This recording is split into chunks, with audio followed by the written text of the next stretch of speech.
That's interesting, cutest. Nice of you to say. Yeah, no, you're completely right. Like sometimes shit sometimes someone's just gotta eat dirt. I don't know why that was such a fucking hard thing to say out loud. Tongue function, please. Fuck. All right.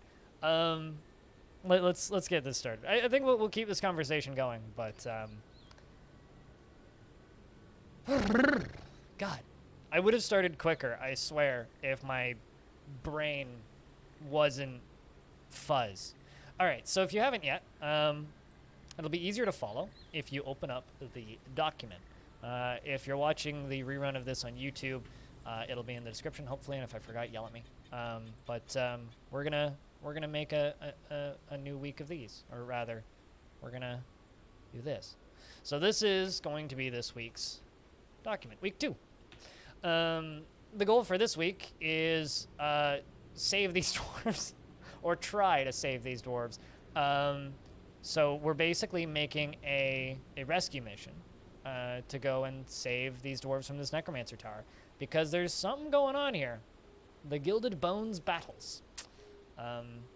So we need to build up a couple squads, make them strong, and then fight that necromancer tower, because they're all stuck in the same one, which is this one right here, next to this little mountain range. So we can set up somewhere along this mountain range, somewhere where we're not in range of too many towers so we don't get invaded by undead right the heck away. Find somewhere with surface and shallow and deep metals.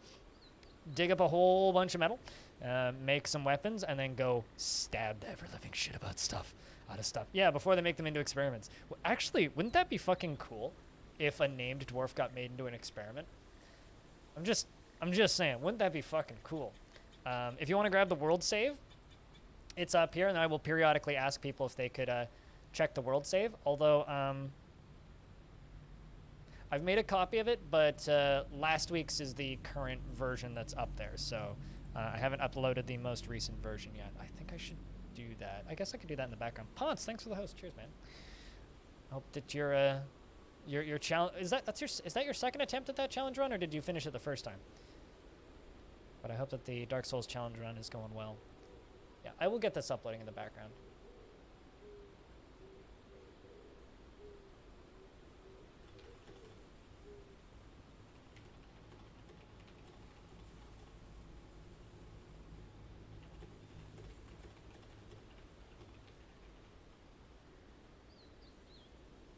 Let's just get this uploaded to the drive real quick, so that you guys can have access to that. All right, it's uploading in the background. It'll be done in 20 minutes or so, but it's uploading now. Last week, or the copy of the save that I made just now, so it'll get up there in a little bit. Oh, okay. Just doing it in a different... Oh, so what Ponce is doing is Ponce is doing a playthrough of Dark Souls 2. And he can only do one action every 5 seconds. Oh, dude, yeah, fuck yeah, dude, that's fucking sick. Hell yeah. Good timing on that. So essentially, it's just a pain in the ass playthrough of Dark Souls, but it's been entertaining to watch, that's for sure. So I enjoy lurking in that and watching him like stare at these enemy encounters, going, okay, how can I do this? So yeah, if you want to watch some Dark Souls, you should go watch Ponce. Ponce is good people. How about, can I get a shout out for Ponce, please? Ponce is also another Vancouver local, so that scared the shit out of you. It scared the shit out of me, to be honest.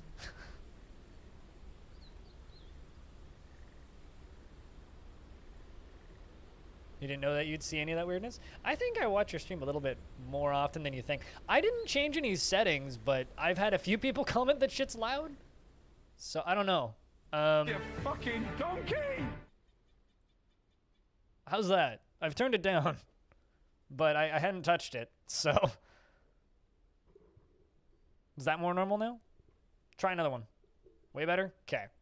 Yeah, sorry about that. I don't know why the heck those are so loud. Yeah, I mean, they're around half of what they're normally at now. I'll figure that out later tonight. I don't know what's up with that. Is my mic more quiet than normal? Oh God. Everything's broken. Is that better? Turned it up a little bit. I don't know what happened yesterday, but Why are these fools still breathing my air. This is unacceptable. Something acceptable. All right, well, let's go try and rescue some dwarfs, shall we? Yeah, no real reason to look at legends.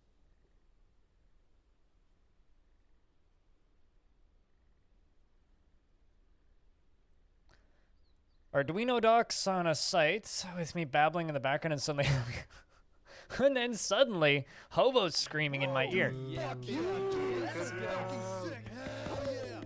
Whoa.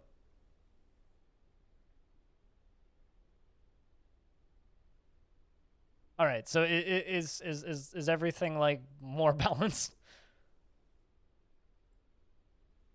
The beauty of we're doing it live. Ladies and gentlemen, that seems more normal. Okay, cool. Thanks for the heads up, guys. We got it sorted now. Good stuff. I know my stream's always been a little bit on the quiet side compared to others, but it just is what it is. All right, so we need to find that necromancer tower first, because I think we're sticking with the cobalt crypts for right now. Which turns out to be a fortress I quite like. There it is. So, I want to say that's it. It's one of these two. Which one was it? Hold on. Let me glance at my notes. You enjoy the quiet stream? I know, like, sometimes it's too quiet. You know what I mean? All right, so it's the lower down one here. There's two necromancer towers here. There's dish one, and then there's dish one. All right, so all my dwarves are stuck in this one.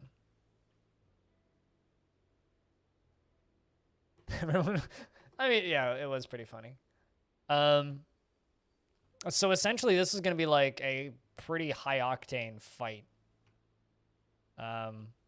Considering we're going to need deep and shallow metals.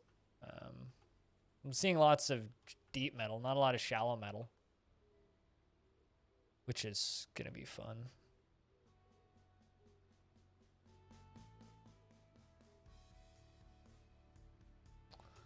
It's going to be fun. Yeah, more deep metal. As always, if people need explanations or want to know what the heck I'm doing, feel free to ask questions. Is there any shallow metal around here? Guess I could do a shallow metal search. I mean, that's a high chance of death right there. At war with literally everything, and they're all close. There's a lot of humans around here, sheesh. How about ocean? Is that an option? Big river, maybe? A lot of deep metal. There's no shallow metal.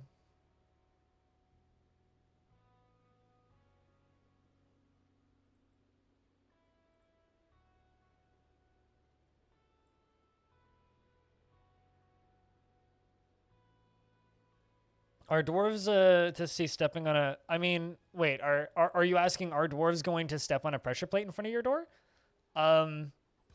If you have them set to be picked up by friendlies, yes. They won't avoid it. They will definitely step on it. If it's set to not be picked up by friendlies, it won't be an issue. But you have to set that when you're making the pressure plate. The static axe. That is a good name for a mountain. I like that a lot. The fruity crab is the name of the brook. It's like the Krusty Krab, but like the gay bar version. The fruity crab. How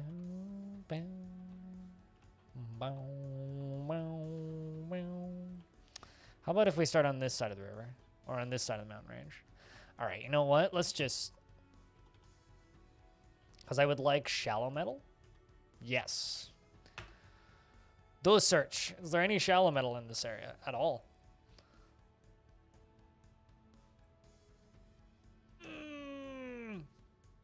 A stretch. Search is going to take a minute. It's going to scan the whole world.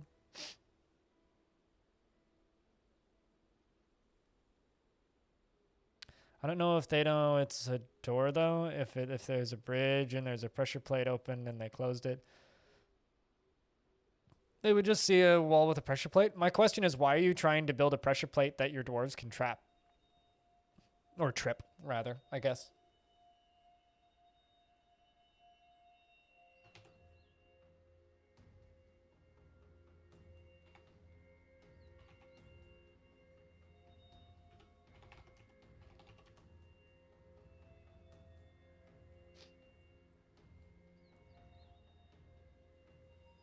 There's a lot of really nice names.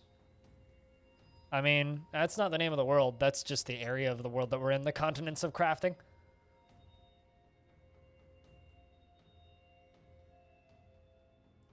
You gotta love good names. Good names are quality.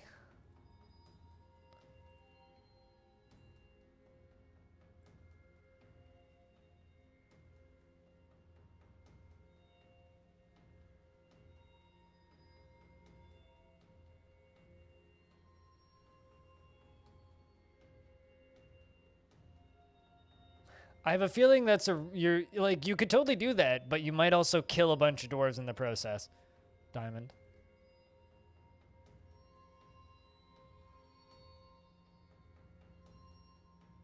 That would be my concern slash assumption, is you'll probably kill a bunch of dwarves in the process. Okay, looks like there's plenty of shallow metal around here. Just none like right where we're searching. It's all kind of around the edges. So we'll have to go a little further away. But that's okay. There's tons of stuff down the bottom. All of the stuff that has like the green filling up has what we're looking for. So we're going to have to like kind of go a little further down, I guess.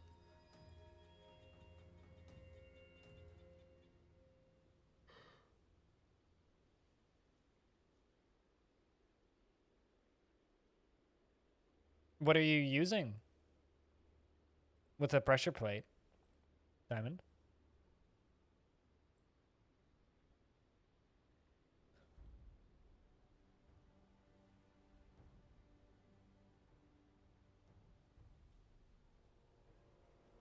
But yeah, no, they would totally just walk through. I don't think you can you hook up pressure plates to normal doors to lock them? Put a screenshot in Discord. All right. I'm kind of curious about what you're trying to do.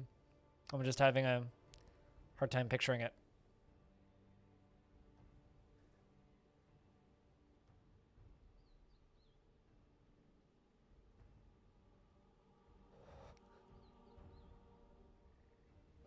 But yeah, apologies about the kind of slower start today.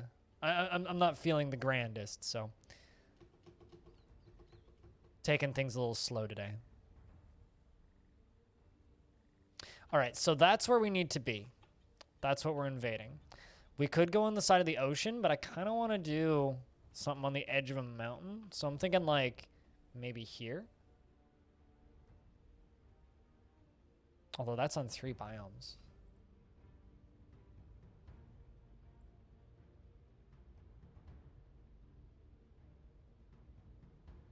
There we go. That's what I'm talking about. I like this. I like this. So we got the real big mountain, the small mountain, and then a temperate freshwater swamp. So it's a big mountain on the edge of a temperate freshwater swamp. I can make it a bigger embark because we're only doing the 1 day. The nice thing about day forts is I can do larger size embarks and not worry about lag because we're just doing the day fort. So it's just a single one shot, like we stream until the end of the day and that's it.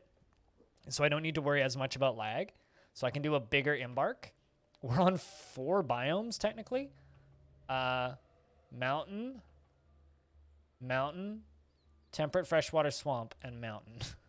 The static axe, I like it a lot. I like it a lot. So the whole idea of this fortress would be a military outpost.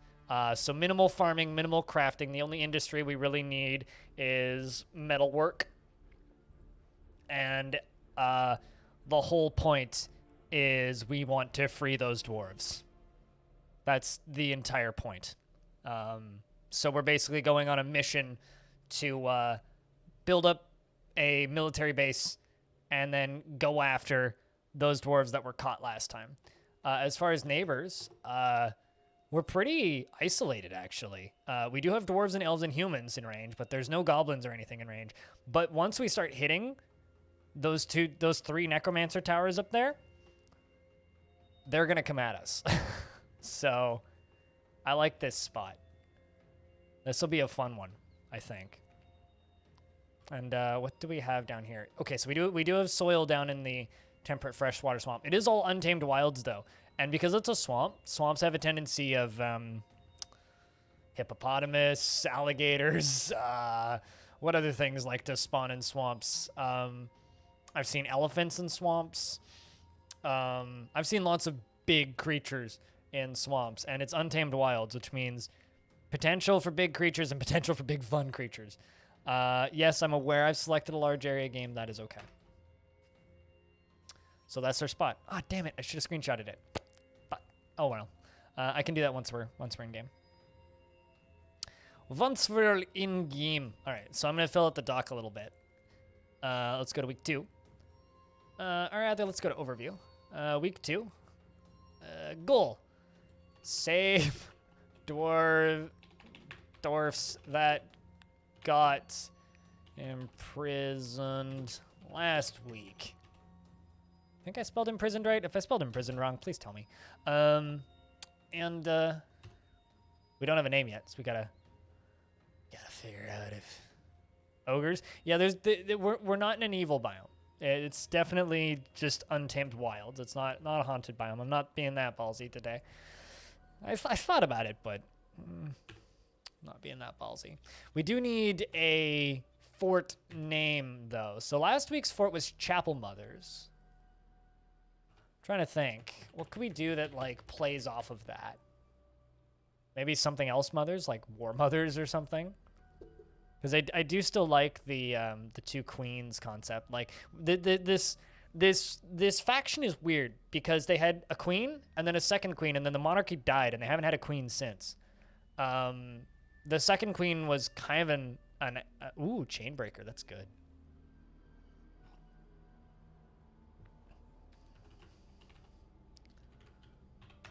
Chain oiled. Giggity. Oiled chains.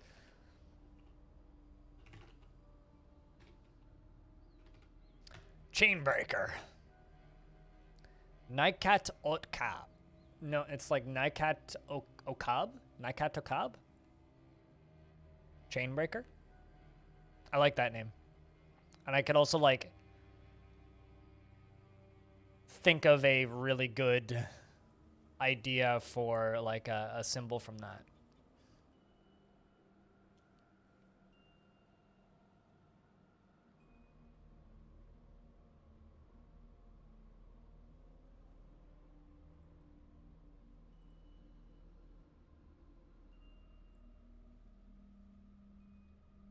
Yeah, but in meters is what Reinhardt said.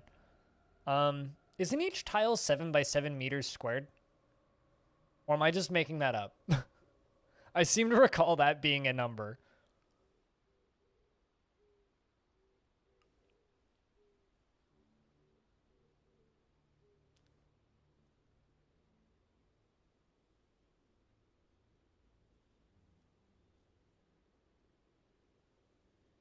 $768 meters. That feels small. I can't remember how big an individual tile is, apparently. Yeah, we're going with Chainbreaker because that name's too goddamn good.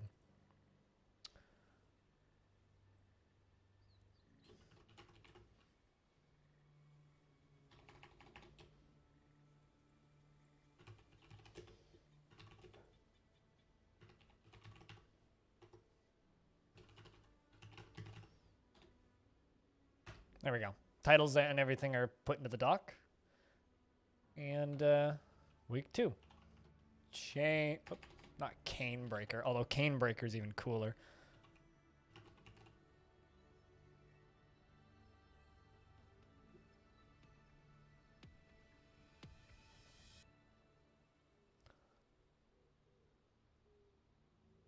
Each tile is arbitrary. Cool, thanks, Wiki. When the wiki is less help, then it's on the option. Also, the updated version of the world save is now in the Google Drive. I just checked, so that's uploaded. So if you guys want that, you can grab that. All right, group name. The Avalanche of Rams. So that's just the default thing. But you know what that made me think of? Grand Theft Auto San Andreas. The mountain.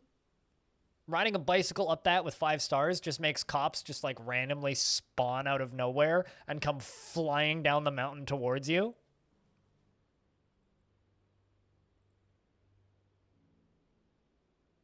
Yeah, 1.4 kilometers seems a little more accurate to me.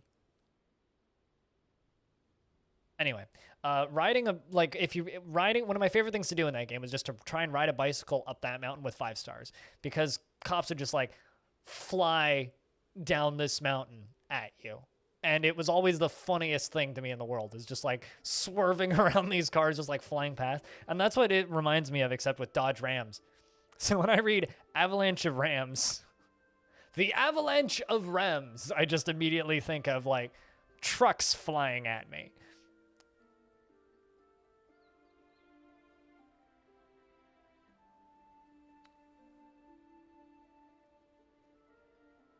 Yes, I do. Yes, I do. I recently added Zoomer, Boomer, Coomer, and a bunch of others, because I'm so fucking tired of seeing them. I hate the memes that they spawn. Which is going to be tricky if I ever play Left 4 Dead, but I don't think I will.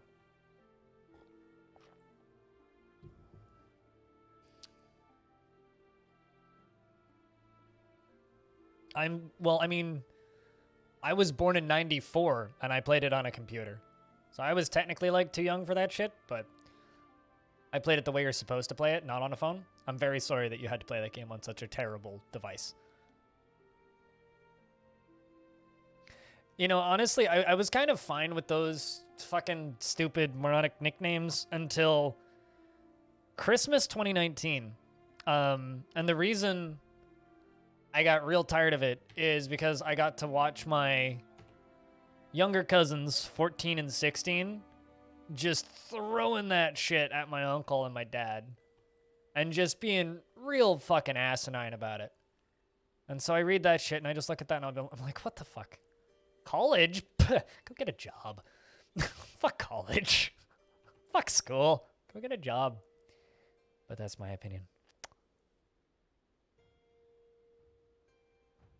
Like, I do think they have some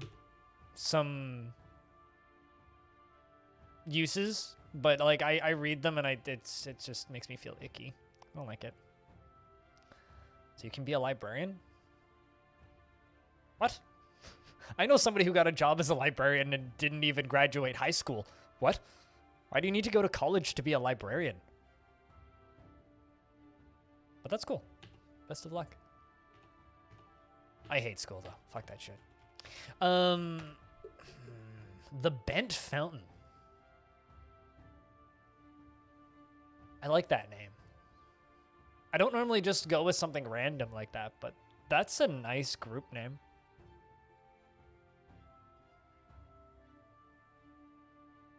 You need a master's in library of science. Huh. In my opinion, all you need to be a librarian is knowledge of books and the ability to organize shit alphabetically. So that's like crazy to me that you need a master's to be a librarian. That's crazy.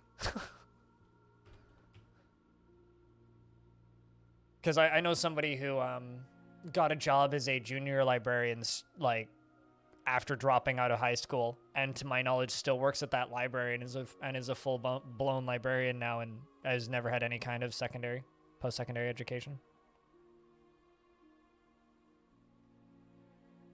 Just all public libraries?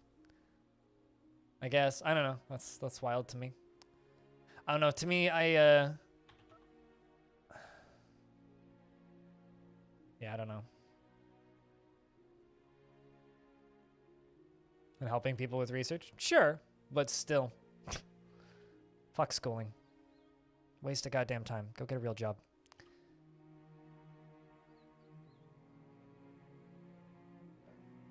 Especially the way the world is right now. I feel like every year there's more people in my chat that are just like, I just graduated university, or I just graduated college, or I just graduated this, and I'm working at Starbucks, trying to pay off student loans because I can't get a job in the field that I'm trained in. And I read that so often. I read that so often. And it hurts. I hate fucking seeing it. The bent coil. The bent crucifixion.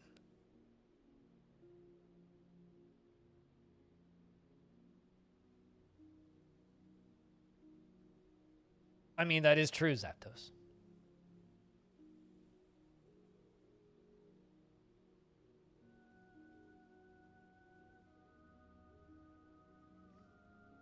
I feel like that would be an incredibly hard job. Like, it's a cool, like, don't get me wrong, Verbose, like, it's a cool fucking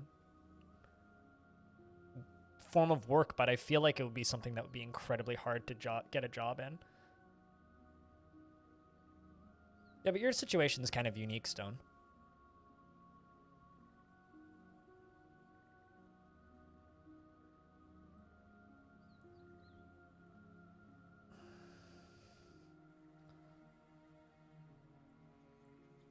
A 3x college dropout.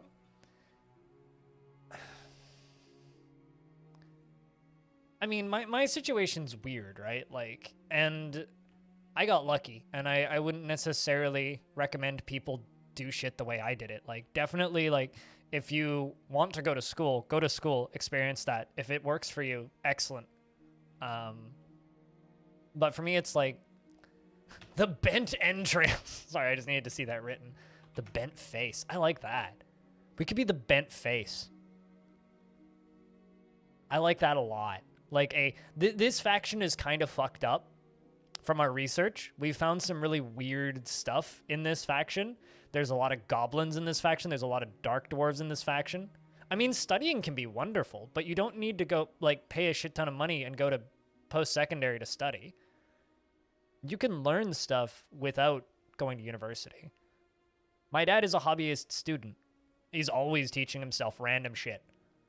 But you can do that with books, and you can do that with the internet, and you can do that with self-taught. Right? You don't need to actively be in university to teach yourself something.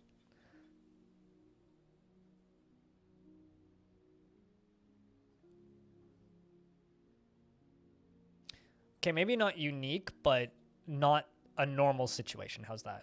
It's not a standard situation. It's not an incredibly common situation. How's that, Stone?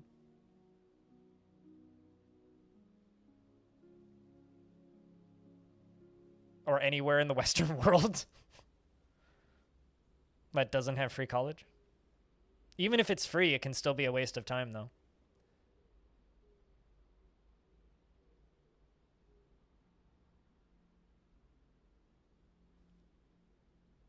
Yeah, basically, Ryan. Basically. We got wrecked last week. So I think, yeah, we're going to go with the bent face, and I can make a image off of that pretty easily.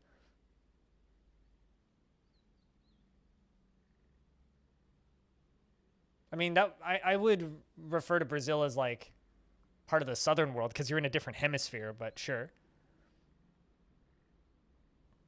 Like, you guys are kind of on the same line as, like, Australia, location-wise. Like, when I say Western, I'm thinking Northwestern. So, like, Europe, North America. But, yeah. Culturally, yes. Technology-wise, yes. Advancedness-wise, yes. Culture-wise, yes.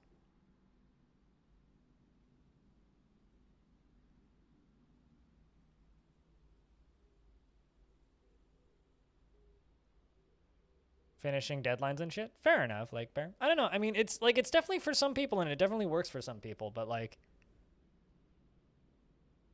the number of people that I know through Twitch or just through life experiences that finished high school, went straight into college, finished college, got a job in that industry and hate it.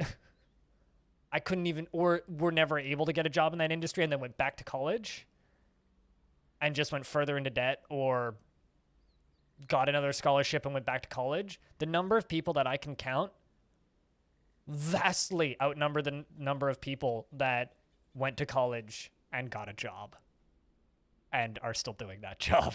Like, yeah, I know I've certainly met people that have, like, gone to university and come out the other end and been okay, but it's definitely the minority versus people that went to university or went to college, trained for a thing, tried to get a job, were unable to get a job, gave up, trained for another thing and got a job in that, or even worse, ended up just like working in fast food or at a grocery store. Like, I've seen that happen so many times. Like, even my stream team's an example, right? There are 2 people in my stream team that are university graduates in archaeology. 2 people, FG and Billionaire. Neither of them work in that field anymore because there isn't enough work. And that was their dream jobs. And it's like, you look at that and it's like, why didn't you just do something else? Why didn't you jump into the workforce for 10 years? Make some money. Like, it's never too late to go to college. And the way I see it is, like, college is something, especially in a world where we need to pay for it, is like, graduate high school, get a job, work for 10 years, then go to college. That's how I see it. But maybe I'm just completely backwards. I don't know. I definitely look at things differently, I think, than other people. So the bent face, what would the image of the bent face be? What was the name of the first queen of this faction? The first queen.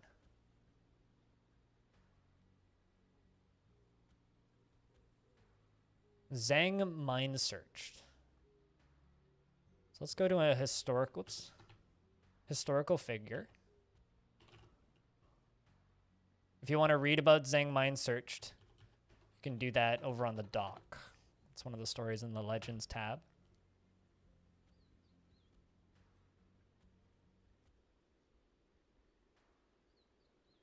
I'm thinking Zhang, like an image of Zhang just like cringing, maybe?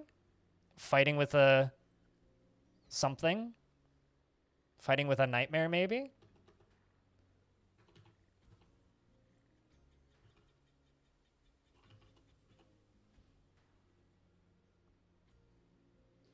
Let's say fighting with a beast of the night.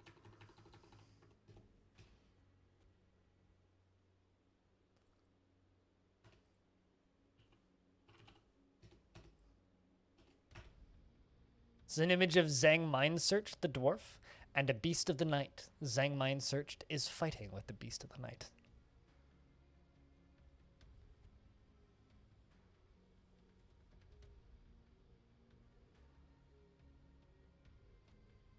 Great. And I hope that that works, Authority. Like, this is just my opinion. Don't take my opinion as fact. Do what works for you.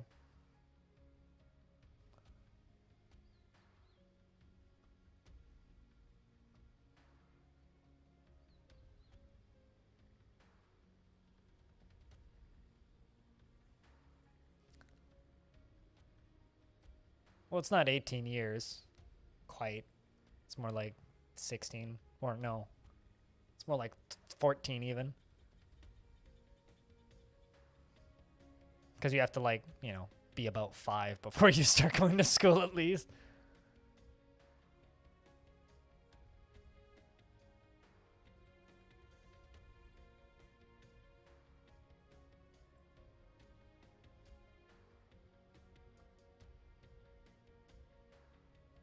Yeah, fair, pilot.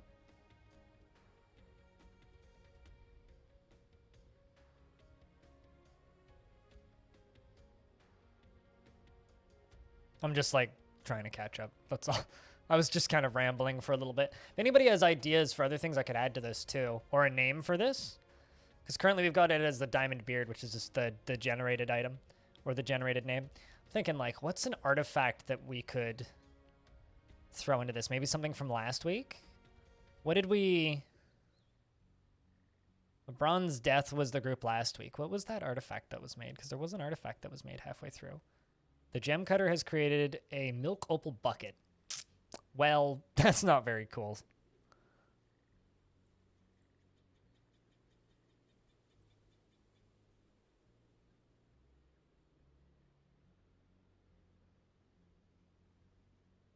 I'm sorry, what? Diamond?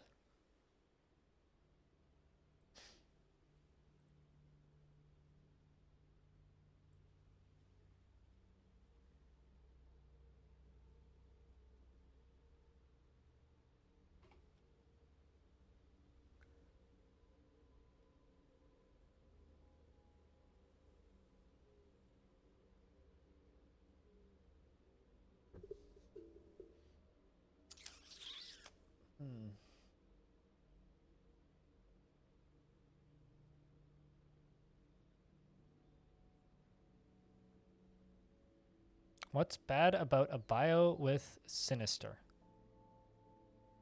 Oh, a biome. I was reading bio is in like a profile bio. That means it's spooky. It means it's evil, basically. Sinister is like the low end evil biome. Hey, Narandir, good time zone. I'm doing all right. Hope you're doing all right too. Kind of waiting for a text message because I'm selling something on Craigslist today, or selling something to somebody on Craigslist today. So if they don't text me, I'll just text them around 1. But doing okay. I had a very productive day yesterday. Had a good week. We're doing a one-shot fort. We're trying to rescue some dwarves from last week. If you want to grab the world or take a peek at legends from this world, !day forts in the chat, and it'll get you up to speed. Ideally. And if it doesn't, then let us know what we can add to get it up to speed. But yeah, it makes it a spooky biome. Sinister's like the low end spooky. Haunted or terrifying are the scarier ones. So Sinister, you'll probably get like weird big spider webs in places above ground. You might have like undead animals wandering onto the map. So some spooky things. Yes, this is with the new version. Yeah. Long Death is still on the old version. Excuse me. Yeah, is Sinister the middle one? Which one's the low one then?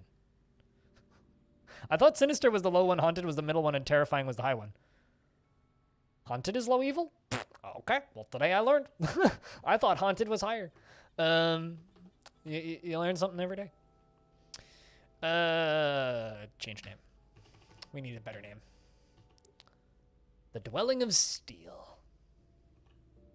The Diamond Seed. The Earthen Rooters. The Fence Step. The Gully of Citadels. The Cure of Courtesy. The Fenced Handle. The Constructive Connection. The Ring of Folding. The Oily Kingdoms. I'm looking for a good name that works. The Snarling Gem. Let's go with the Cobalt Howl. Because we are the Cobalt Crypts. That works. The Cobalt Howl. Can I do like a dwarves watching the fight?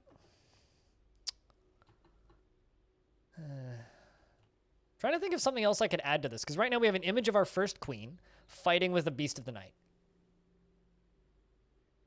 It's very easy. Too easy, in fact, Narandir, I would say. Easy to the point of just straight up being a problem.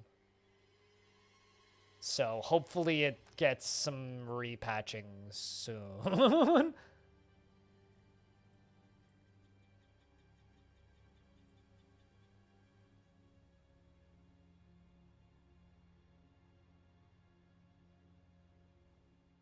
Yes, new save is fully uploaded. You can download it.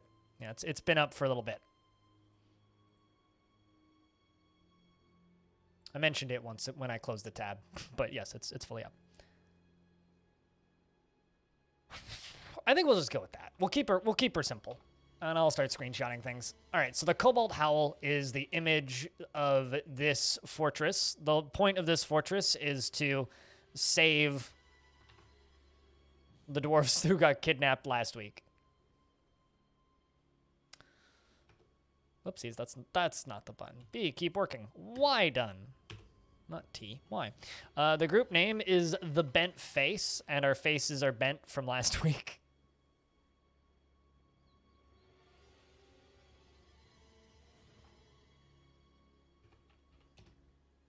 And the fortress name is Chainbreaker. Nakat Okab.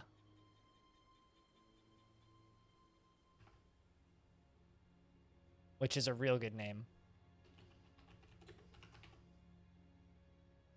So all of this is going into the document.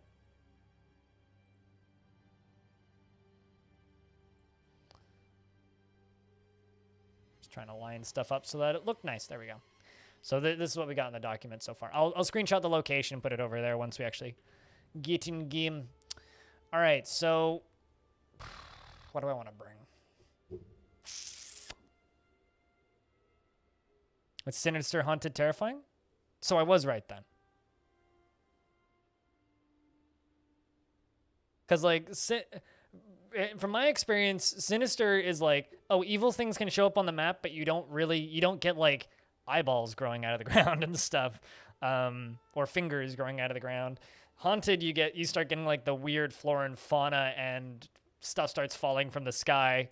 And terrifying, like, yeah, it'll straight up be raining blood, and you'll have clouds of ghosts and zombies wandering in and out constantly. So, you know. Let's do items. What do I want to bring? What do I want to bring? Well, I don't need any of that wood stuff. Yes, so Sinister is kind of evil. Haunted is evil. And then terrifying is, it's raining blood. And there's zombies at my door. Is there an Untamed Wilds equivalent for evil?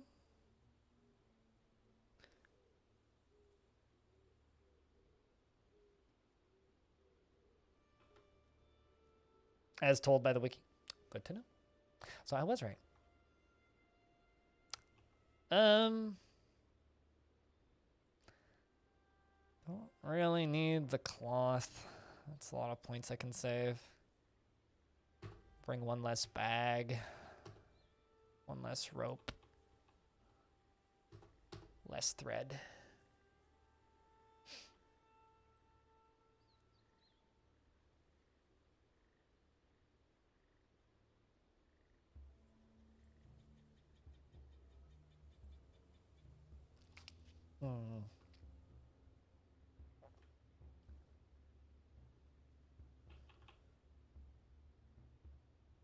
We're going to need that anvil.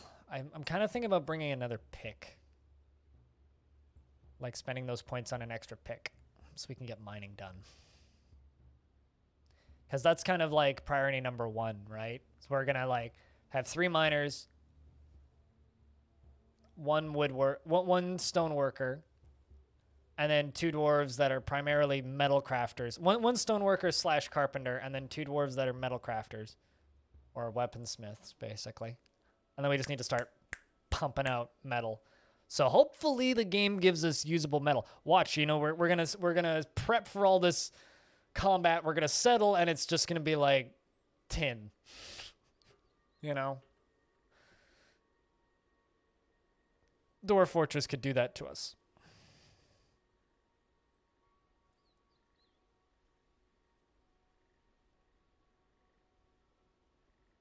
Probably rot your skin. So it's just like terrifying would be zombies coming at you all the time, raining actual shit, pus, blood, pus/blood rain. Rain will probably rot your skin. The fog here chokes you to death painfully, best case scenario, or turns you into non-thinking undead husk of who you were, or both. Sometimes it'll kill you and then you will become a zombie shortly afterwards.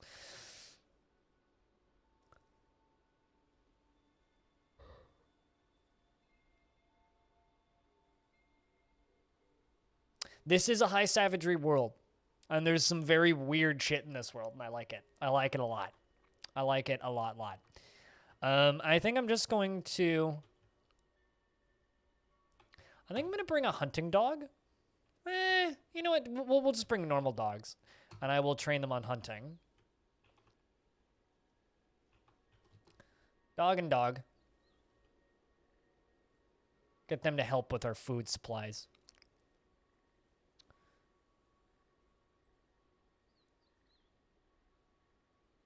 Silver and gold. That is a first world dwarf problem. It's like, there's too much gold. What am I gonna do with all of this money? In a world where money doesn't matter. Fuck. It's so frustrating. I'm right there with you, man. I can't handle all of this money. It's like, oh no, I don't know what I'm gonna do with the $20,000 in Bitcoin that I just have sitting under me. I like how we have 15 prepared bumblebee brain. I like how that's our food that we get sent out with.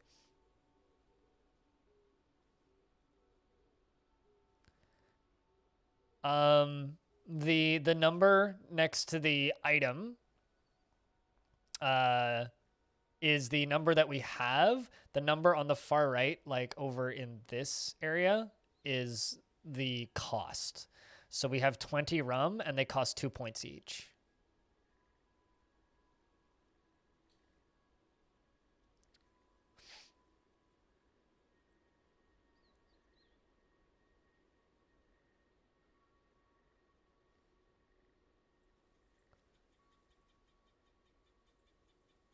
Oh, add a depot? Oh, like, are you asking if you can search by value or like by quality level? Because no, you can't. At least not without DFAC. But the value of it is Dwarf bucks is the common value. But like it's like a weight value system. So like in there is no functioning currency. Like, yes, you could just make coins and sell coins to people, but it's based on like a weight value system, right? So like it's a bartering system, not a currency system, right? And the problem with that is like, well, all you have is gold. Sure, it's useful, but like people are more interested in trading for meals than they would be in trading, or like spices or salt. In theory, would be more valuable in an economy like this than gold, because gold is just heavy. It's just a heavy, pretty material, right? There is an adventure mode. Okay, not in fort mode. We were talking about at the depot. Zapdos.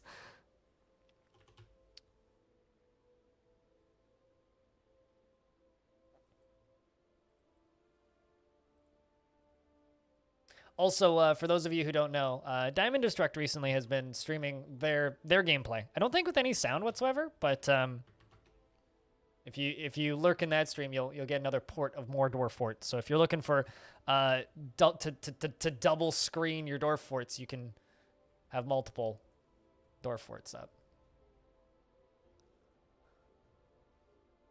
You got sound sense working? Gotcha. All right. Trying to think, what the fuck do I want to bring? My brain's still like not fully working. It's getting better. Like I know my blood sugar's come down, but it's not great still. Oh, you know what's kind of cool?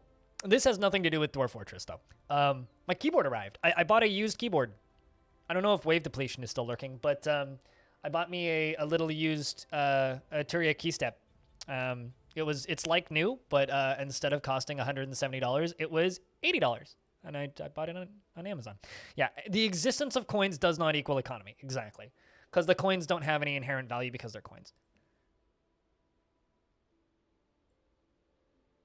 Heard of the fabled economy, but you start playing after you remove it? Here's the thing, right? You could go back in time by simply installing an older version of the game and playing with the economy. If you want to see how broken it is, because all of those versions still exist. Those are all still public. You could go back in time and do that. I actually saw a stream the other day where someone was playing DF Classic, which was like legitimately 2D DF. I would actually like to do that at some point. Like just install 2D Dwarf Fortress and just play old school Dwarf Fortress. I think that would be kind of fun.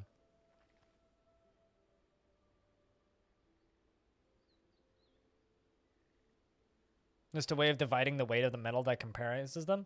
I don't know too much about the history of that. You'd have to look into that yourself.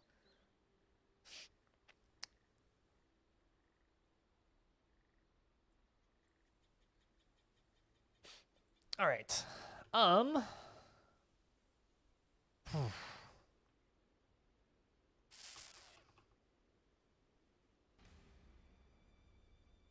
Like the value of the gold coin comes from the coin part, from the gold part. Are we talking about real life or Dwarf Fortress? I'm lost here. What are we talking about? Real life or Dwarf Fortress?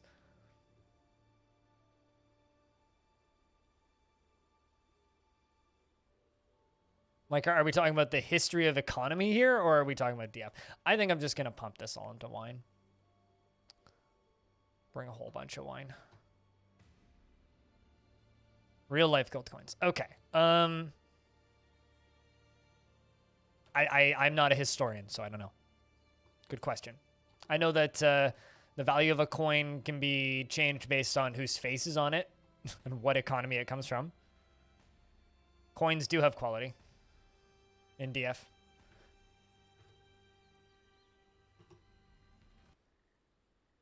All right. Well, anyway, this is out of my realm of knowledge. I'm gonna go check my blood sugar again. I wanna, cause I was out of whack today, and I want to make sure that that's going back to where it's supposed to be. I will be back in a moment.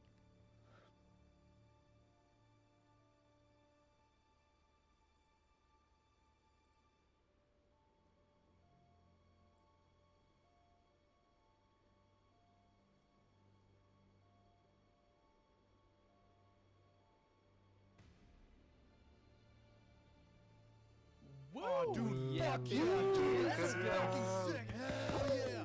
Woo!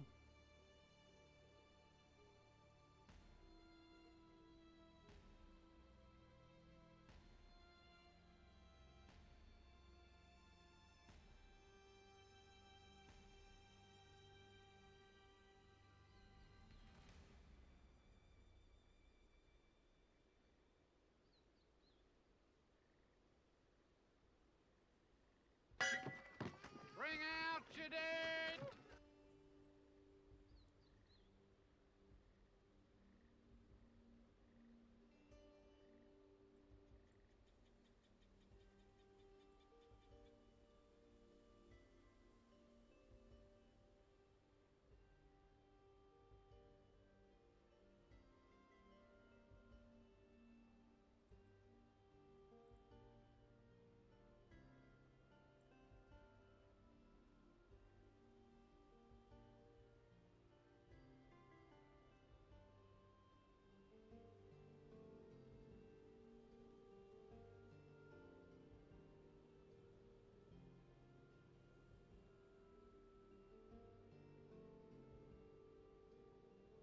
It's coming down. I think probably after lunch, I'll be down to where it is.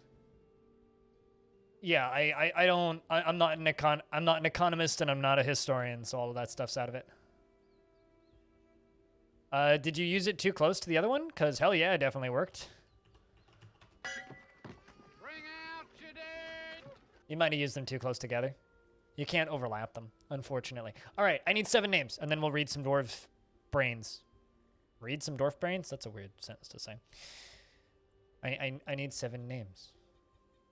Ideally, not the people who got kidnapped last week. So, Demonoid got kidnapped last week. Touch Shriek got kidnapped last week. Vinsati got kidnapped last week.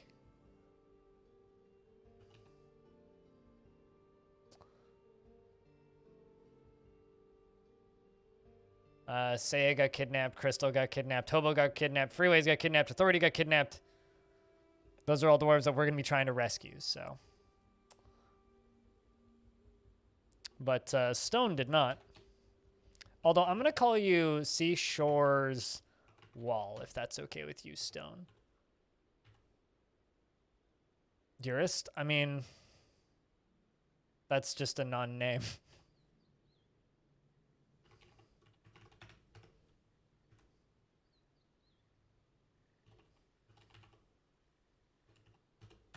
We'll give you that, Reinhardt. Why not? What I'm saying is Pilot Guy does have a chance, yes. Yes, I'm using the also known as. There you go, Narandir. I mean, you double can. Is there a monkeys in this world? I think there is. But,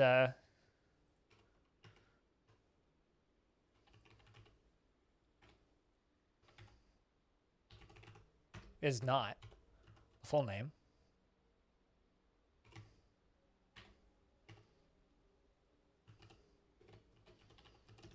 Cutest ghost.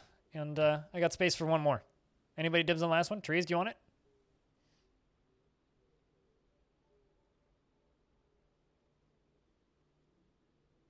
And also, you know, thank you everybody for not minding the slow start to the stream today. And thank you so much to everybody who's swung by and is hanging out. Because it means a lot. And thanks everybody for letting me do this full time. It's you guys who let me do this.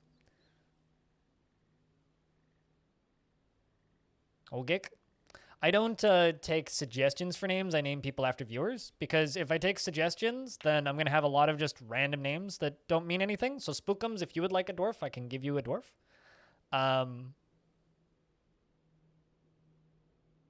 But if you just want to give them a random name, that's wasted time. I'd rather give it to somebody who gets the name and gets to feel good about that. So, Spookums. Mr. Spookums. All right, there you go. You got Dwarf. You got Dwarf. We're going to screenshot the 10 dwarfs, or not 10, the 7 dwarves that we were starting with. I will not be giving them any skills, so they will be peasants. Oh, I see what you mean by one-way doors. Yeah, I think they would probably just see locked door and then, like, not be able to go through it based off of this. Yeah, they're just not going to be able to go through that. They would walk through it, the door would lock, and then they'd just be like, I can't go back. But then again, I don't really mess around with locking doors with those, so I don't know. What was I doing here? Right, screenshotting.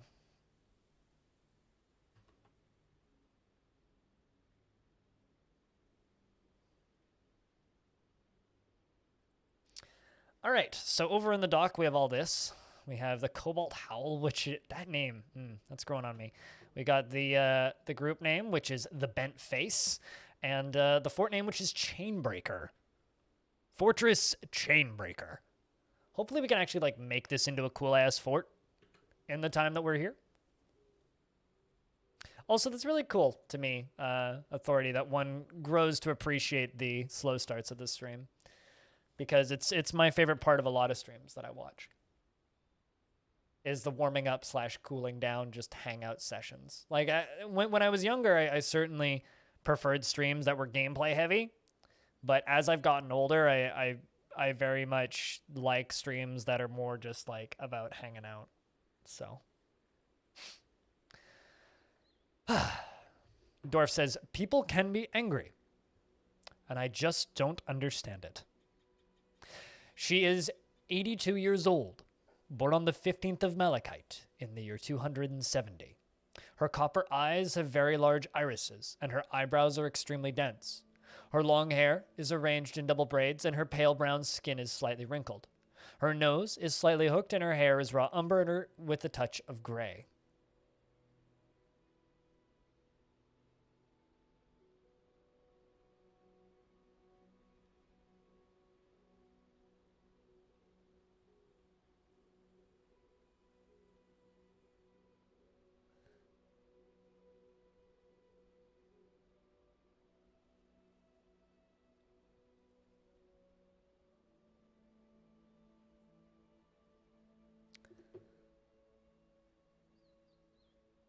So you're here for the talk more than anything else, but the sense in the beginning is no different from the gameplay then, you guess? Yeah, fair enough. But like it's more focused on the conversations, whereas the gameplay can kind of get distracted sometimes.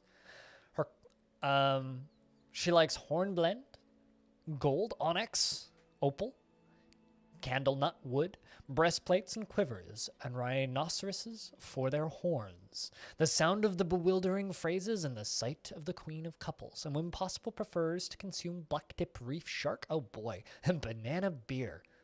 I like banana beer a whole lot in real life. Have you never had a banana beer? Well, okay, so there's two kinds of beer that have banana flavors. There's straight up like banana lager.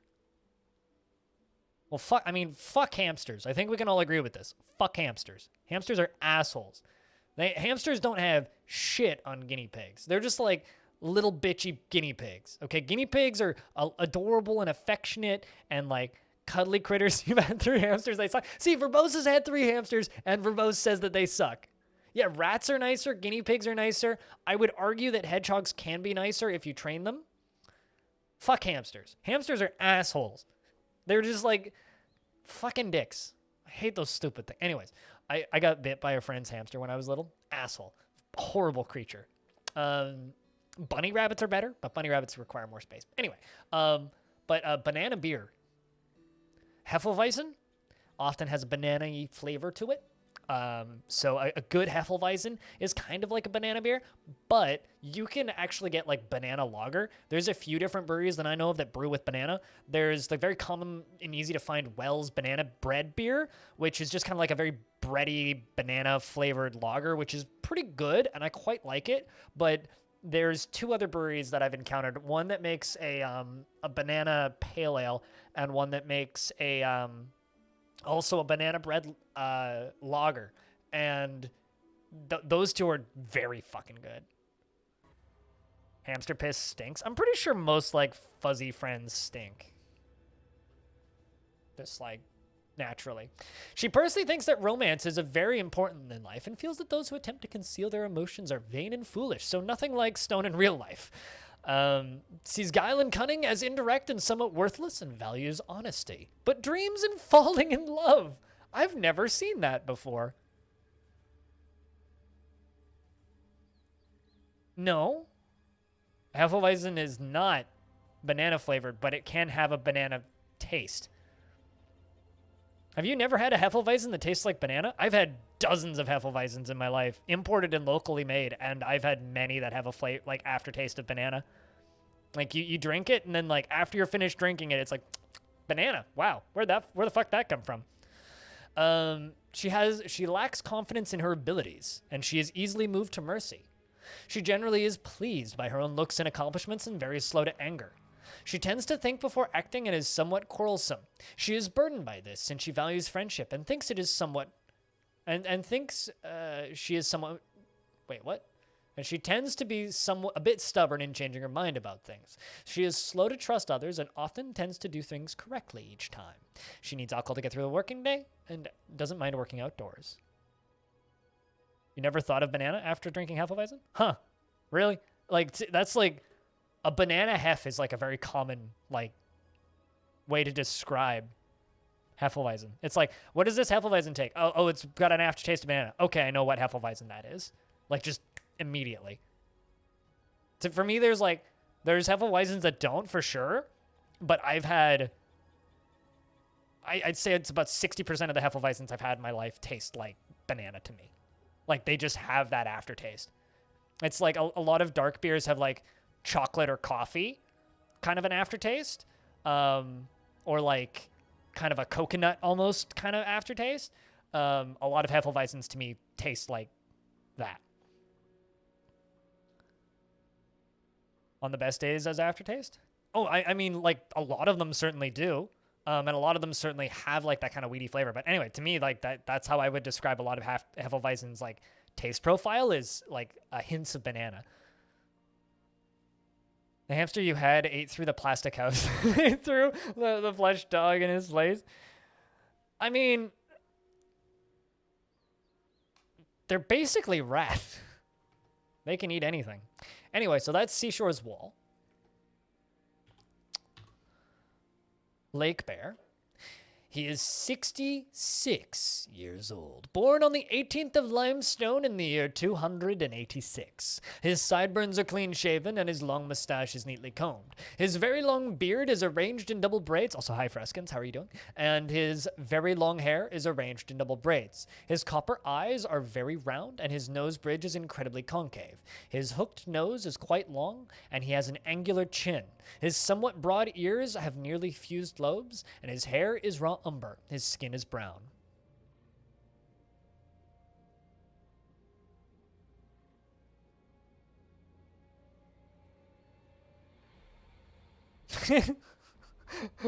just to find one that tastes like banana, Freskins?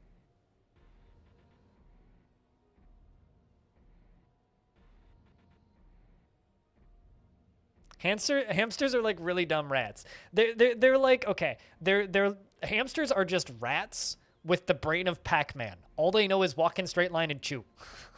Nom, nom, nom, nom, nom, nom, nom, nom, nom, nom, nom, right through your hand because they bite. Fuck hamsters. God. I guess if I was a dwarf, I would have the dislikes hamsters.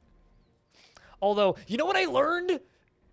Okay, who has anybody here listened to the Dwarf Fortress Talk episode that came out 2 days ago? Because I listened to it yesterday. In the Steam version of Dwarf Fortress, Dwarven cheese, which is made of maggots, is a 2-frame animation. The cheese moves because it has maggots in it.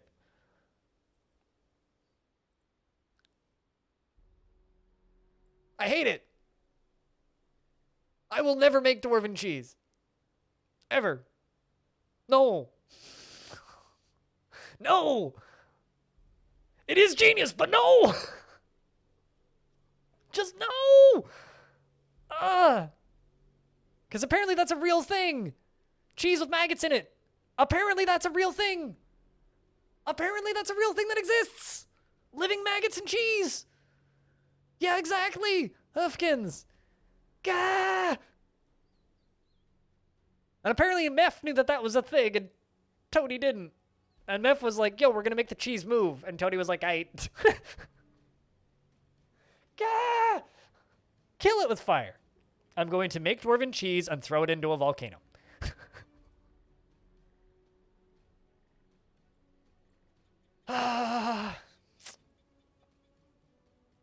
I mean, it's my fault, not chat's fault, homing drunk.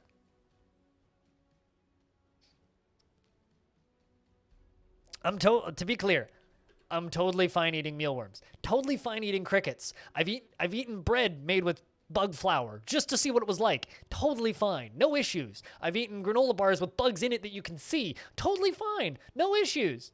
I've eaten lollipops with dead insects. I'm not eating live insects. No. I'll eat dead insects. No problems. No issue there. I'm okay with living that potential future. But not eating live insects.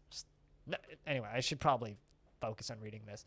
I don't handle pressure well, says Lake Bear. His sideburns are clean shaven and his very long mustache is neatly combed. His beard is arranged in double braids and his very long hair is arranged in double braids. His copper eyes are very round and his nose bridge is incredibly concave. His hooked nose is quite long and he has an angular chin. His broad ears have nearly fused lobes and his hair is raw umber and his skin is brown. He's very slow to tire, quick to heal, and tough. Likes Adderite lay pewter, cinnamon glossier, and Pangolian bone. Prefers to consume giant kiwi. Now, is he talking about the fruit or the bird? Tuber beer, and absolutely hates cave spiders. Personally does not care about friendship and doesn't particularly care about craftsmanship, but dreams of raising a family. Good luck if you don't care about friendship. Does not enjoy participating in physical confrontations and works to square this natural tendency with his respect and martial prowess. He has a noticeable lack of perseverance, and he thinks that he is fairly important in the grand scheme of things. Isn't that 2 now? And tries to do things correctly each time, and he's quite comfortable around others that have a different appearance or culture. He doesn't handle stress well, boo, but is brave in the face of imminent danger. It's fine. Stress doesn't matter anymore. And he has a tendency to assume the worst of 2 outcomes will be the one that comes to pass. He is pleased by his own appearance and talents, and tends to not be swayed by emotional appeals. He needs alcohol to get through the working day, and likes working outdoors and only grumbles mildly at shitty weather.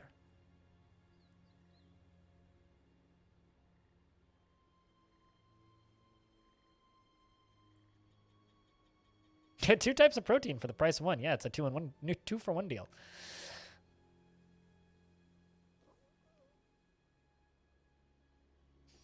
I mean, sometimes you just gotta put them in your mouth, Squug. Oh, you know, actually, now that you mentioned that, Cutest Ghost, I wonder if that maggot cheese, like, baked would be any good. Like, just bake them, kill all the fucking maggots, then eat it.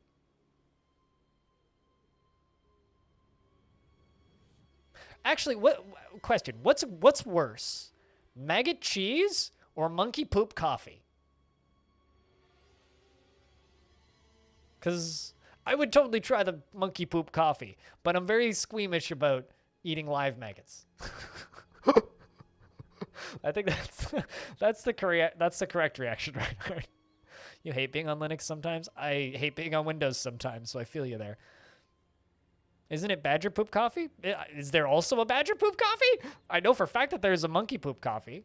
This is not a fun stream. I want to go home. Sorry. Reinhardt, can I make this better by reading... Reinhardt is 65 years old, born on the 17th of Hematite in the year 287. Her very long hair is tied in a ponytail, and she has an angular chin. Her ears are very short, and her slightly low eyebrows are extremely dense. Her copper eyes are slightly round, and her head is somewhat tall. Her hair is raw umber, and her skin is a crew. She is never sick and slow to tire. She likes bronze, bonfire, opal, giant cave swallow parchment, and the color pine green, cages and large gems, and when possible prefers to consume black bullhead and hard wheat beer, and absolutely hates oysters.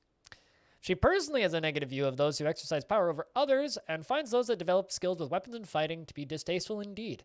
Values good craftsmanship and does not care about family one way or another. Dreams of mastering a skill. She has an overinflated sense of self-worth and is not careful with resources when working on projects.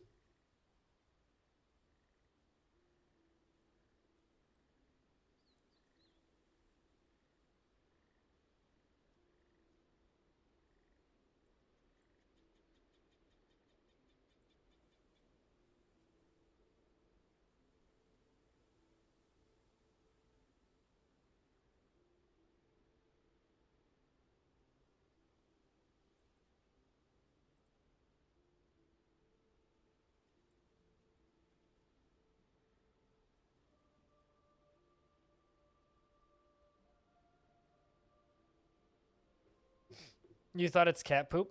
I love how we all think it's a different type of poop.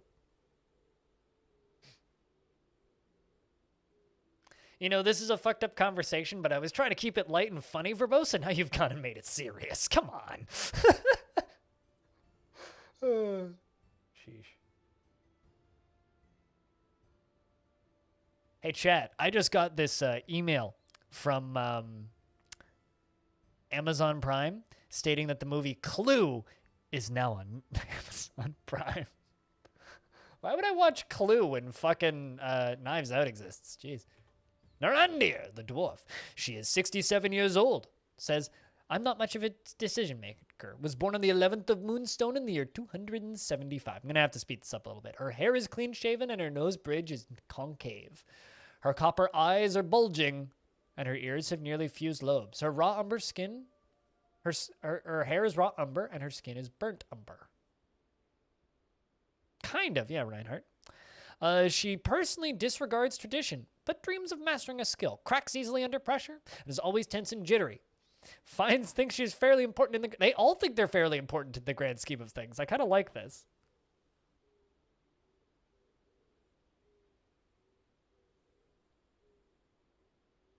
It's a weird relationship. Sure. But, like, I have to stab myself with needles every day to not die, right? That's a weird relationship I have with my medicine. I don't want my medicine to also be alive.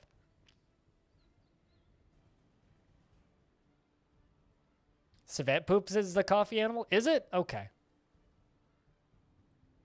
Well, I've seen were creatures of those. I wonder what kind of coffee they would poop out.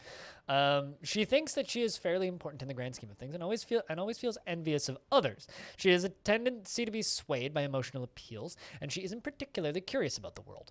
She likes to take it easy and is slow to trust others. She occasionally overindulges, and she tends to ask others for help through difficult decisions. She becomes very rigid when she's angry, and she needs alcohol to get through the working day. So that's Narandir. Manufacturing monkeys is 58 years old, and her very long hair is braided, and her nose bridge is concave. Her nose is narrow, and her somewhat broad ears are short. Her eyelashes are extremely long, and her copper eyes are slightly wide set. Her eyebrows are quite dense. Yeah, I like that they all, like, kind of want to be in charge, which means they're not going to get along very well. Yeah, I'm familiar with civets.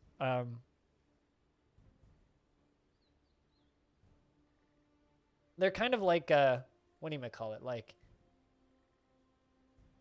if you took a monkey and a raccoon and, like, mashed them together. Wait, is it even possible to make bumblemeat mead? Damn, this is a picky dwarf. prefers to consume giant eye and bumblebee mead and elephant head amaranth leaves. Well, good thing in this version that doesn't matter, so. Yeah, civets are like, they're like monkey raccoons. And they're adorable, and there's a picture of one in a cage here, and it makes me sad. It should be running around on trees.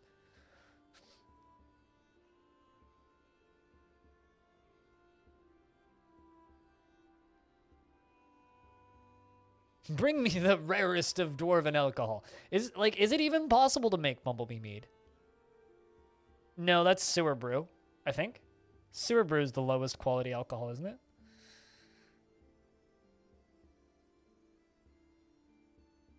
A sewer brew is like the one that the humans can make.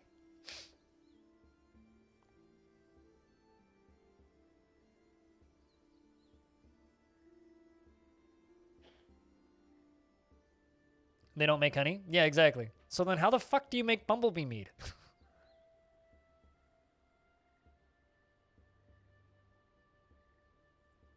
Anyway, cutest ghost is 84 years old, and his sideburns are clean shaven, and his very long mustache is neatly combed. His very long beard is arranged in double braids, and his hair is clean shaven. His copper eyes have large irises, and his small lobed ears are slightly flattened. His brown skin is wrinkled, and his eyelashes are quite long. His hair is raw umber with a touch of gray, and his nose is somewhat narrow. When possible, prefers to consume wild carrot plants, carrot wine, and whipvine flour, and cotton seeds. Very easy to please dwarf. It's made from crushed bumblebees. It's okay. Anything can be fermented if you try hard enough. I guess so. Pulverized bumblebees. There'd be a lot of protein in that. He personally disregards tradition and doesn't really value merrymaking. Doesn't see the point of friendship. Dreams of raising a family. Doesn't trust others. Tries to keep his things orderly. And tends to be a little tight when working on projects. He's not particularly interested in what others think of him, and he doesn't focus on material goods. He is somewhat fearful in the face of imminent danger, and likes a little excitement now and again. All right, so he'll be fine in danger. Generally acts with a narrow focus on the current activity, and needs alcohol to get through the working day. Likes working outdoors, and only grumbles mildly at shitty weather. And then the last one, who's Spookums. She is 62 years old, born on the 20th of Obsidian in the year 290. Spookums, of course, prefers to consume rainbow trout, tuber beer, and absolutely hates purring maggots. Probably maggot cheese, too. And her hair is clean-shaven, and her nose bridge is concave. Her slightly round, sunken copper eyes have large irises, and her somewhat broad, short ears have small lobes. Her hair is raw umber, and her skin is burnt umber. It's the bee's knees. Jeez. Yeah, on the website. You have to not dig for it, but it's just on the Bay 12 Games website. There's a features list, I think, isn't it? Or is that the future features? There is. It's linked. Development, maybe?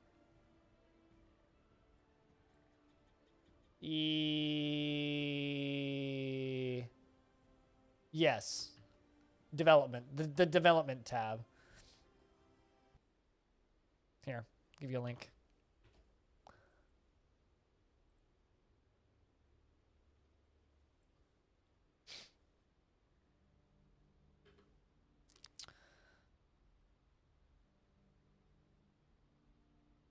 But yeah, that's the full one. Bumblebees can't be used for beekeeping, as this is an intentional decision by Toady One. Bumblebee mead appears in the food stockpile along with standard honeybee mead, though it is not possible to brew it.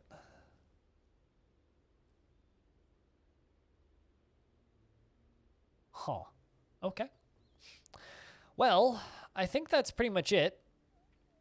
The fort name is Chainbreaker. The group name is the Bent Face.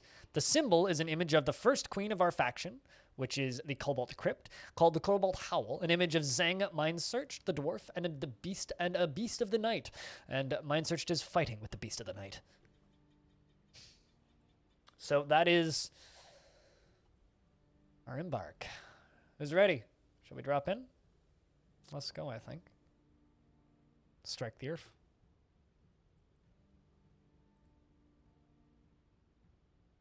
Does anyone else have an issue with audio quality where it suddenly downgrades to 1080p to 160p and gets stuck there? I had that happening yesterday. I don't have a fix for it, though. I just refresh, and that seems to fix it. You have arrived after a journey from the mountain homes into the forbidding wilderness beyond. Your trek has finally ended, and your party of 7 is to make an outpost so that we can go rescue those dwarves back from the necromancers that kidnapped them last week. For the glory of all, let Moses. There is almost no supplies left, but with stout labor comes sustenance, whether by bolt, plow, or hook, provide for your dwarves. You're expecting a supply caravan just before the winter entombs you, but it is spring now, enough time to delve secure lodgings. Ere the Yetis get hungry. A new chapter of dwarven history begins here at this place. Nakat Tokab. Chainbreaker. Strike the earth. I like the way that dwarven name sounds. Nakat Tokab? Nakat Okab. I'm going to screenshot that.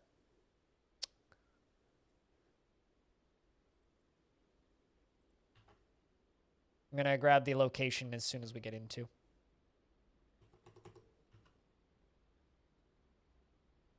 Tis winter.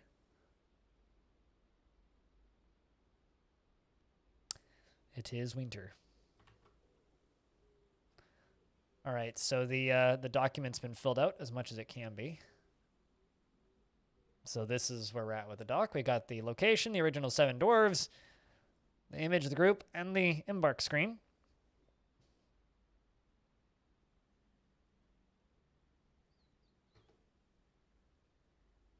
That's a steep embark. A lot of trees, though. But hopefully it'll be a good spot for us to start. Let's see what metals we have. Hopefully we have something. You're going to die first to Yetis? Is that your bet? You bet that? Shallow metals, eh? So there should be something on the mountain.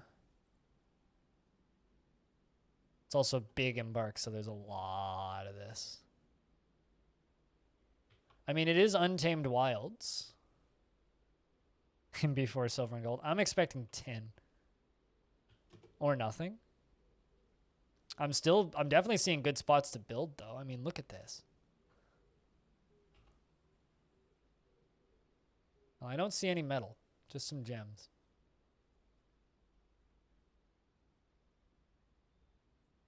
Whole lot of mudstone, I think that is. Nope, it's sandstone.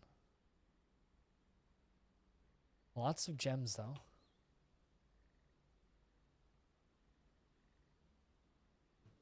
I do like the look of this embark, though.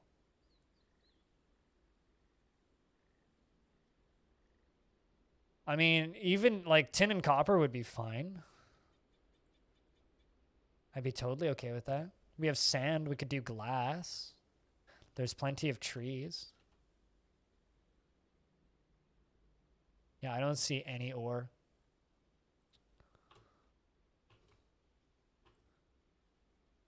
Is there anything down that left side?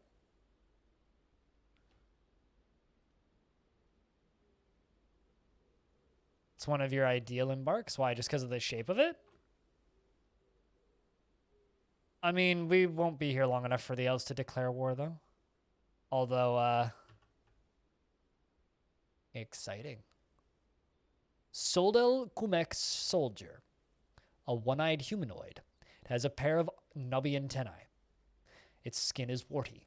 This night creature was first created by the dwarven necromancer Zon Smith Tattoos of Fortress Wander after horrible experiments on the elf Thalu Slingdons. I want to screenshot that. I don't know if they're going to show up again. But that's going in the doc. It's very easy to keep the dwarves from going to war, or to keep the elves from going to war with you. You have to, like, intentionally fuck that up, more or less. Like, they're just like, yo, unless, like, you, like, trade them a whole bunch of wood intentionally, like, you'll be fine. It's pretty hard to... Also, even if they do declare war, they're not super threatening because all they have is wood. So we got giant sparrows, eagles, and then this guy. But he's just a wild animal, so he probably is not that bad. He'll probably just act like a wild animal and will ignore us. Although, it is moving pretty quick. So we'll have to keep an eye on him. See what he does. He's just moving. Just chilling. All right. Who's our expedition leader? Lake Bear is the expedition leader, so you better not die to one. Stone. You can have mining. Reinhardt, you can have mining. Lake Bear, I'm going to give you the stoneworking and carpentry and wood cutting. So you're going to grab an axe. Narendir, I'm just going to give you all of the metal smithing. Manufacturing monkeys, you can have all of the metal smithing. Cutest ghost, you can have...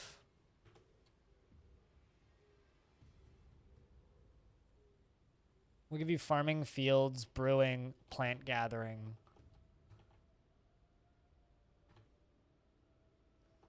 Thinking wood burning. No fishing? No, not in this biome. Unless you want to volunteer to die, then you can go fishing. Let's start digging up here. I like the look of this area. Ice fishing. I mean, there's nowhere to fish right now, for one thing.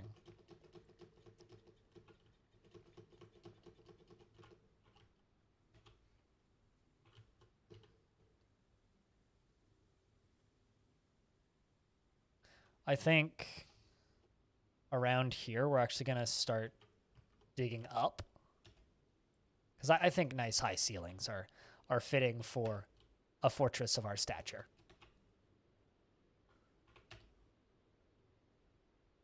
Yeah, I think that's what we'll do. Kind of want to make a nice looking entrance.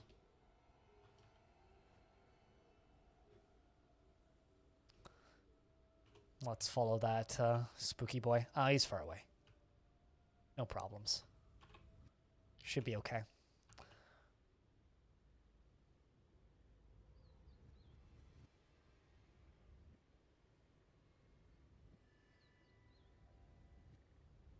We'll be okay. Elves are kind of unique in comparison to other invaders. Goblins will eventually stop sending people, so you can get a massive raid by goblins, but eventually it'll taper off. Elves can literally send a wave after wave after wave. Yeah, they can. I don't know. I don't know. Like, one squad of dwarves that are decently trained and mostly geared out can kill any number of elves, more or less. But goblins will actually, like, outnumber you.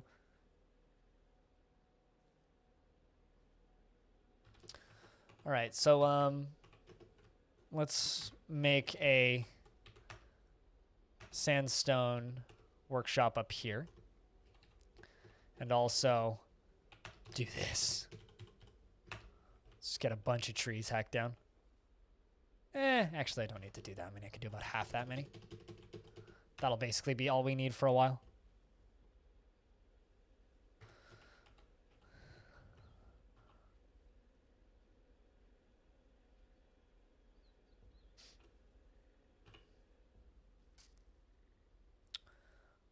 I do like that we have snow, though. That's going to be fun. So our goal is to invade this... Watch them all be out. This Necromancer Tower. And the reason... Or is it this one or this one?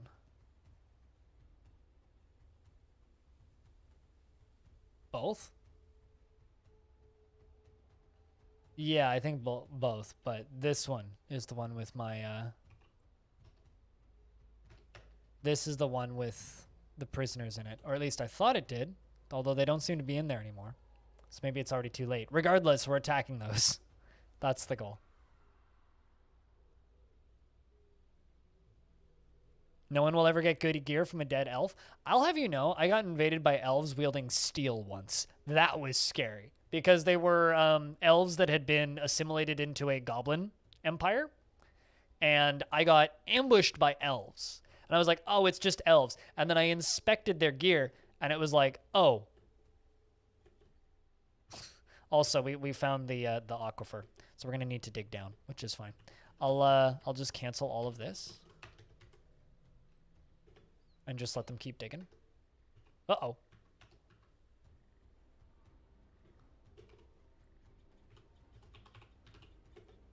Dwarves are fighting with the necromancer creature. It is bleeding. Its blood appears to be blue. No, it's vomiting. It's pretty badly bruised, though. I hope my dwarves aren't beaten. Yeah, it's just running around puking. Seems to be running. Is it coming back at me? This thing fucking moves, man. It's an aquifer. This whole map is covered in a light aquifer, so it's not a big deal.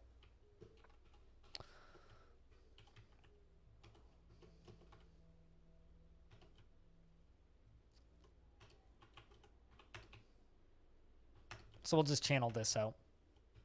Be an interesting kind of entrance. Yeah, no, it's definitely an aquifer.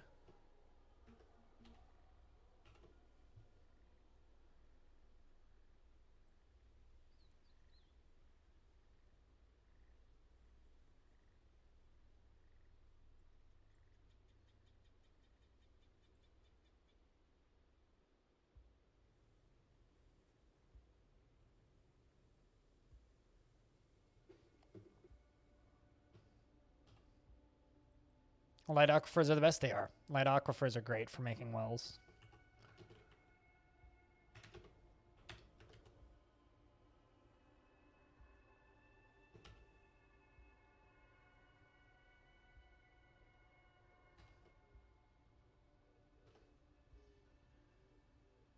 An appropriate dig site. Fitting. You think lobster's blood are blue? I mean, troll's blood is blue. Where did it go? Oh, it's very far away now. It's very injured, too. Doesn't seem to be much of a threat. It didn't really hurt any of my dwarves. It mostly fought with the dog, and the dog is fine, too. So, we're okay. All right, let's do another row of ramps down here.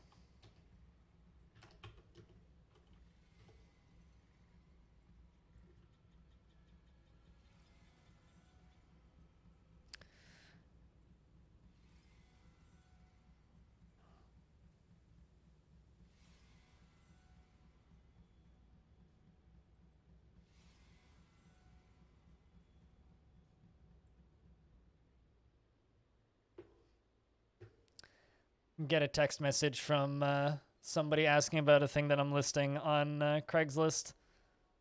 And they're just like, yo, we can give you $50 less than you're asking. I'm like, nope, it's the other price. And they're like, okay, have a good one. Lovely.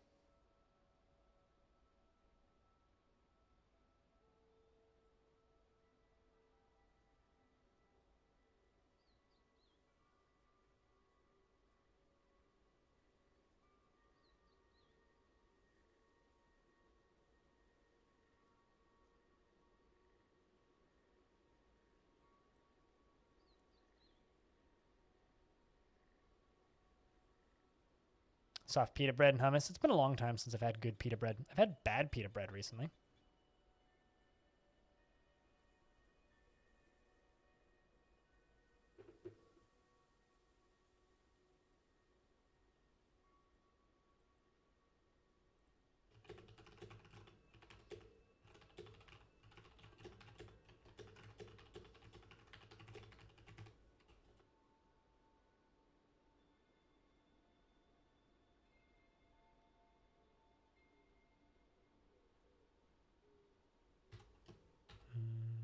I thought you said humans.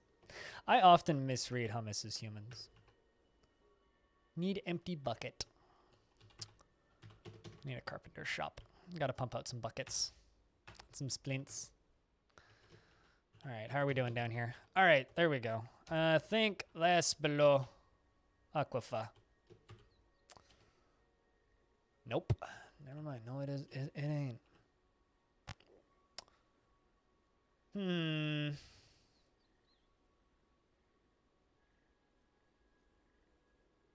I've never tried it. No. I've made naan bread, which is different than pita. But I've never made pita bread.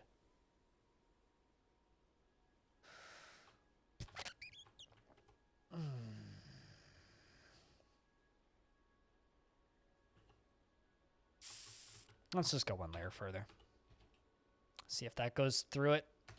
If not, then I'll try and go around it.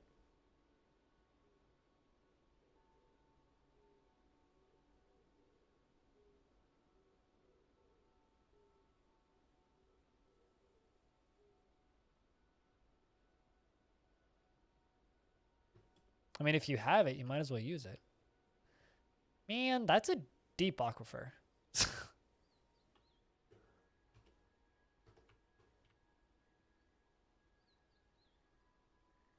One of my livestock is thirsty, but they need an empty bucket. What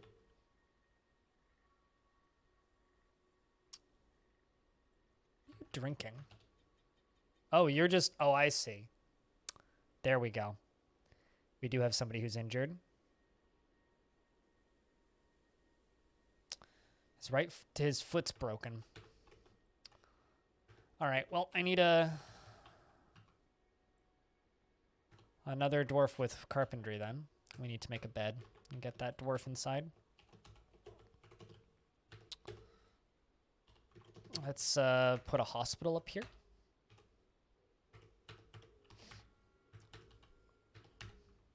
I didn't realize that you'd been injured.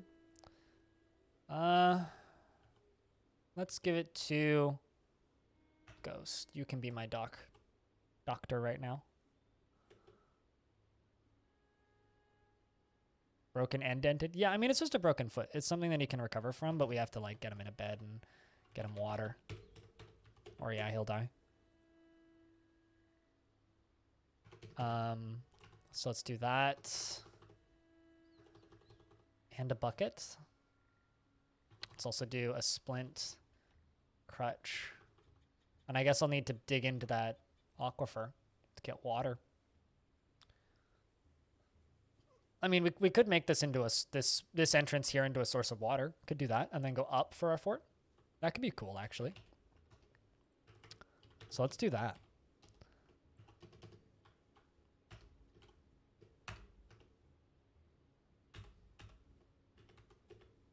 Let's do that. Because we need water. This will be a way to get water. It'll be a slow drip, but it'll work. You missed the start.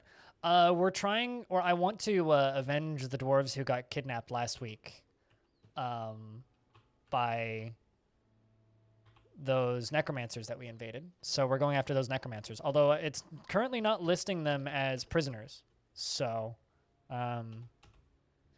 it's a untamed wilds biome, pretty close to Two Towers, but not actually in range of them. It's on the edge of a very steep mountain, which supposedly has shallow materials, but I haven't seen any.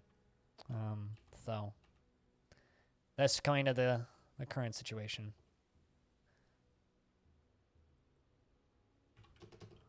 Let's put a bed right there. What time of year is it? It's late winter. We need spring. We need spring! But we have water now, so that's good.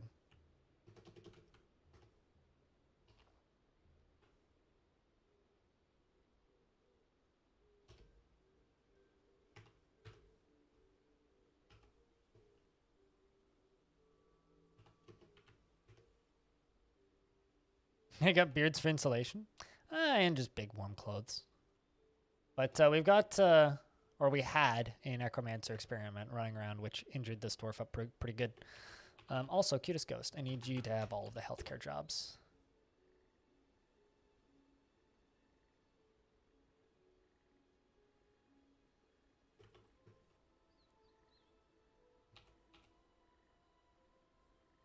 I like how they don't put him on the bed.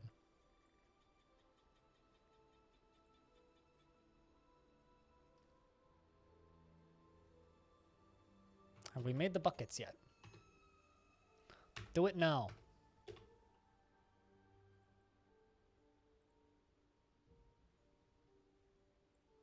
Yeah, I feel like dwarves are just not hot-blooded necessarily, but like definitely like they're I think of them kind of like hobbits, you know, like hobbits' feet don't get cold and they walk around barefoot, whereas like dwarves don't really get cold. Like you need to like freeze to death to get cold, basically. Like they're just very resilient critters. All right, so we have a bucket now. We just now need a water source, which I'm working on.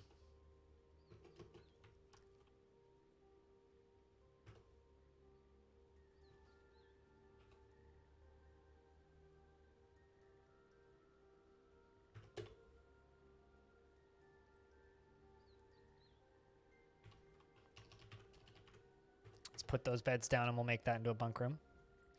Alcohol keeps them warm. That's a myth, but I don't know. They're just insulated critters. They just got thicker skin than humans. Dormitory, there we go. We got somewhere to sleep now.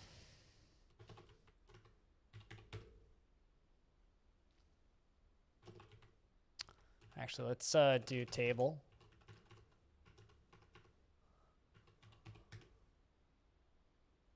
Table, thrones, and armor stand, and then just everything.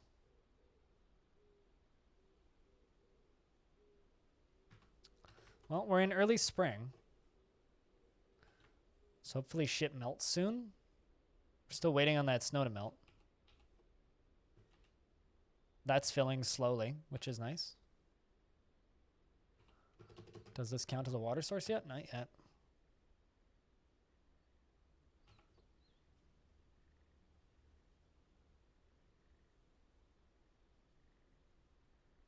What are we day fording? We're trying to avenge the dwarves that got kidnapped last week. So we're the same faction. There's a bunch of stuff in the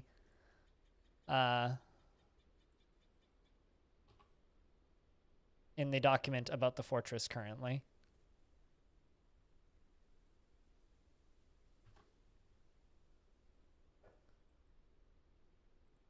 Also, the save's been updated. One of my dwarves got into a fight with the necromancer experiment alongside of 2 dogs. We beat it up pretty good, but currently the dwarf might die of thirst, which sucks. Although I am trying to turn that into a water source down here, this little aquifer. So we're doing what we can. We have the bucket. We just need the dwarves to, you know, work on it. And I think we're going to live up over here in this kind of area. I still need to find metal. Metal is sparse here in this world gen, so there's that. I think we're just going to start digging in this direction is what we're going to do. So I'm just going to kind of set this all to be hollowed out. Because this should, in theory, all be above the aquifer. Should be. Watch it not be, but should be. And then we could easily just like have a well or something.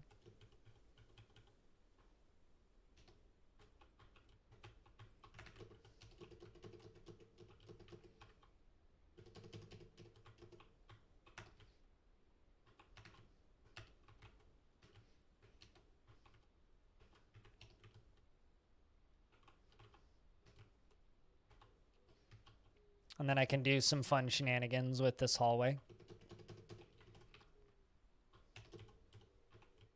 Since we have this aquifer nice and close by, though, I can make a nice big reservoir and do some things with pumps, too.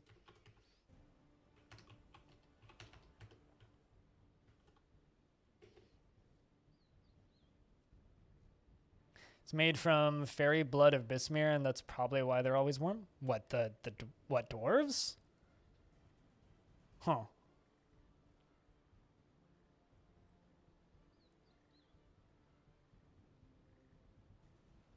Degrees Eurist. You know, I will never explain what that means to anyone because you don't want, because it doesn't make sense. 0 degrees Eurist is below absolute zeros, so it breaks your brain. Fair. Come on, I just need those little pawns down there to melt. Oh, fiery. Okay. I read that as fairy. I was like, what the fuck's fairy blood? So I was just kind of like rolling with it and it's turkeys. Wild turkeys. Look at that. Turkey gobblers. Delicious. We're going to have to train hunting dogs for sure.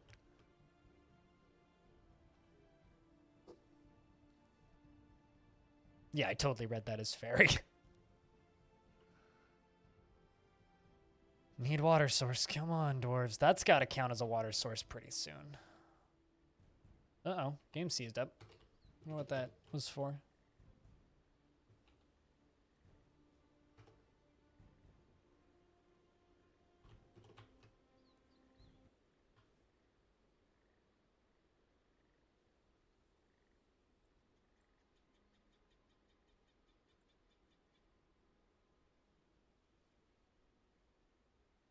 Come on, dwarves. There's tons of water down there. Go gather it.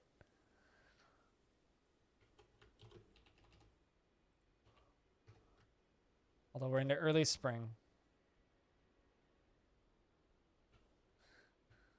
I really don't want Narandir to die of no water. Let's try digging a downstair out here at a higher priority so it just gets done.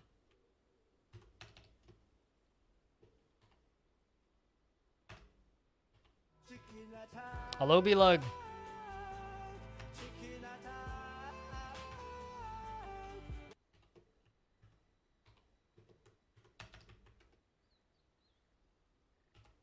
How are you? How's things, man? Good, I hope.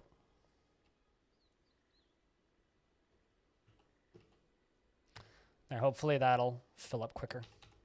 Should have done that earlier.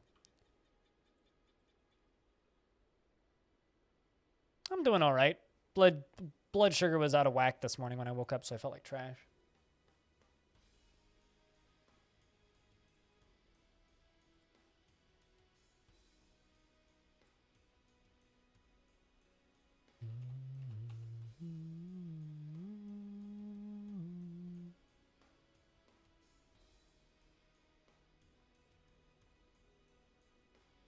Yeah. Well, we need to clean him. It's not a matter of giving him drinks. We need to clean him. Need to clean his wounds. That's the problem.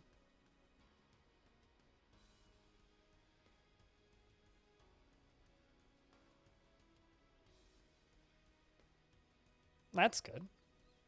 Good that your son let you sleep.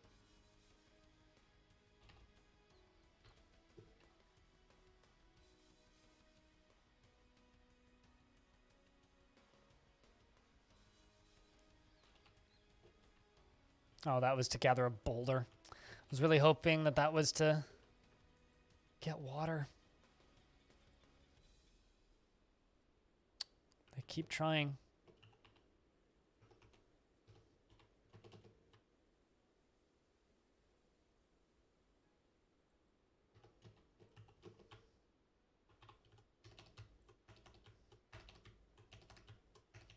I'm hoping this will speed this up. Because this is going to be our water supply once it's all done. Actually, no. It won't speed it up on that side, only on the other side. In DFE. 'Tis the only liquid that they can use for cleaning wounds.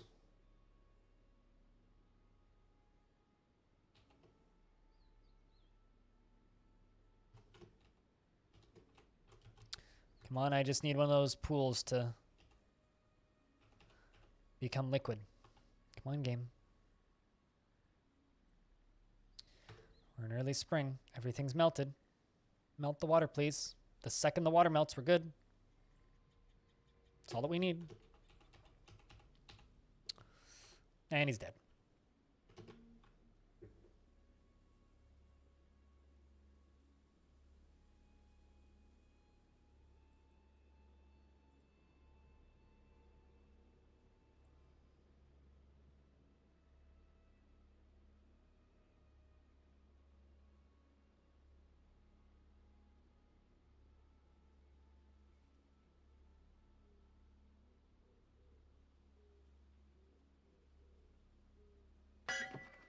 Bring out your dead!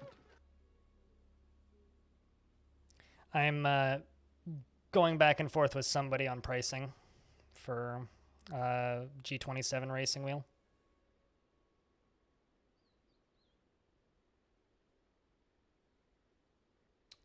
I'm pricing it to sell and this fucker's lowballing me. I'm just like, you know what? Like, dude.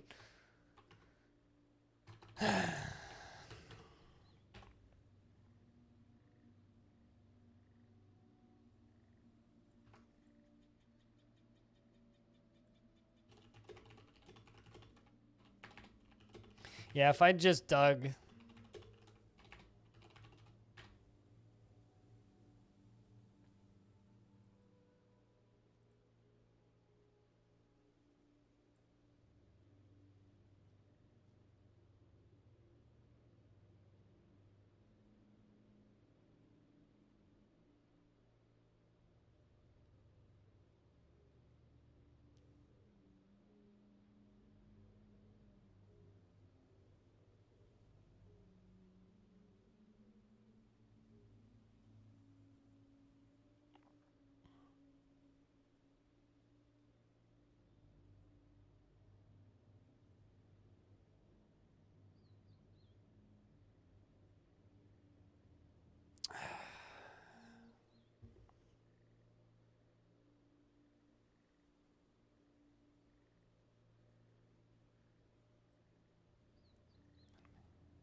What do you mean go true trailers? Can water go true trailers? What?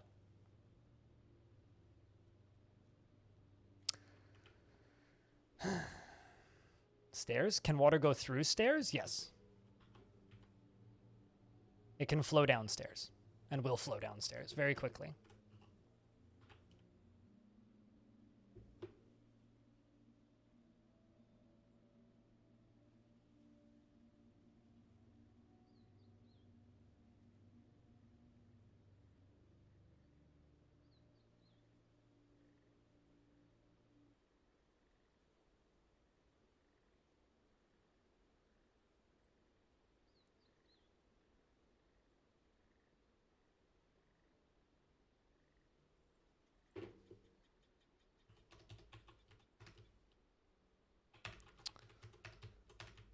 I love how I tell the person in email, we'll talk.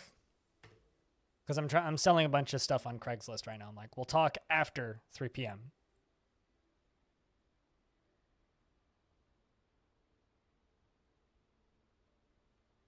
And I've priced the thing to sell. The thing that I'm selling is a G27 racing wheel, right?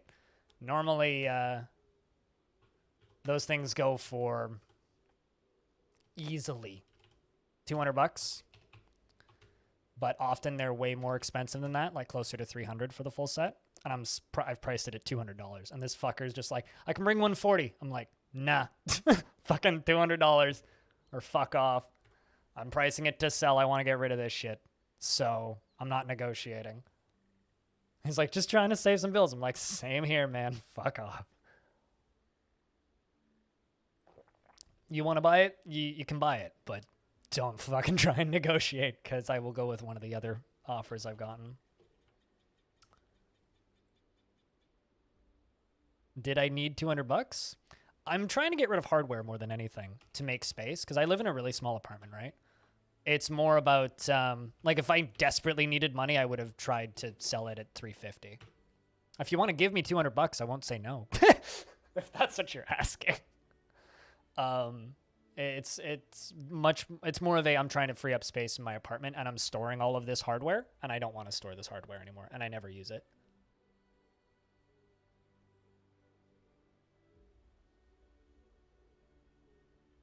Persuasion attempt failed. I mean, I'm just being honest there. Am I starving for money? No, but I'm not going to negotiate with this bloke over text because it's like we agreed yesterday on one price, and I'm not going to take less for it. And I will carry it out front and sell it to the guy at 4 p.m. when he gets here. But yeah, I need to get that corpse dealt with. Stat.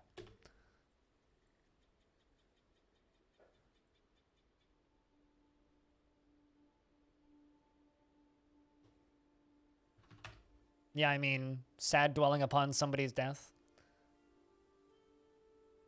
Disgusted, retching on miasma. Annoyed after having a drink without using a goblet, cup, or mug. We're working on it. I haven't even found metal yet. I was kind of hoping we would have found metal digging through the side of this. I'm just going to dig straight into the side of the mountain.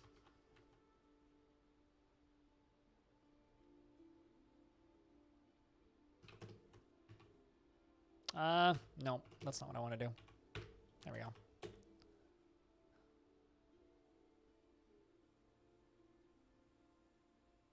Yeah, I won't sell it to them. I've had 5 offers. This person just offered to pick it up the quickest, and I've got them all on hold. If he doesn't give me the full money, fuck it. I don't care. I will carry it right back in here. I've had to do this song and dance before selling computer parts on Craigslist. If I have to do it, I have to do it.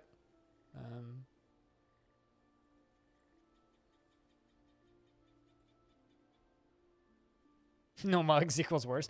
Actually, no. In this instance, the rotting body of a friend is far worse, but yes, it's fun to meme. I need somebody with no job. We'll give them the Spookums. Spookums, can you do some stone crafting for me, please?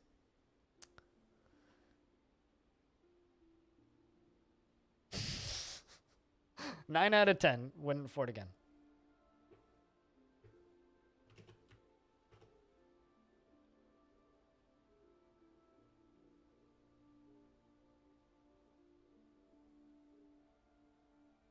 But yeah, no, Craigslist has its use, but it can be a a frustrating exercise to buy things on Craigslist sometimes. I'm going to see how happily these dwarves live in a big dormitory. That's something that I'm going to do in this fort. So this fort's basically just going to be a temple, a tavern, military training, and a dormitory. That's it. That's going to be this fort. So we'll see how well that goes. Is this actually considered a water source now? Now it is. Now it is. The whole thing might fill up. Well, it will eventually. It'll take a little bit, though. It would be called help. It wouldn't be called dwelp.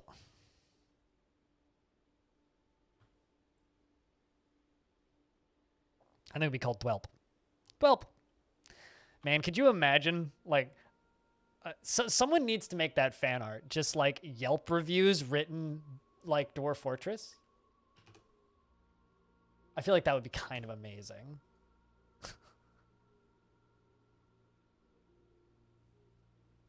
Or wouldn't that technically be fan fiction then? I feel like that would technically be fan fiction.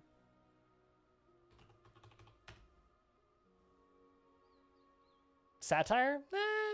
Yeah, okay, fair. I could see that being described as satire.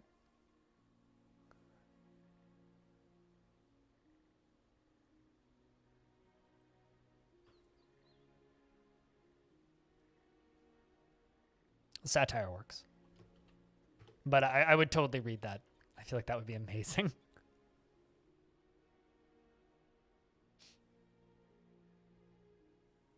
What floor next to stairs can water go through there? What floor next to stairs? Are you asking can water flow through stairs? Because water can flow through stairs, yes. You're not having a stroke, Zapdos, and that's not necessary to state. You're talking to somebody who doesn't speak English as their first language, so that's just kind of rude. Can I name a dwarf after you? What name do you want specifically? Just that guy Kade? Because I can do that, yeah. Although it's gonna take a very long time for you to get to your dwarf. I don't. How far in are you? If I can ask. Leave a comment on the most recent episode and I'll remember. You're on episode 1? Okay, well, keep in mind, I'm like 400 hours in. Recently, we've been... Yeah, I could do that. I mean, I've done it for people on YouTube before. I mean, I gave a name to Shadowblade, Eric Shadowblade. So yeah, I can do that. It's tricky getting people from YouTube in.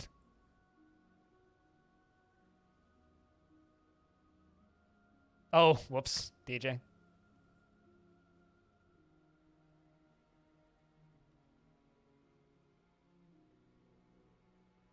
Where did my other miner go? What? Oh, he's making beds. Durr. I need to take you off of woodworking. I put him under woodworking as an emergency.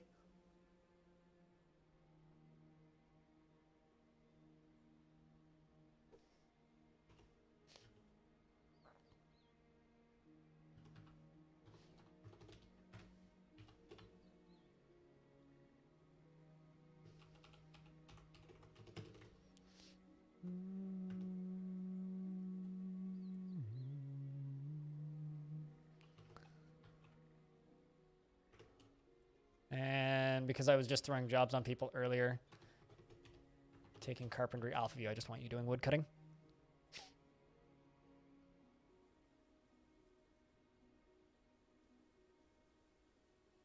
You have 1 second to lurk. Zapdos. Yeah, because water can flow through grates. Grates are made out of wood or out of rock or out of metal. So you can make them at a mason shop, a carpenter shop, or basically you can make them anywhere. So grates are super easy to make for that reason.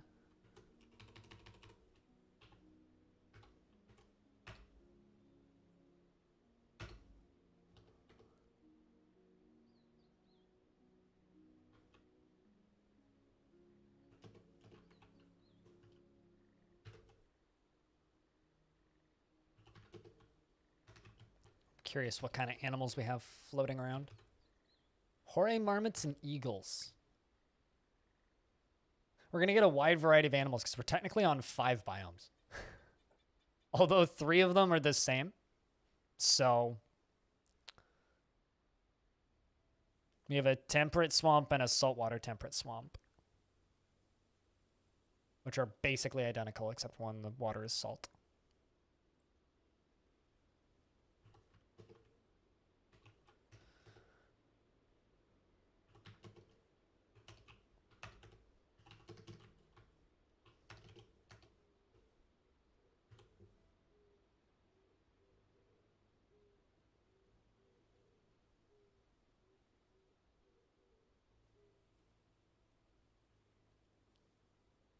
There have been multiple occasions where it looks like no one had typed in chat, but I sent one message and a bunch of messages appear. I've had some weird issues with chat recently. Nothing like Twitch breaking, but definitely unpleasant.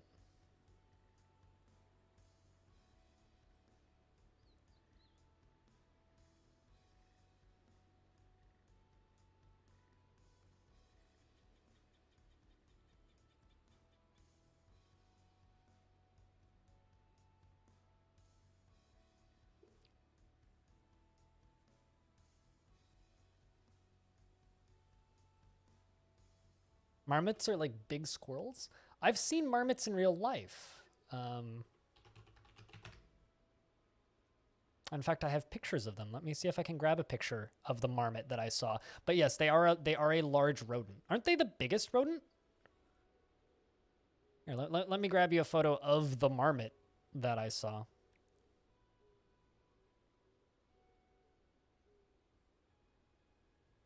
Did I not put it in my...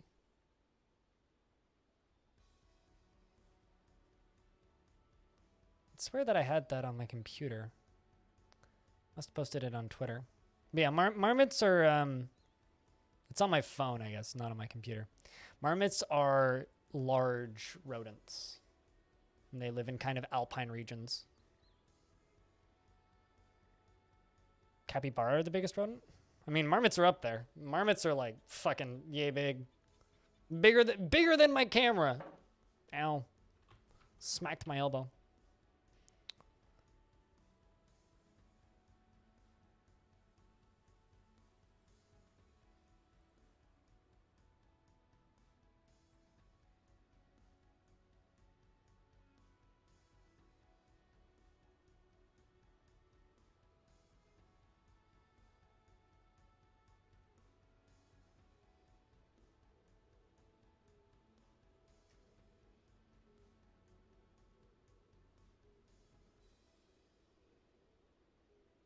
Capybara, the largest living rodent? Okay, fair enough. But yeah, no, those fuckers are big. So we've found no metals so far. No metal. Make a bunch of doors and suspend that for a minute.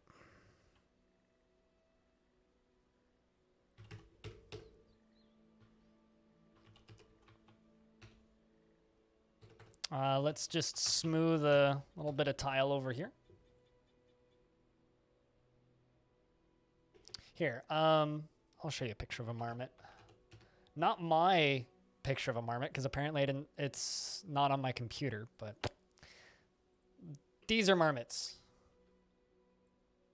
This is like almost identical to the one that I saw, oddly enough. But like we have them around here. They have different patterns to these guys.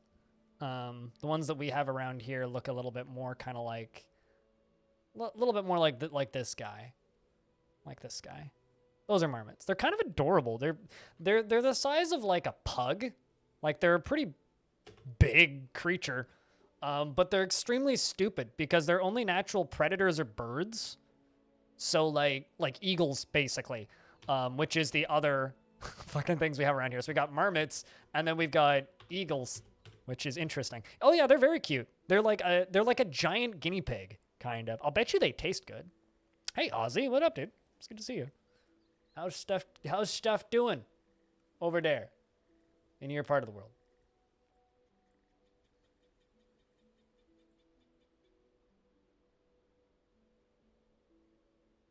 And thanks for the 25 cents. Hardest working man in Hollywood. Wait, me or you? Because I ain't in Hollywood. I'm in Canada Wood. I don't know. What's Canada's equivalent of Hollywood?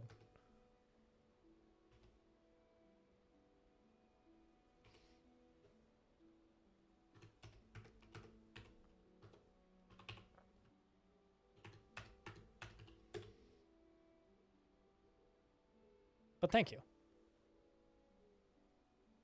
Minus 42 today, so nope. Oh, Maplewood? I actually used to live on a Maplewood street at one point. And then they changed the name of the road. Shit, you not. Vancouver's not minus 42. Fuck no. No, Vancouver's like a balmy 8 degrees Celsius outside right now. Edmonton? Yup, that would do it. I was in Edmonton, 2019. I was in Edmonton. I was in Edmonton for, why am I blanking on the name of it? Heavy Metal Festival.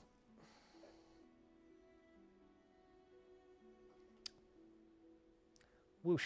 Blanking on the name of it now. That's so low you don't even need to convert between Celsius or Fahrenheit. Yeah, that's just cold.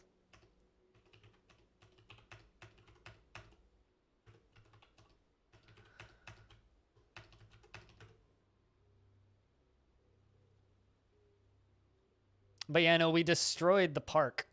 But it wasn't our fault. It was the rain's fault, not our fault. Chaos Alberta. That was the name of it. Chaos Alberta was when I was there. I stayed with my friend's older sister who lives in the city, and we slept in their basement on blow-up mattresses, and then got up and went to the shows all day, and then went back and slept on air mattresses, and then went back and did it again the next day, and then got on a plane and went home the same night. It was great. Fucking phenomenal weekend. We caught the cheapest flights out there. Flights there and back were like upsettingly cheap. It was kind of great. We had a great goddamn time. All right, we got to start harvesting stuff, so we'll do that. Pretty sure I've got gathering plants set on at least one dwarf, so it should get done pretty quick.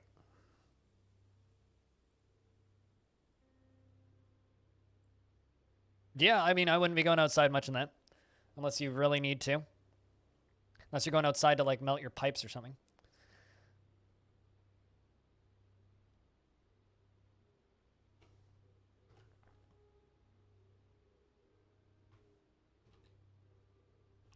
All right, so this down here is a spot where we can farm.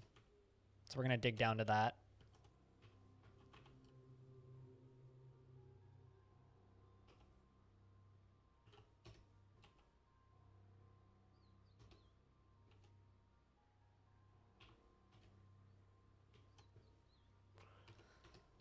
Okay, stairs.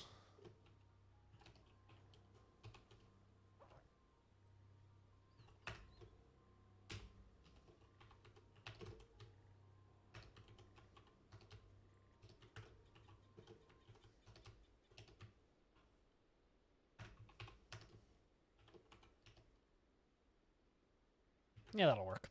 And I think we'll do our bedrooms off to the left of this. Who was at the festival? I mean, I've mixed feelings about it now because of us one particular person, but the full lineup that we were there was a few bands that we skipped, so I can't remember who they were. But the full lineup was Disturbed, The Cult, which were better than I thought they'd be. I thought they would just be terrible, but they were okay. It was supposed to be Rob Zombie, but Rob Zombie canceled at last minute, so instead it was The Cult. Light the Torch, Animals as Leaders, Gwar, Slayer, and then Marilyn Manson and Headstones, who were kind of bad, and then another band that we skipped, and another band that we skipped. I can't remember who those two were. Metallica? Metallica's really bad live. I hate their shows. Also, what the fuck happened to you? Hold on a second.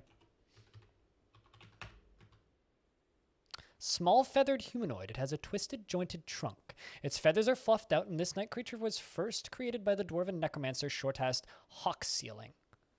After horrible experiments on the dwarf Merle, gear conflict. All right, so we've got to fucking stay indoors because this shit's getting bad. And I've got a dwarf with, like, their skin rotting right now. I'm not sure who it is. I need to look.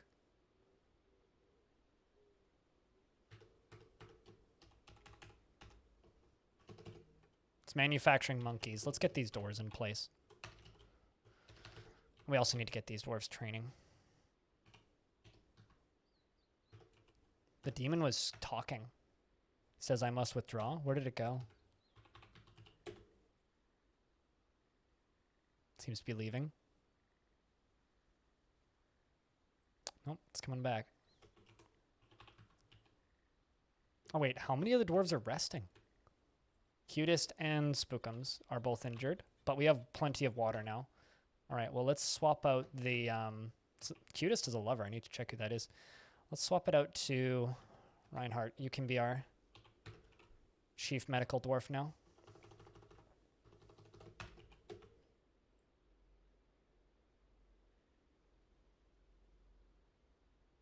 Let's just get those doors in place.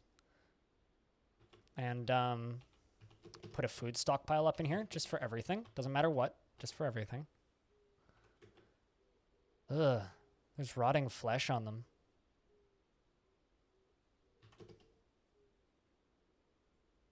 Her upper leg is cut open, and her upper leg is rotten. So whatever that creature is, that creature has the ability to make people's flesh rot. Ugh. So they're going to have to cut the rotten flesh off. But fortunately, we have plenty of water. A stray dog has been found dead. Leprosy? I mean, that's kind of the outcome. This thing. It's a necromancer experiment.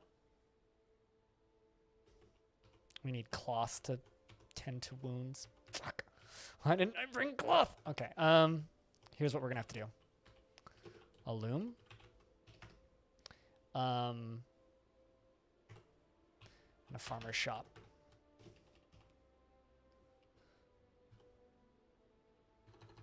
Need you to go be brave, and I need you to go gather plants for us.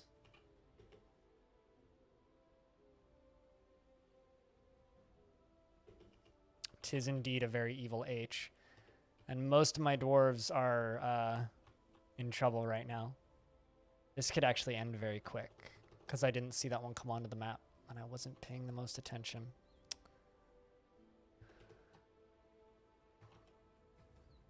Alright, so I need to give you weaving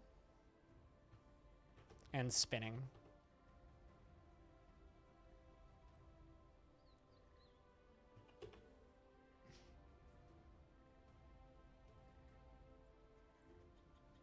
Also, Ripterus, what's up?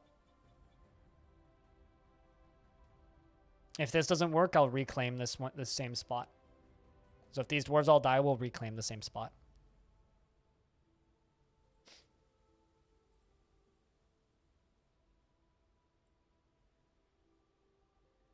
We're doing our best to tend to their wounds for right now.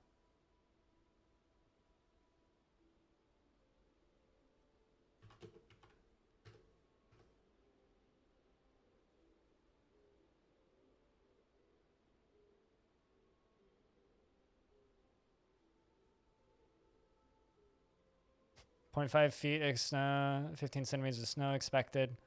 That's not that cold. You'll be fine. You'll be fine. It's nice of them to give you a warning, though.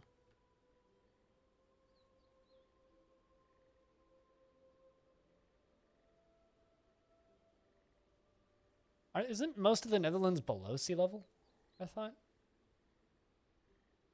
And that's like the joke, is that when global warming gets bad, the Netherlands just disappears.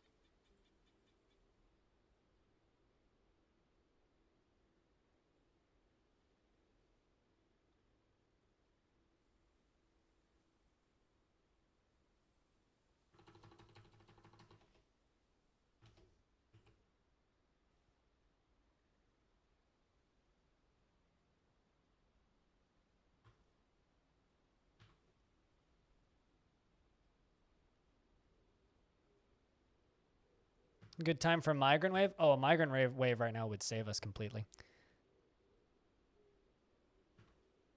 I mean, we're midsummer. We're getting close to migrant wave time. Did the spooky boy leave the map? Yeah, it did. Yeah, no, a migrant wave would be choice right about now.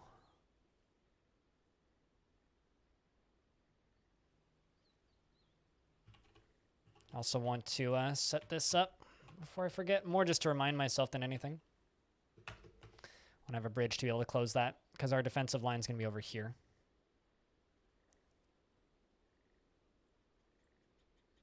It's been working thus far.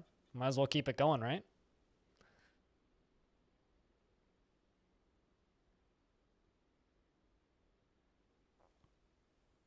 Giant flies aren't too bad. Could be a lot worse.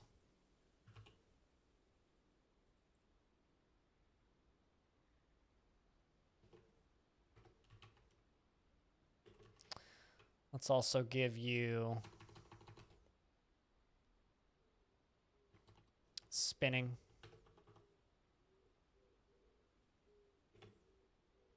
So you'll store an item in the stockpile and then you'll go spin.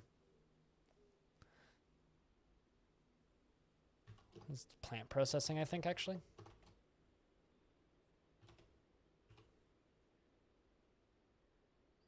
Because we should have pigtails, unless we ate them.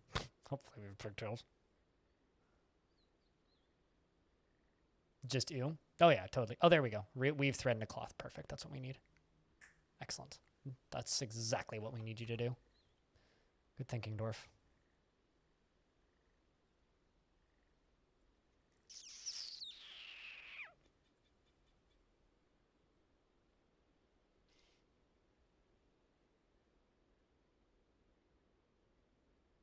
Already rotting? No, they cut the rotting skin off. They just need to dress the wounds now. But we're getting them dealt with one at a time now. But we have a nice big water supply down here, which is good. I mean, are they all getting no, I mean, no, that's the medical dwarf. Cut open. So this one, his right upper leg is cut open and just needs that to be fixed. He's working on it. Monkey's leg is fractured. So Monkey's has a broken leg. And upper leg is cut open and dented. And then it was, I think, Cutest. No, it was Spookums. Yeah, it was Spookums whose flesh was rotting, but they cut the rotten flesh off. So they've removed the infected flesh. That's why there was blood on the wall very briefly. So yeah, we just need to keep an eye out for those spooky dwarves. But we're getting that cloth made, which is what we need. And we also have a spot now where we can plant stuff. So that's what we're going to do next.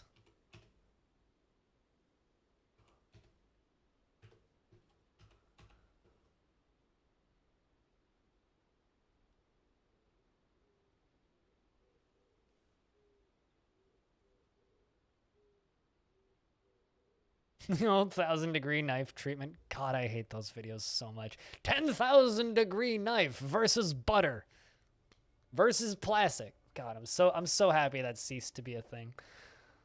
Super hot knife versus super cold knife. Cutting through cheese. This is dumb. Stop. Now it's just the hydraulic press channel. Excellent. Here comes a new round of dwarves. Let's see who we getting. Kolib, a weaver, a very good weaver, in fact. Dreams of creating a great work of art, and this dream was realized. He's a member of the Bent-Faced, and a former member of the Barricade of Bronze. Wasn't that the name of my other fort?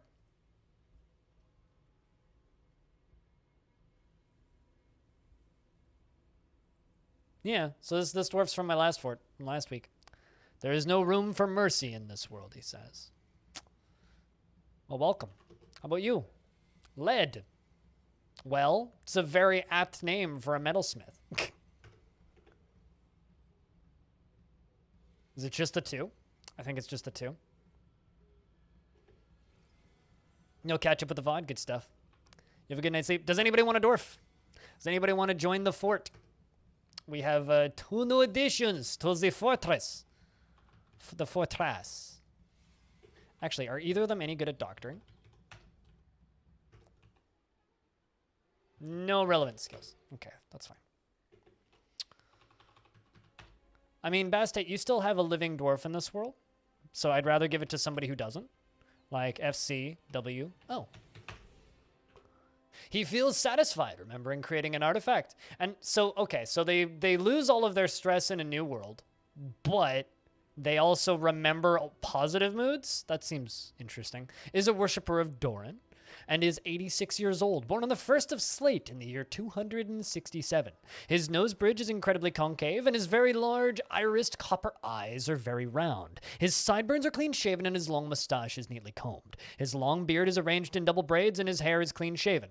He has a clear voice, and his icru skin is wrinkled. His ears are somewhat broad, and his hair is raw umber, with flecks of gray. His nose is slightly upturned. There is another one up for grabs, yeah. He likes jade, gray langur leather, silvery gibbon tooth, and nautilus shell, high boots and beds, and reindeer for their large herds. I can understand the love of beds. Squaggler, squaggler, squaggler. Passion fruit wine and quinoa beer. Hates mussels.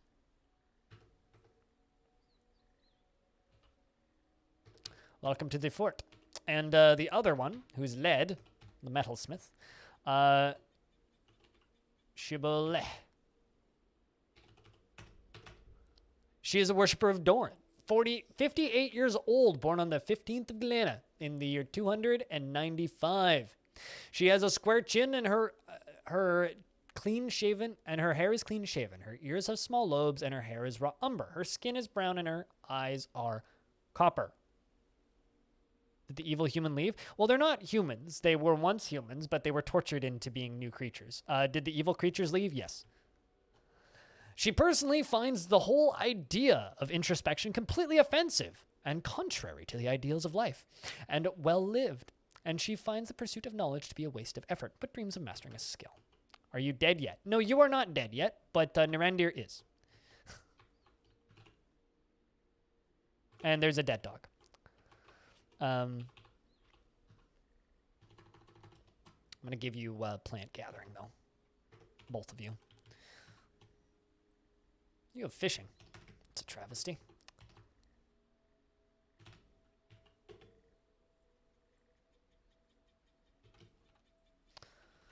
Let's gather a fuse from outside.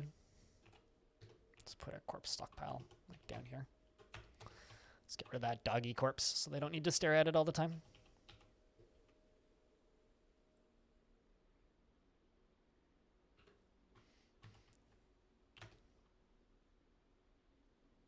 Man, these dwarves are very easy to please now. Constant moods for no reason all the damn time. Doesn't feel anything after putting on a superior item. Man, that was quick.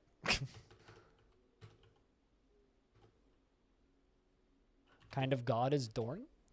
If I remember correctly, female deity of the Cobalt Crypts most often takes the form of a female eagle and is associated with mountains. Yeah, I was going to say god of mountains. Female eagle. The eagle god of mountains.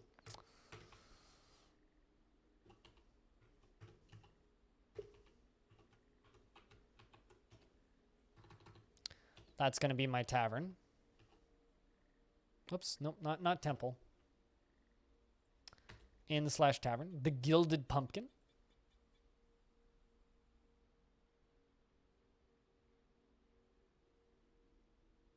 And that'll work.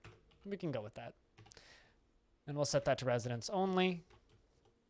And up here, we're going to make a temple. Temple. No specific deity at the matched Ivy? That works. Blind is missing hard mode. It's more like realistic mode. I don't know. You have to suspend disbelief a little bit to play Dwarf Fortress. But I have a hard time believing that they would be even remotely happy in a situation like this. I'm going to practice a craft. Well, there are some crafts I need done. Some easy crafts I can give you.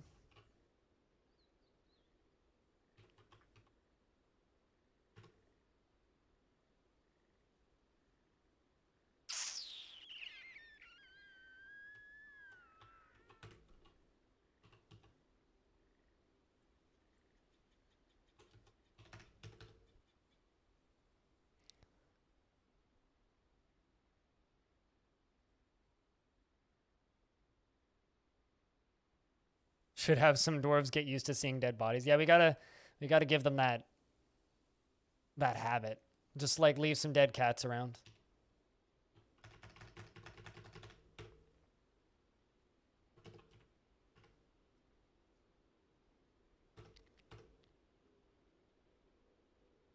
Seems like a good habit to give your dwarves. Get them used to dead bodies early, you know? Do it to them as children. You know, just scar them a little bit. We'll be fine. Get them used to it young so that they don't run into problems with it later.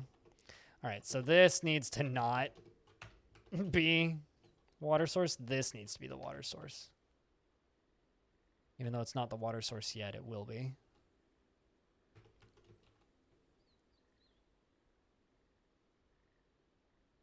Mentally tough ones? I don't... I'll bet you could probably get most of your dwarves used to that stuff.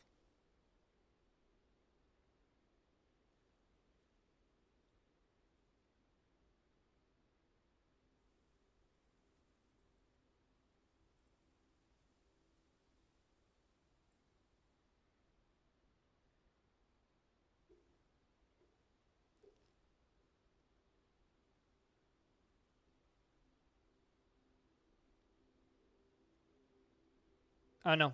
What to those of you out there who've messed around with this version, do you guys find the changes to be a little bit overblown?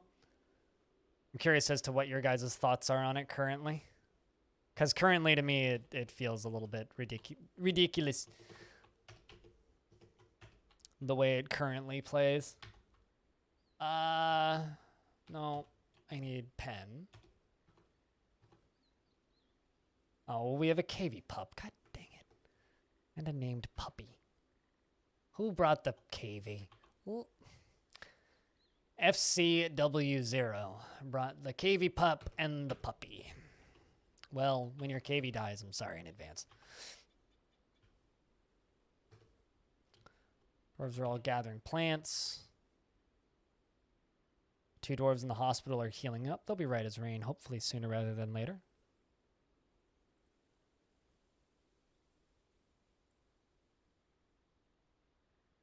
I mean, so, like, I think, like, 20% of the dwarves should, like, a percentage of dwarves should have a chance to get used to it, I think, but. Small llama wool tunic. Oh, I remember that one. Who's now this dwarf, right? Yeah. Aaron Lycott. I wonder if you brought anything with you. I mean, I remember him being a pretty good dwarf, so there's that.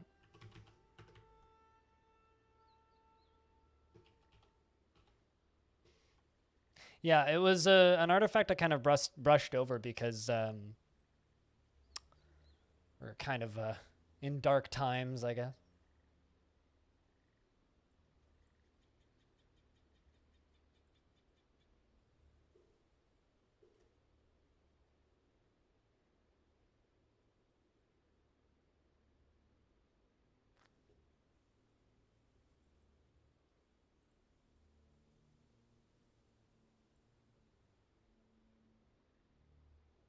There we go. All those plants get stored in there. I'm not seeing so many canceling dress wounds anymore. So that's good, I guess.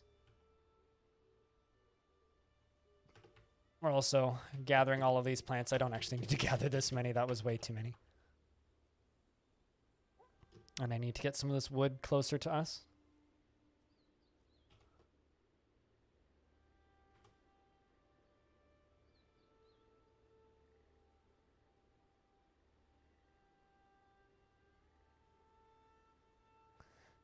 I'm continuing the saga of misusing Rogue Plus as a term. A streamer said Red Dead Redemption can be a roguelite because I'm restarting the game from scratch if I die, so it has permadeath.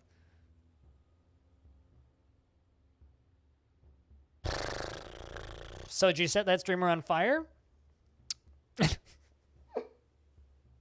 I certainly fucking hope you did. Jesus Christ, man. It's almost as insane as saying that Dota had a roguelike mode. Gotta love it, man. Gotta love it. Gotta love it.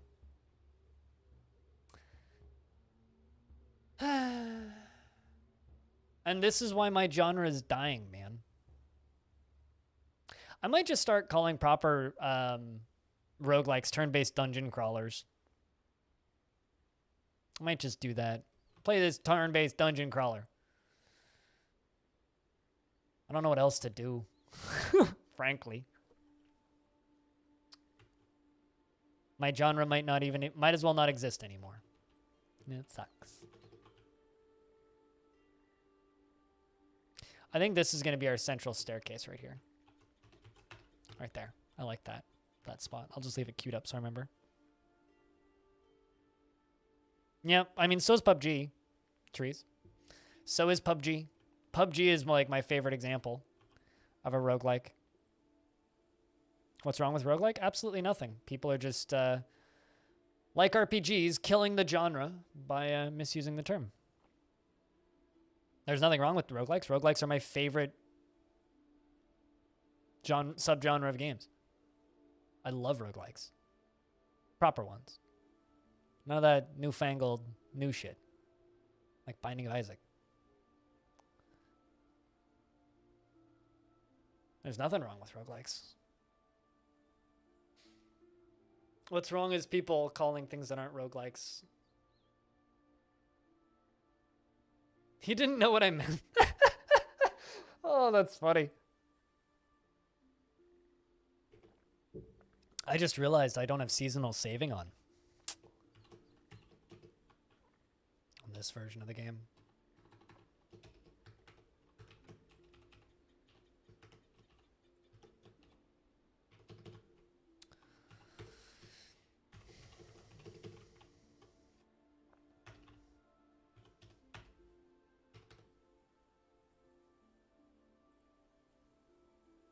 I mean, MOBA means nothing.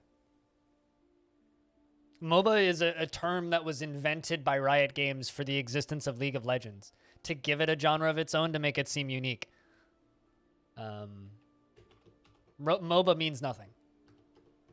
Like, multiplayer online battle arena. All right, so Call of Duty, League of Legends, Star Wars Battlefront, like... Any competitive multiplayer game's a MOBA. Chess is a multiplayer online battle arena. Literally any multiplayer online game with PvP is a MOBA, technically.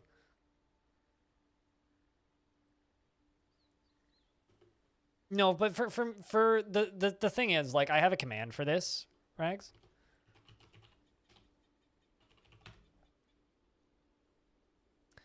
And the problem is people are calling like deck builders roguelikes. A deck builder is a deck builder. Single player deck builders have existed as long as, like, since fucking Solitaire, right? Something for lane actions, tactics, and strategy.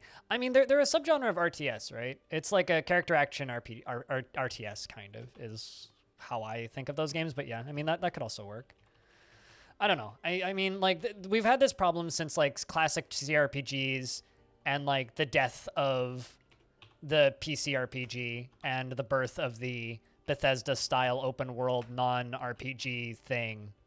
You know? Like, I don't think... Personally, I don't think Cyberpunk is an RPG. A lot of people, like, they call it an RPG, but it's not a fucking RPG. It's an open-world action-adventure with some RPG mechanics, right? Binding of Isaac isn't a roguelike. Binding of Isaac is a single-player run-based game, but it's not a roguelike. So I don't know.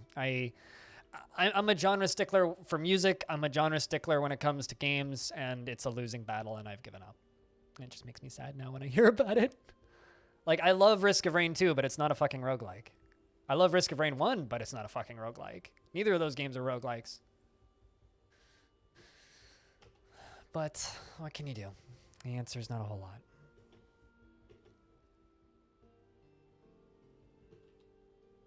Is this considered a water source? Not yet. All right, well, I gotta go down to this, make this into a water source, because this will be considered a water source. There we go. Perfect.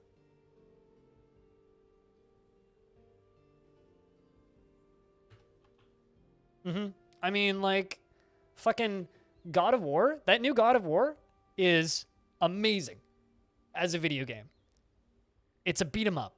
It's a 3D beat 'em up. It's not a fucking RPG. It's a 3D beat 'em up. And people call it an RPG. Come on. The fuck? Have you never... Anyway. I don't know. It just makes me sad. Like, it just sucks.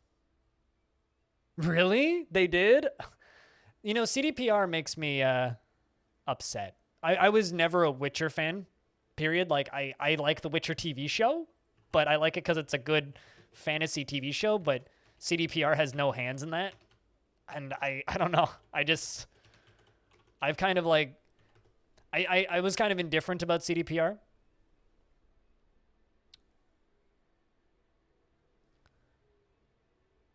For me, RPGs include tabletop, and it includes...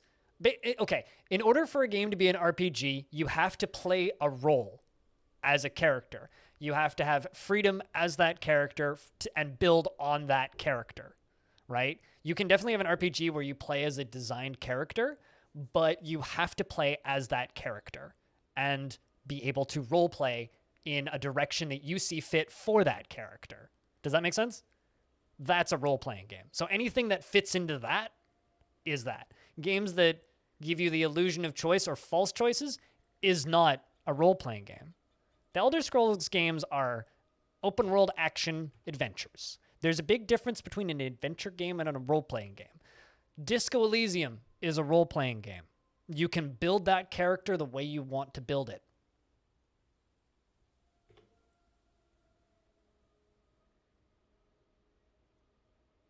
Like, come on. It's not that complicated. Whereas Cyberpunk is like basically Grand Theft Auto, and Grand Theft Auto isn't a role-playing game. Come on. It's an open-world action game with some story.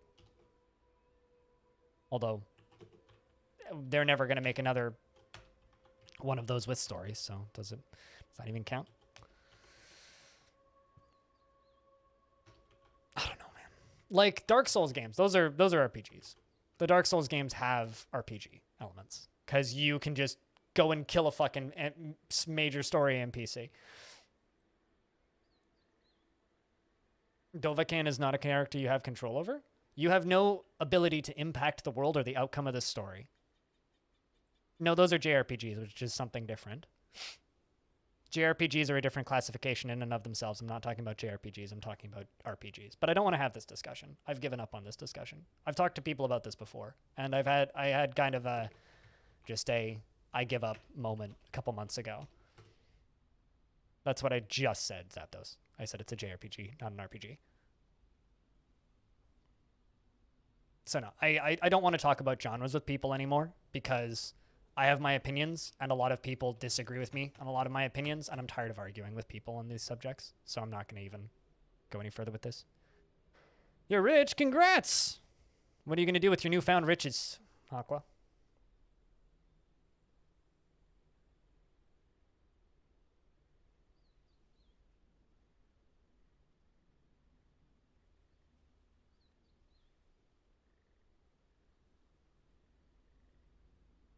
Blow it all in the next investment opportunity. As you got to do, go big or go home. What are you doing?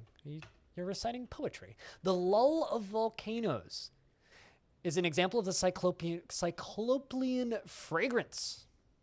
The writing is no particular subject. The writing has a hint of voraciousness to it, or viciousness to it. Overall, the poetry is not awful, but not very good either.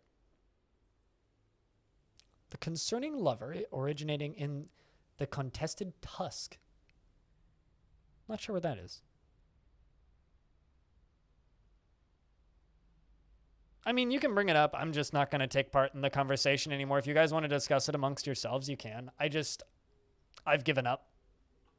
Is the TLDR on it? Like,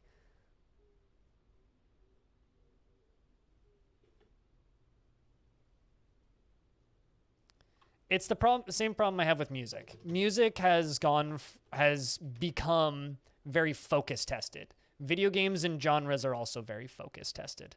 The way that we sell items to consumers is by making that item the perfect thing that sells the most possible copies of that thing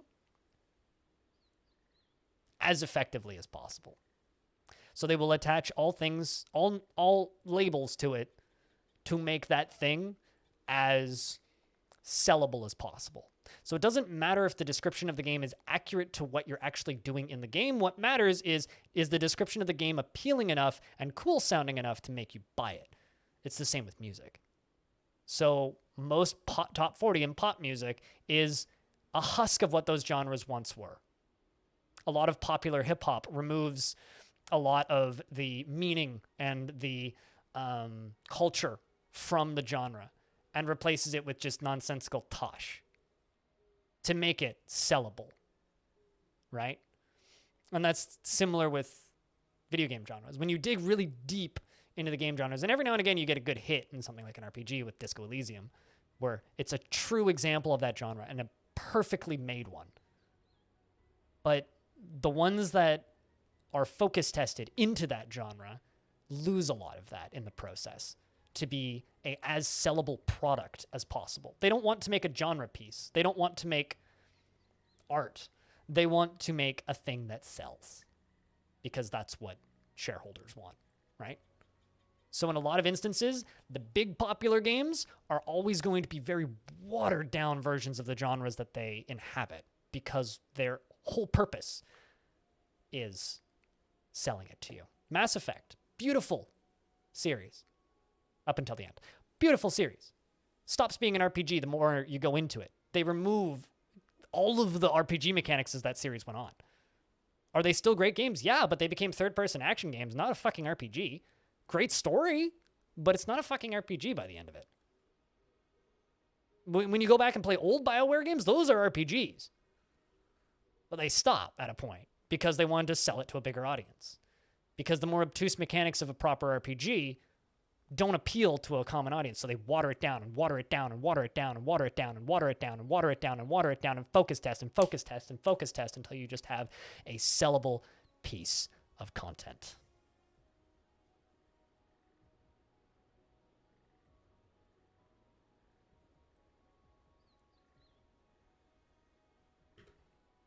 You lost me a bit there? I just did.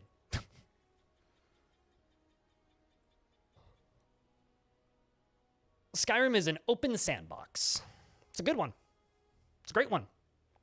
It's a sandbox fantasy world that you can explore and you can loosely interact with, but nothing changes. I could be the greatest hero in the world from Skyrim. I could have powers of the God King and have control over all of the dragons in the universe, and I walk in and I walk into a town and some child insults me. The fuck is that? I am the God King of the universe. I shall smite thee off the face of the fucking planet. You should be bowing and licking my feet because I am such a huge and important power in this world. And this child is looking at me and going, "Hey, mister, you don't look so strong." Fuck you, kid. That's no fucking RPG. It's a waste of time, fucking empty, boring, dull as shit sandbox. You can mod it to be slightly cooler, but that doesn't matter because the base content of the game is shit. And that's the case for every Bethesda game. They've never made a game that doesn't do that. And it sucks. It's a great sandbox. Fucking fantastic sandbox, even. I had a lot of fun with Skyrim. Garbage RPG.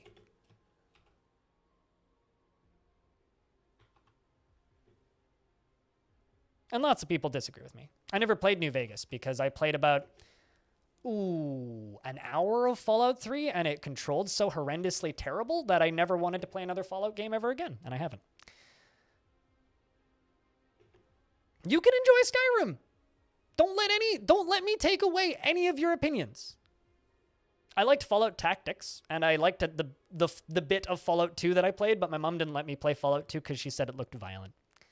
I tried. She's like, "That looks violent." Well, okay. I lived a very sheltered childhood, so the games I could actually get into my house were minimal. I loved Icewind Dale.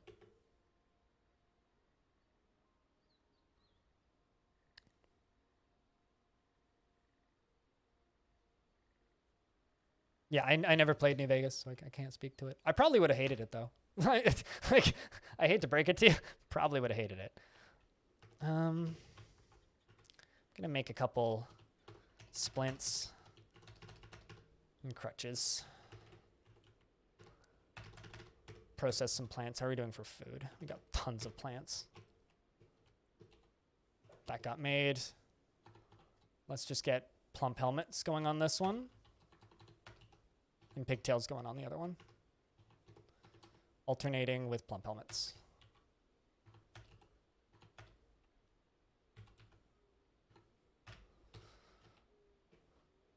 No, she wasn't wrong. No, my mom stuck to ratings. And it was very hard for me to get around that. I was able to get a copy of Fallout Tactics into the house, which I quite enjoyed.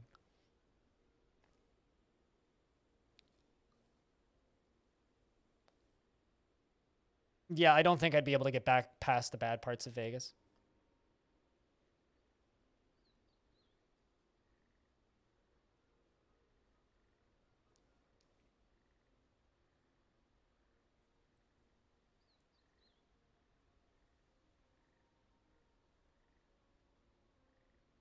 There we go.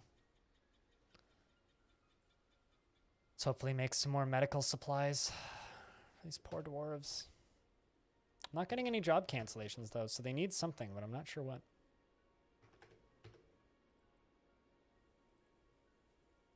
I was kind of expecting them to need a traction bench or something. Be back in a second. I need to go check my blood sugar. See where we're at.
All right, I return.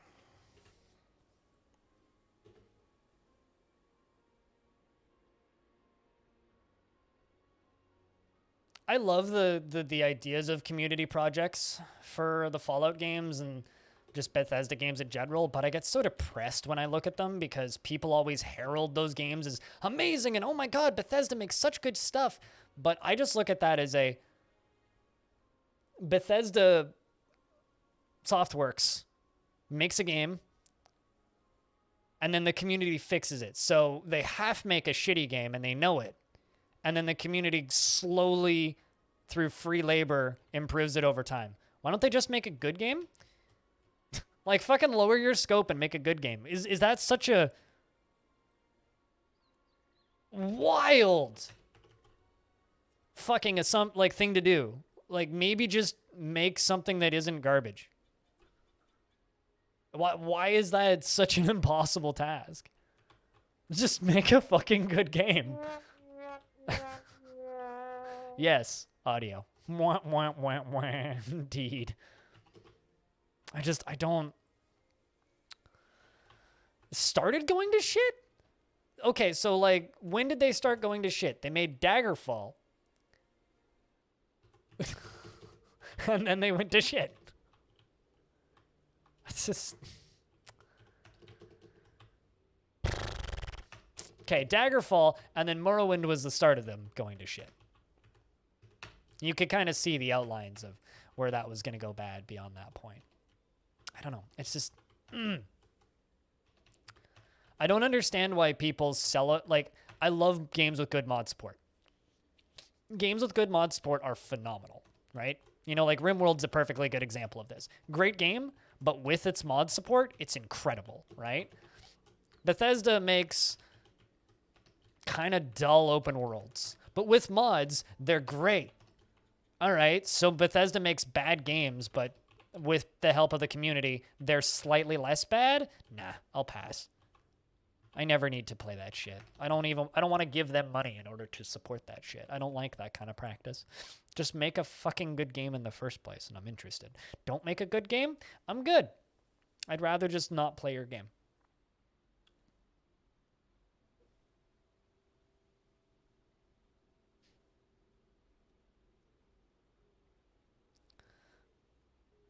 After that, no more Bethesda? I mean, well, they're owned by Microsoft now, so we'll see how... Actually, has that deal actually gone through? It might not have. Anyway, they're getting bought by Microsoft now, so they're really getting sold.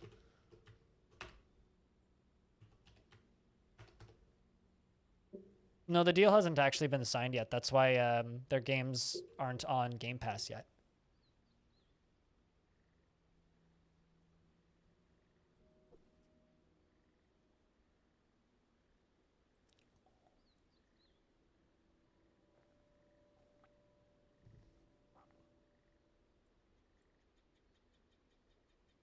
What kind of games do you develop, if I can ask?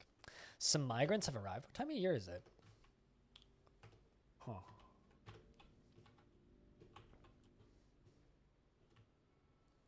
A metal smith. Still haven't found any metal, though. 2 dwarves, 3 dwarves. Farmer? What kind of farmer? We can get some more dwarves named in a minute here. I'd like you to have farming, please.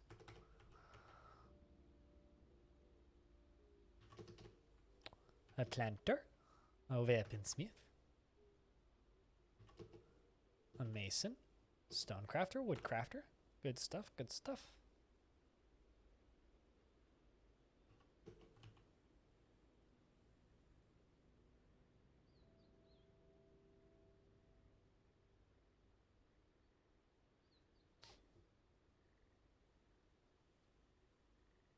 You mean exclusive to Microsoft? Because Minecraft is on like every single platform.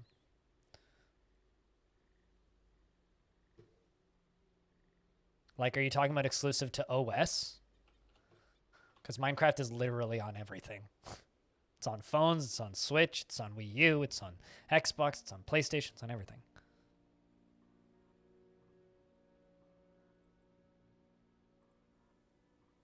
I don't know what that means.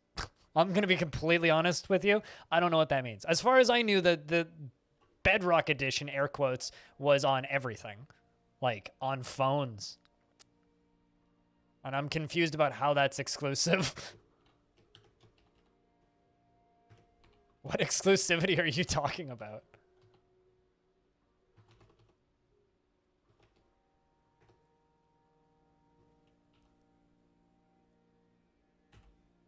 Yeah, I mean, I knew that, but this is why I'm confused here. Diamond.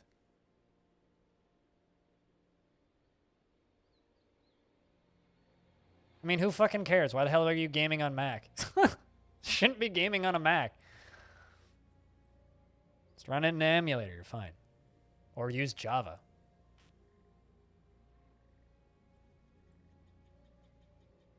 If you were away for a while, welcome back, Trees.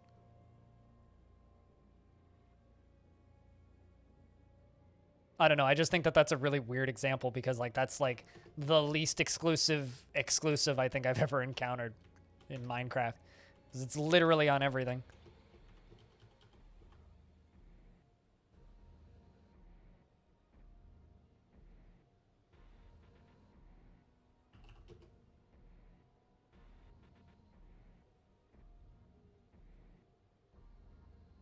Huh.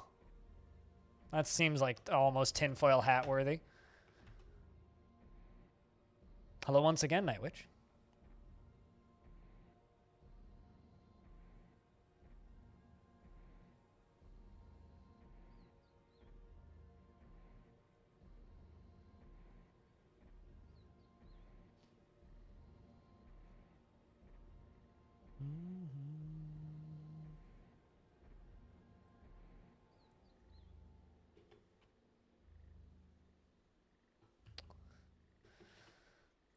I'm gonna give another dwarf.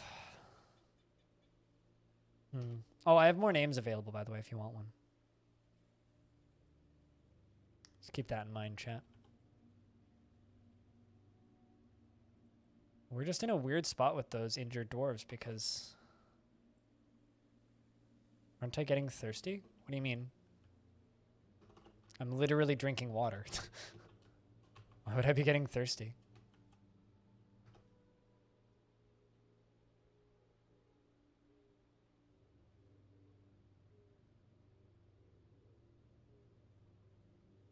There's water in this coffee cup.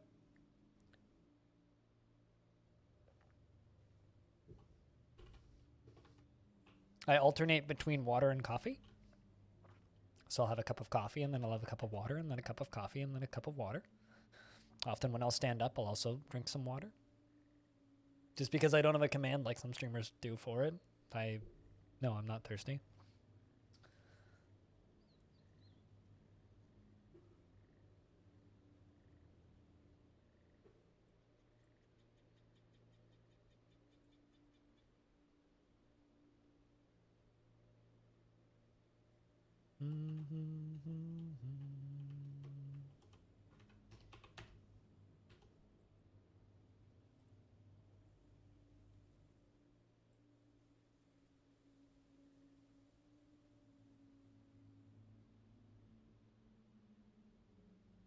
I'm pretty good at doing this streaming thing for really long hours, and one of the things you learn to do when you do the streaming thing for really long hours is you learn to not get thirsty and how to keep yourself hydrated and awake and all that stuff.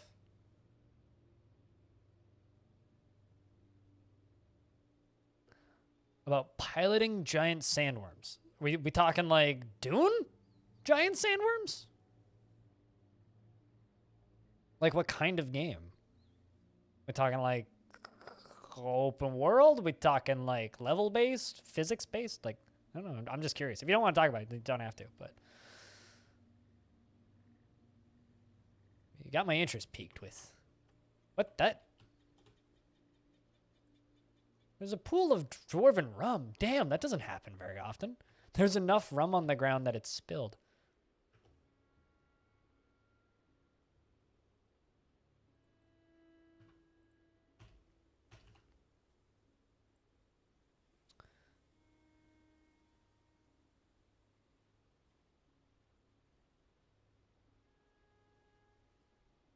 Mug was lost or destroyed. I mean, they definitely have gotten it back. It's just kind of funny. I mean, it's been cleaned up now. I saw the mug lost or destroyed item. Like, I think they tripped. I don't know. I need to get those shops inside, though. We need to get these dwarves into military and training.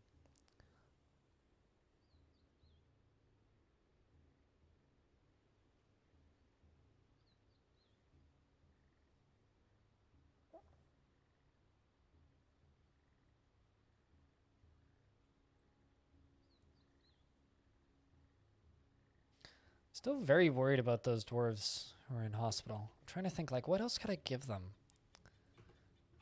that could fix their current situation?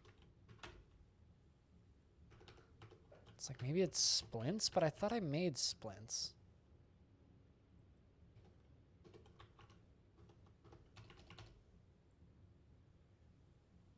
Oh, what? Did I, like, remove my only carpenter or something? I must have. I thought I had 2. All right, well, that seems to be fixing it. See what the status is. Giant flies and ravens. How happy are these dwarves? Very happy, even though they have nothing at all. Dwarves are super happy. Also, we super duper didn't get a trade caravan this season. That's interesting. Unless they're just really late.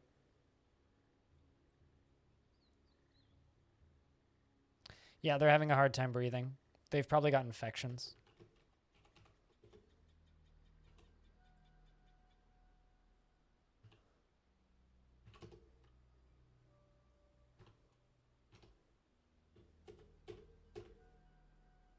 Let's see if that's what they need.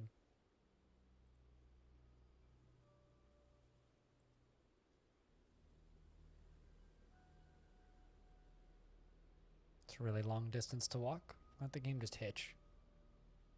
Something just happened. Moon didn't move over.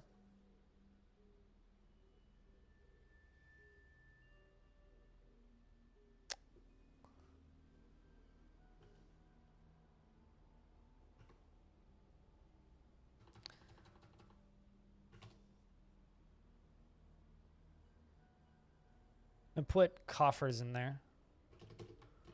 Let's process plants. See if we could do that.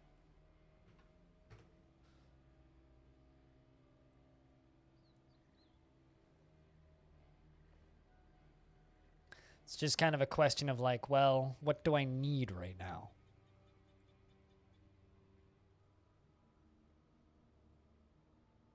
I mean, isn't that what you got to do?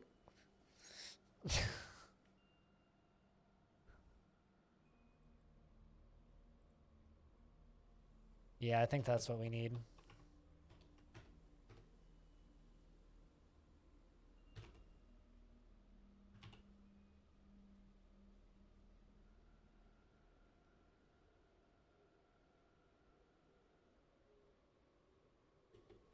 Let's give cool. I've got other nurses or other dwarves that can help.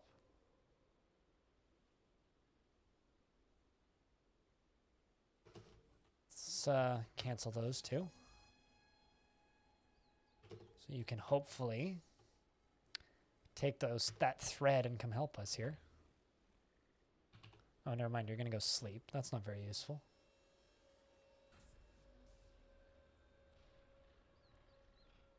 That prevent farming on those tiles? You need mud on the ground, so you need to pour water on the ground first.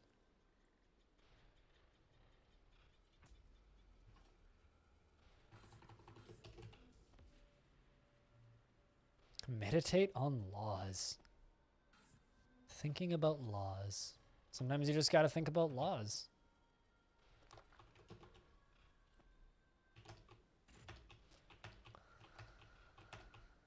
Let's get those bedrooms bedroomified.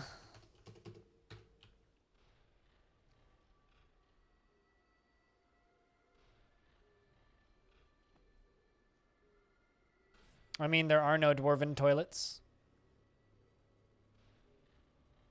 So it's not something you need to worry about, Diamond. And Tarn has stated that he's never going to... yeah, it's almost barracks time. That he's never going to add toilets because he doesn't want us to weaponize feces. Enrico, what's up? It's good to see you. How you been?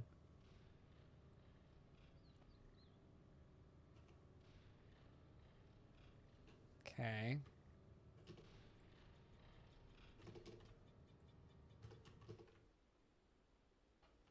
What is actually wrong with you? I mean, obviously, ability to stand is lost, but no health problems on you. Right lower leg is cut open and your right lower leg is dented.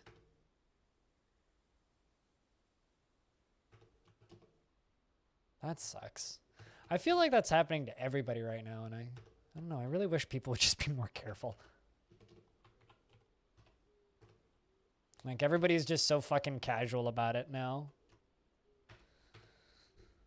Whereas for me, it's like, that's still like a death situation, no matter how passive it gets. And everybody's just so casual about, oh, you know, just got COVID-19. Or, oh, you know, just casually came down with terrifying illness. I hate how casual people are about it. But I'm glad that you made it through. Hopefully with as few side effects as possible.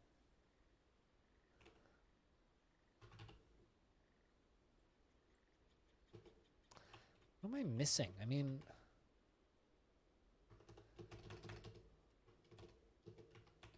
maybe crutches?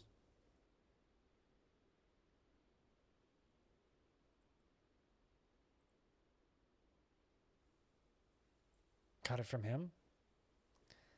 I hope that your grandpa was okay with it. I mean, like, the long-term lasting side effects, like people that are still having problems breathing or brain fog and all that stuff.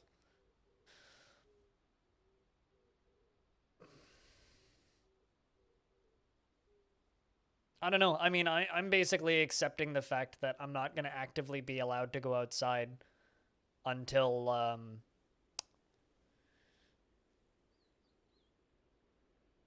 like, probably the end of the year.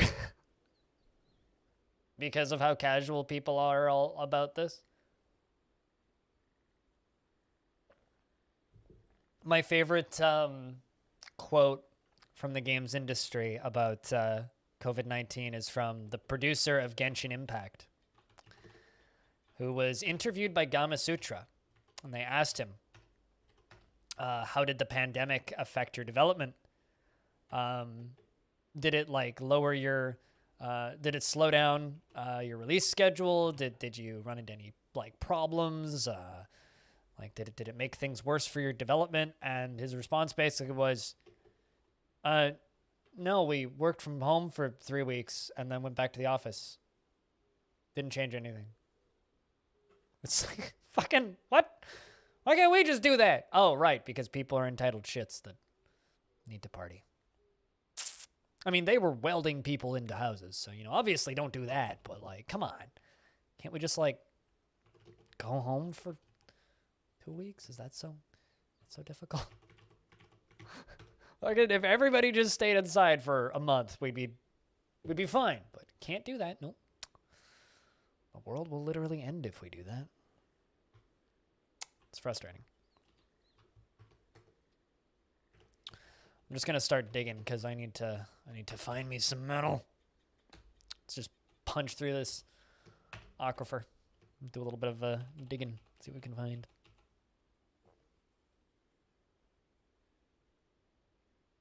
You got it nonetheless? Yeah, I know. Like this isn't like, oh hey, well, tetrahedrite, hallelujah. That's what we needed. Excellent. All right, but it's on the aquifer layer, so that's a pain in the dick.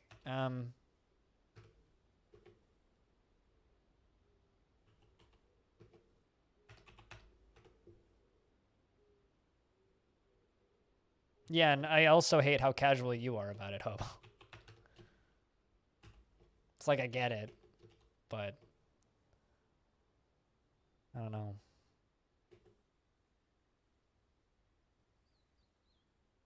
It's just so treated like, it's treated like such a, oh, you got it? Oh, cool.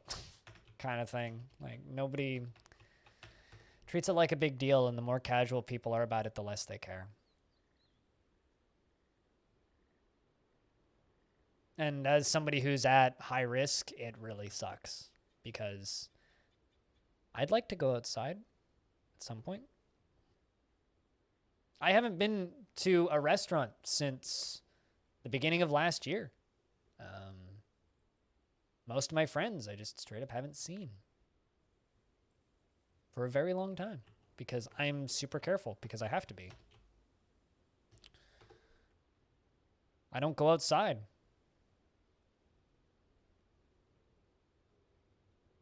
I mean, I've seen all of the messages that you put up right up to 2:14.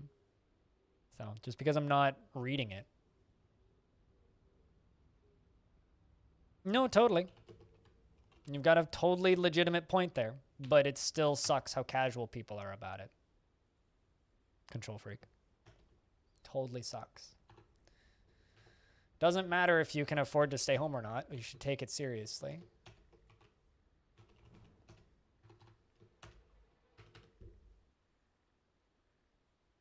No? Should I? Sure.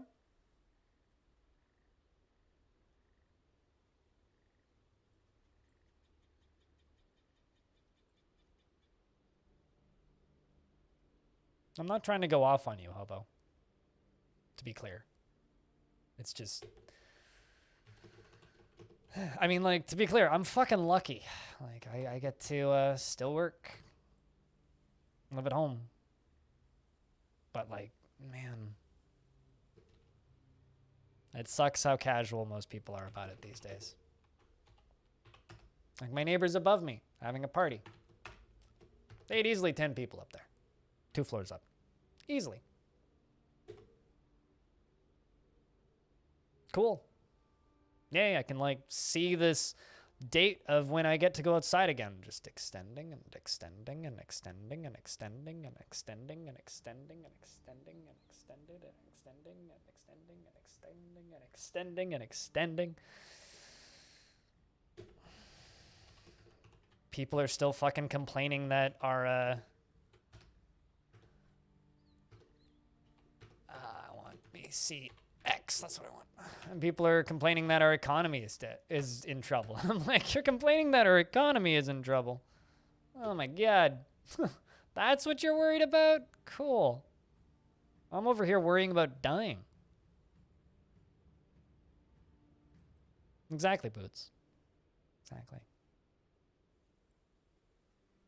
Game's not responding. You see, it's thinking about the season rolling over, I think.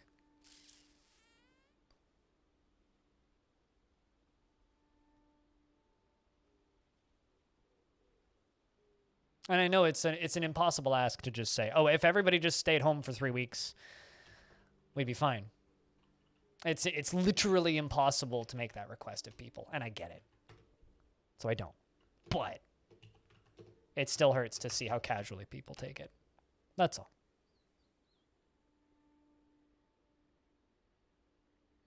Because I'm still in like, oh my god, you got that? That sucks mode. And then people are just like, yo, got the Rona. Yeah, I'm fine. Sucks. It's like, well, it's nice to know that you're fine. But like, I hate that like, it's been a year and I'm still hearing that. It's literally been a year and I'm still hearing that. This problem should have been fixed a year ago. We should have fucking fixed this over a year ago.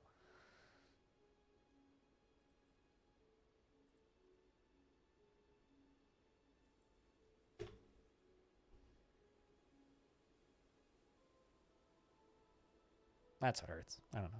I'll shut up. Sorry about bringing up the subject. I'm not trying to attack specific people. I'm just frustrated. Hopefully that's understandable. But I'm frustrated and I've given up, so.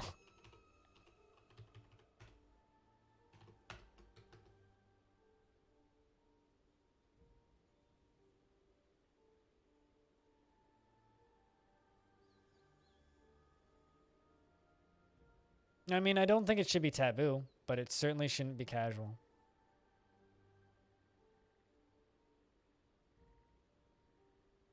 By September? Not in my country. My country is fucking that up royally. We're having a real hard time actually getting stuff out to people. And everyone vaccinated? What about all the people that refuse to vaccinate? What about all those fucking morons?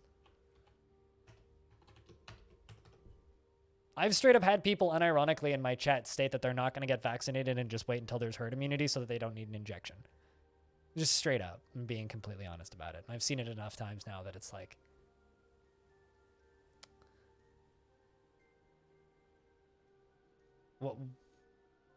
what am I supposed to do? I'm going to get vaccinated. Fuck yeah.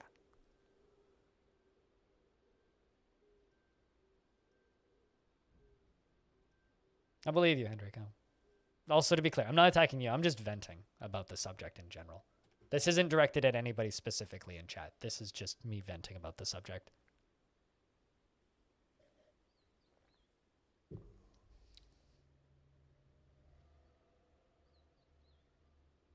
Can we get those walls done, please, dwarves?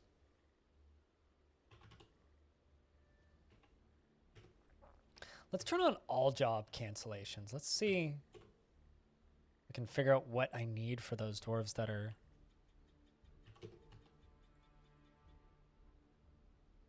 currently in intensive care.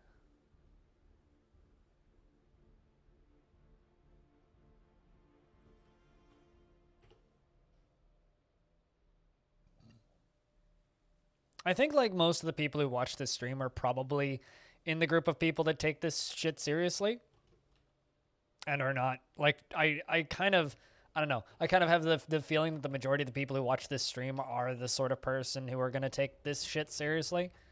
But like, man, there are so many people out there that just don't. They're super fucking casual about it and they just don't seem to care.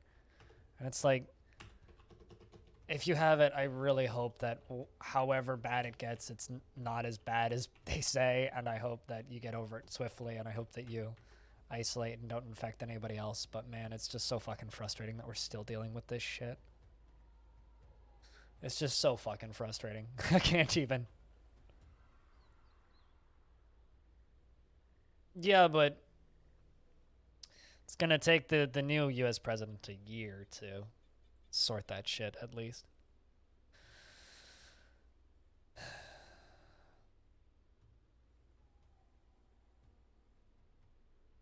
I look forward to the day where I don't get anxiety about having to go buy groceries.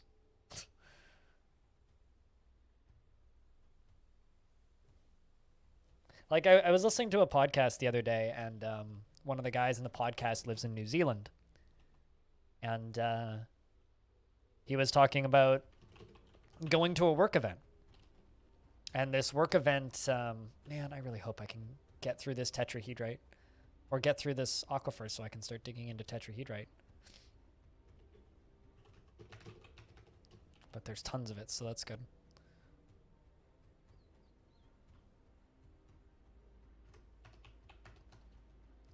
But anyway, and he was talking about a work event that he went to, and they went to a local bar, and they were basically just talking about the local bar, and I got fucking emotional listening to this shit. Just like someone talking about networking with coworkers at a bar. Just something as fucking simple as that.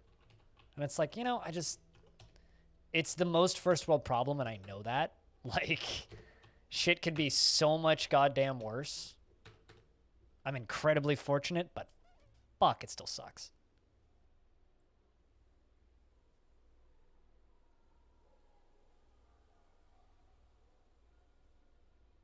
I do that if the weather's good, Hendrico. I'll go for a walk if the weather's good, but...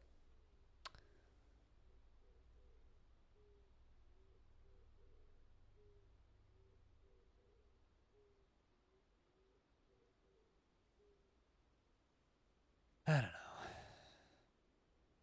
Also jealous of Cyclone's computer build that he just posted about on Discord.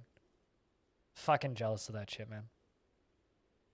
Like, I'm kind of freaking out internally because I'm trying to sell some stuff, and it's like, I will be meeting up with probably, what, 3 different people to exchange money, and I wish I had a hazmat suit for items. And it's like, man, I'm sitting here going like, that's going to be fun. All right, well, we need to transport this tetrahedrite up here on the topic of Dwarf Fortress related things. So I'm going to make a stone stockpile for metal ore up there.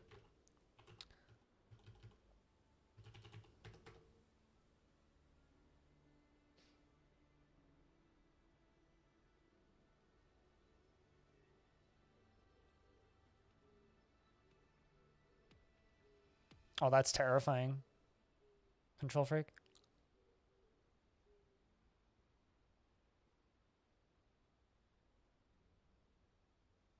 Yeah. I mean, I've heard that story a couple times, but like, not about the UK. People who feel like the government's just trying to kill them. And it's like, well, cool. Like, I look forward to a day where I don't need to be like, it's kind of like my uncle is a police officer, and he's in a high risk category. And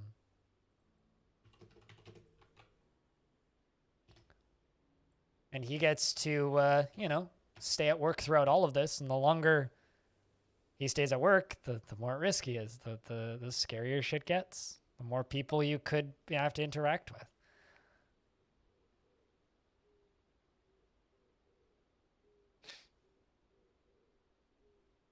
And doing remote lessons, and the students have been amazingly supportive. That's good. That's good. I'm so happy we got this tetrahedrite. Now we just need tin, so we can make bronze.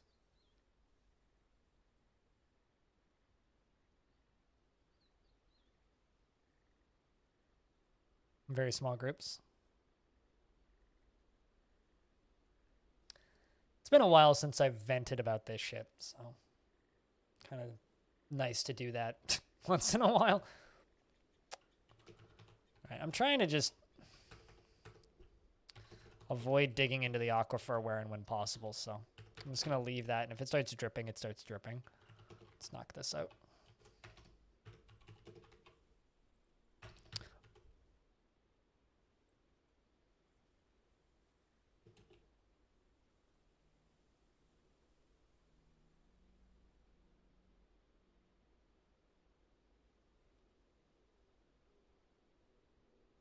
Got it in the first wave, and you're probably not going to get the vaccine anytime soon. Yeah, reinfection is terrifying. That's truly like the scariest bit of it. But like, my uncle on the same side as a different uncle on the same side of the family, like had a family get together at Christmas, like, and was like texting us and bragging about it. He's just like, oh yeah, no, like we don't care. And like we were under a lockdown order, and it's like he's just inviting people. Like he had like what 15 people over at his house. I was like sending us pictures, like, hey, sad you couldn't come. What the fuck? We're over here having like Discord calls. The heck do I still need for these dwarves? Anybody have any ideas what I still need for these dwarves? I'm actually like at a loss here. Very drowsy, lost ability to stand. And very drowsy. The right lower leg is cut open. I'm trying to think like what could I still need for them? Your leg is fractured. They got attacked by necromancer experiments.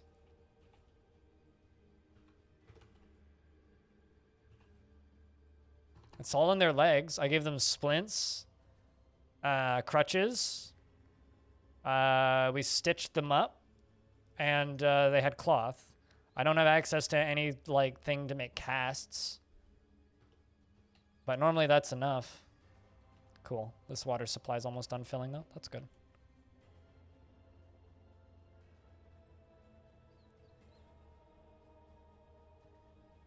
So your government should be, or your governor should be removed with torches and pitchforks, is what you're saying. That's fucked.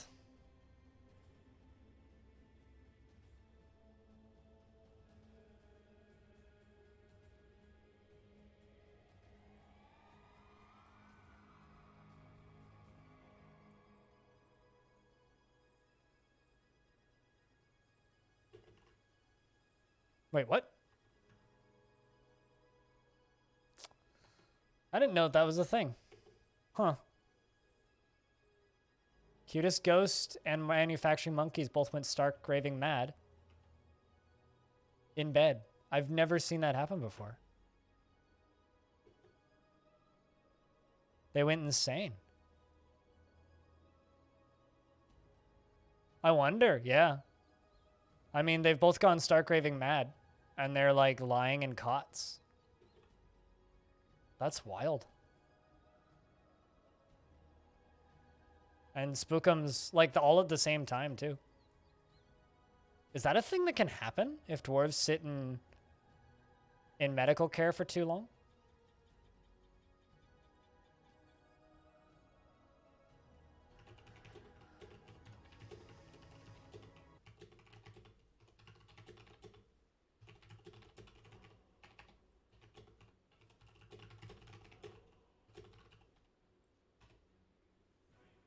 That's insane.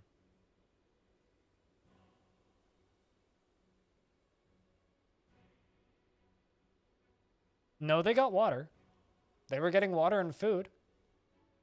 But I've had dwarves, like, sit in hospitals for, like, a year before. You forgot if medical dwarves had therapists? No, they definitely don't. Dwarves have no therapy. Yeah, but that's the same for all dwarves. Say no water source? Yes. But they would have died of thirst. And we do have a water source. It's right here. Oh, well, it was a water source. It stopped being a water source. But I do have a water source. But that's not the problem, because they weren't thirsty. They didn't have the down flashing arrow. Yeah, I can't. Yeah, there we go. I can do one right there. Yeah, neither of them are thirsty.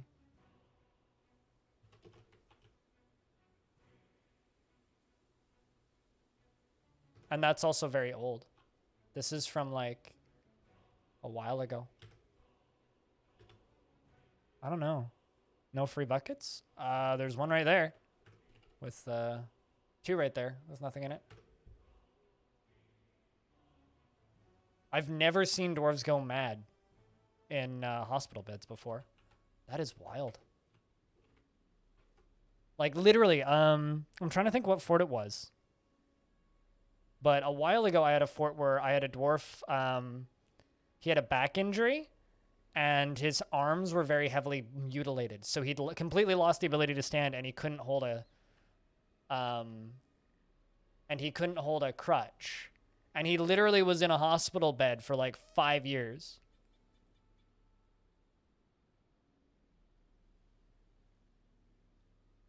Why would I need to wall it in? They're just stark raving mad. Like, they're not able to kill anybody and they can't walk. I'm just going to wait for them to die and put them in coffins. I mean, I'm assuming they'll just, like, die eventually. But, like, I've literally never had that happen. Like, they're not insane. They're not attacking anything. They're just, like... Or, like, we'd have combat logs.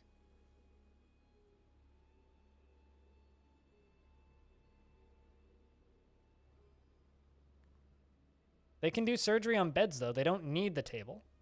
And I didn't get a notification for traction benches. You'll...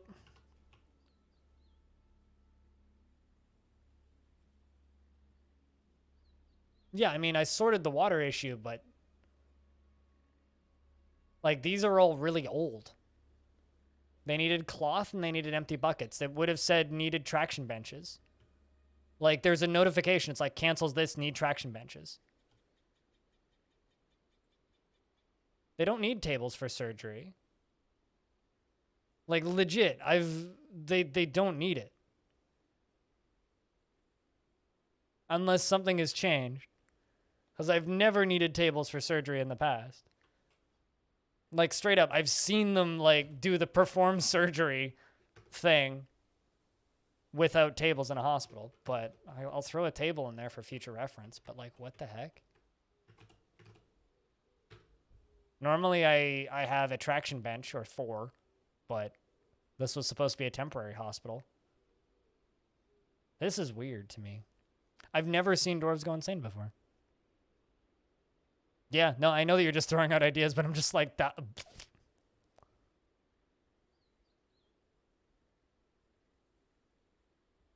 Like, I checked their wounds. Their wounds were full of stitches, so they'd been stitched up. I don't know. It's not that's weirding me out. It's the fact that they went insane that's weirding me out. That's the thing that's weirding me out. Yeah, but, like, this was supposed to just be a temporary hospital to quickly fix up some wounds. Like, I'll build a better hospital up here in the future. So it's like, I don't know. I've never had this issue before. I really want to know what the powers of those creatures are now. I mean, it happened over about 3 months-ish. It's that they went insane thing that's weird. But this is also a new version, so who the fuck knows? Maybe Tarn threw something in that we don't know about. Wow.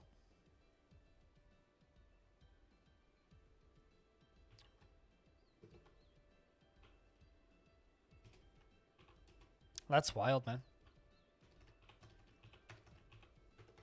Let's see if that metal vein is filling up with water. Okay, there is a little bit of water there. Which is just that.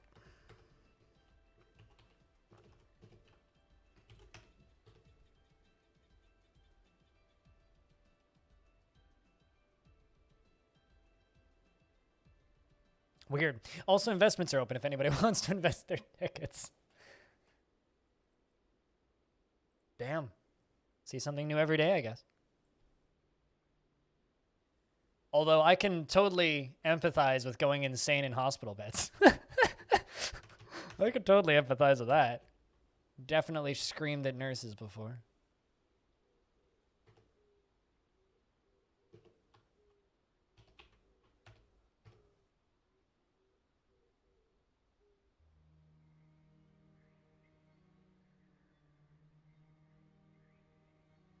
But they deserved it. I just wanted short-acting insulin. That's all I wanted. This is like, just give me short-acting insulin. They're like, how do you know that? I know what I'm talking about.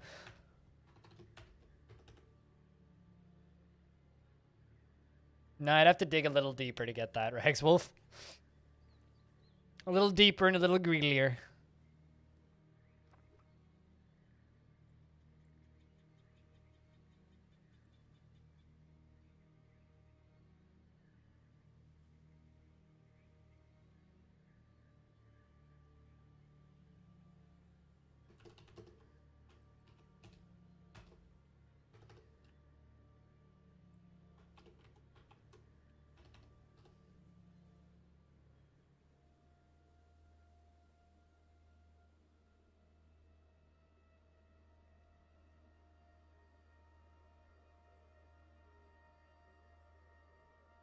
Deconstruct bed and replace it, and it'll redo and recover the wounded job. Potentially solving the issue. Another one is... Yeah, I mean, well, it's too late now, so it doesn't matter.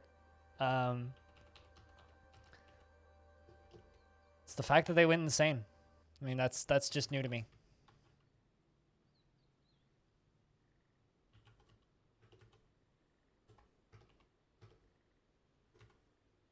Also, I need some alcohol. Might as well also make a kitchen. Looks like we do have brewers. Good stuff.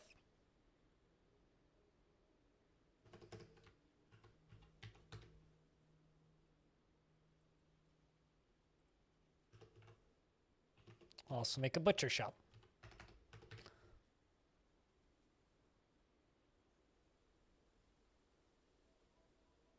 It's nice that this game never ceases to surprise, though.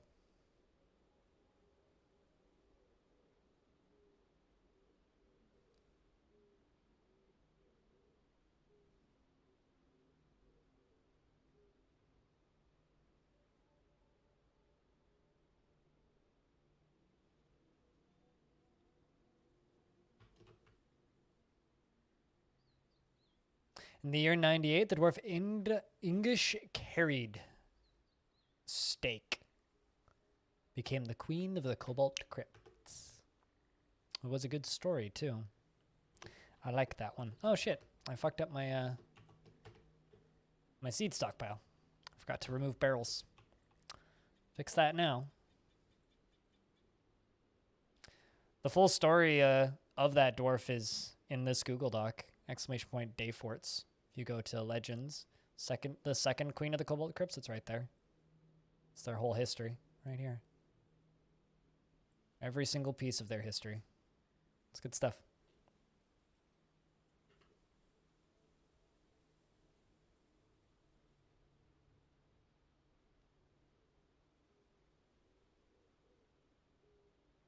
There's so much good generative history there.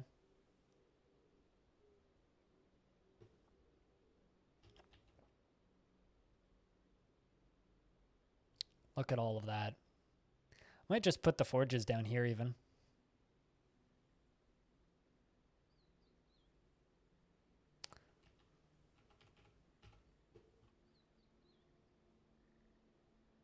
So yeah, no, those three dwarves will go nuts. I guess probably what I should have done is just demolished and rebuilt the beds, or designated a new hospital might have fixed it. But man, I don't know.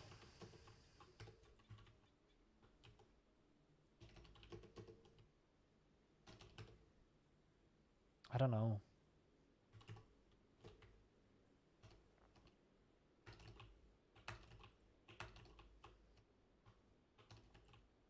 Let's get some doors on those.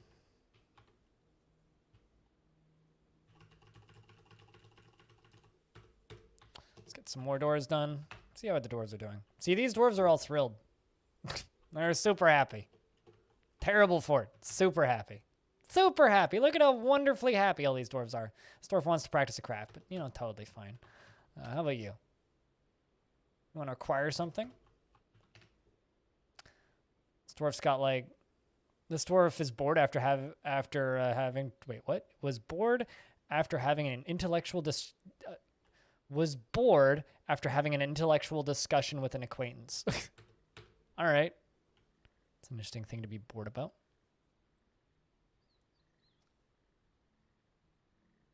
Epically happy. Super duper. Holy shit, that dwarf's happy.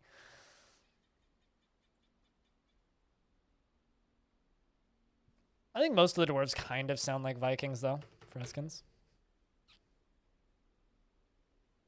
Had his mind chopped with an axe. I mean, this dwarf is overthrown by the stress of day-to-day living, so something's working.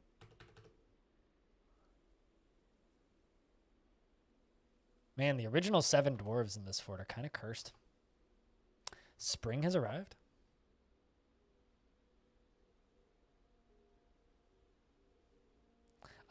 You're making me wish that masochism was a thing that dwarves had.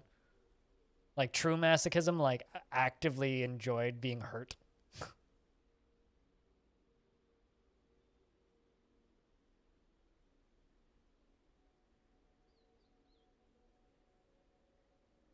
Yeah, but like they don't. I've never seen a dwarf enjoy pain. Like no matter how it's worded, I've never had a dwarf that was just like, I was in pain. I enjoyed that. You know? Like you'll have dwarves that love fighting, dwarves that there is no like, oh, I was in agonizing pain. This is wonderful kind of thing. I've basically like what Freskins is joking about, where it's like had his foot impaled on a spear. I enjoyed that. Like that's not a thing. Sure, I've definitely seen unaffected. Like I've definitely had dwarves that don't care, but I've never had a dwarf like just get happy thoughts from like being impaled on something, which I kind of want now. I wonder if that's a balance thing. I mean, just make it a very rare trait. There you go, done.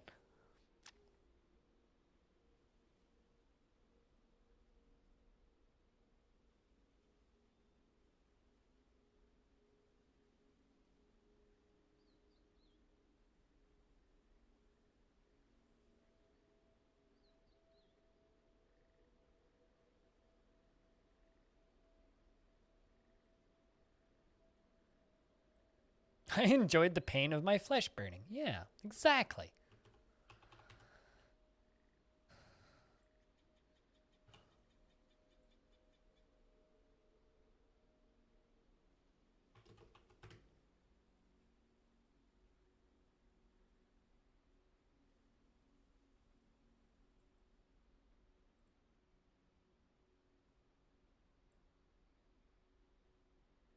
Was greatly displeased by the smell of burning flesh. Pleased by the feeling of their flesh burning. Man, it stinks in here. All right. Lake Bear is going to be the owner of this squad. I'm just going to throw everybody but the weaponsmiths in here. And the metalsmiths. And the metalsmiths. Did I miss it? Yes, I did. All right. So, Mason, Stonecrafter, Woodcrafter. Oh, did I put the wrong person up here? Yes, I did. You. Because we're trying to get the those dwarves back is the whole point of this fort. I don't really care if not great dwarves are in the military.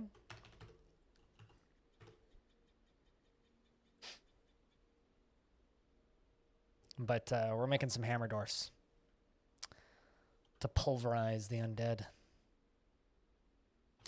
Which means down here, once this is mined out a little bit, we are going to need a big old wood stockpile. But I need this to get mined out a little more. But currently we only have one pick because I think one of these guys are holding the other pick. It's okay, they'll be dead soon, so.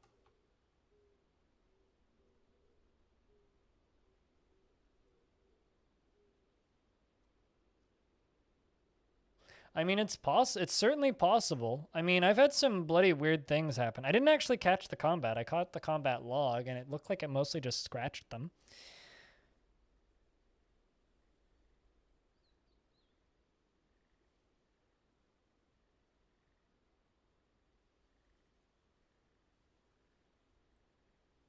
What, the area that I'm building in? Oh, hey, an elven caravan has arrived. I don't really feel like trading with elves, but it's lovely as a gesture.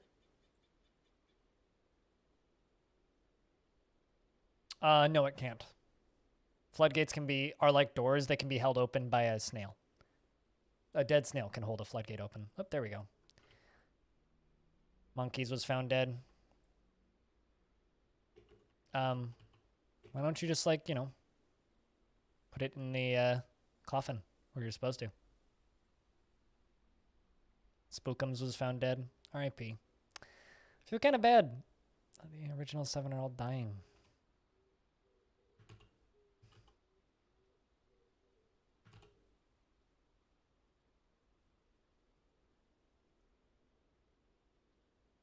Something is gonna flood. Oh no. Or excellent. Depending on your point of view, I guess. Bring out your dead. That one always startles the hell out of me, man. Jeez. Bring out your dead indeed.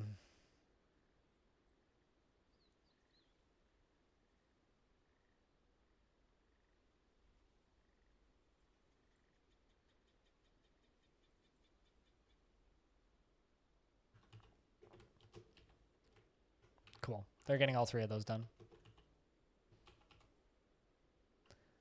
Well, the pile of coffins grows. It's unfortunate.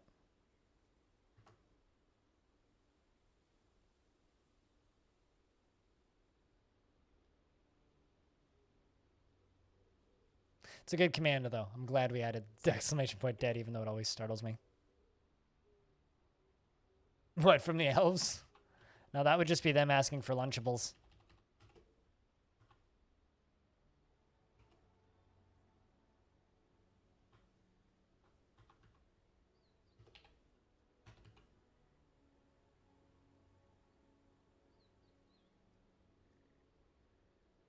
Sometimes you just die. Yeah. No, it certainly does. Just like real life. Sometimes you just die. Sometimes you just die.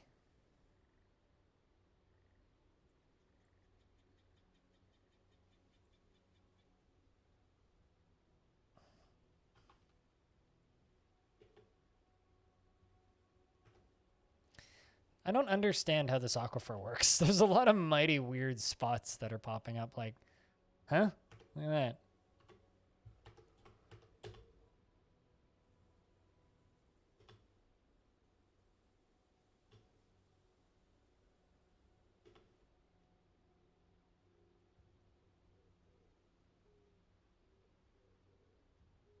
I mean, as you do.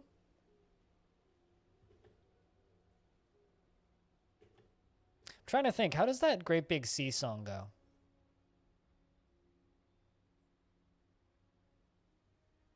Fuck, how does the one great it's not actually like their song, it's like the night Patty Murphy died was a night I'll never forget. Some of the boys got a load of drunk and they ain't got sober yet. Every time that a bottle was passed around, everybody feeling gay. How's the actual lyrics go? That's how they show their respect for Patty Murphy. That's how they show respect for a brother of their kind. They said it was a sin of shame, and they winked at one another. And everybody's drink, the place was full the night Pat Murphy died. Yes, that's the chorus. That's how I imagine dwarves would.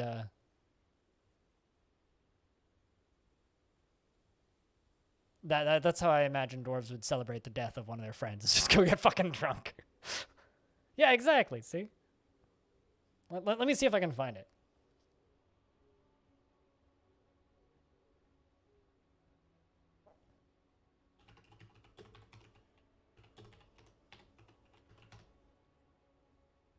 Fortress got no migrants this season. Uh-oh. This is off to a good start. Also, we still haven't gotten any word from the mountain home. But O'Leary came with the bagpipes, some music to play. That's how they showed their respect for Patty Murphy. That's how they showed their honor and their pride. They said it was a sin of shame, and they winked at one another. And every drink in the place was full the night Pat Murphy died. Miss Murphy sat in the corner pouring out her grief. Kelly and his gang came tearing down the street. They went into an empty room with a bottle of whiskey stole. They put the bottle with the corpse to keep that whiskey cold. That's how they show their respect for Patty Murphy. Yep. Very dwarfy song.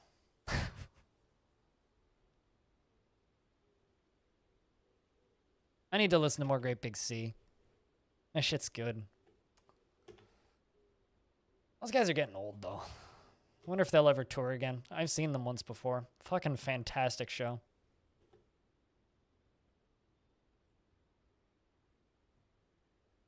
I seem to recall hearing some news about the vocalist starting to have memory loss issues.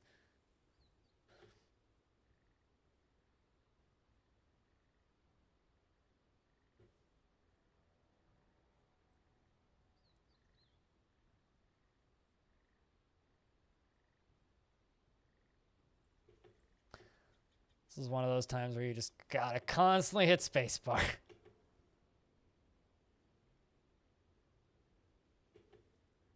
This is a weird shaped light aquifer, let me tell you. When you're on 5 different biomes, all with light aquifers, and they're all at different levels, it gets kind of annoying.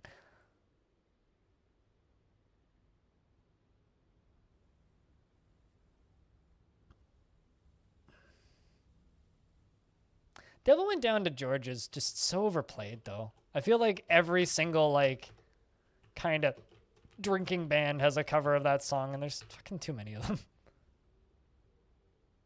Although Spirit of the West has some real good drinking music if you want some good drinking songs. All right, let's make, what? 1, 2, 3 wood furnaces, I guess. See if we can get those going. Start burning some wood. Bring in wood from the wood stockpile.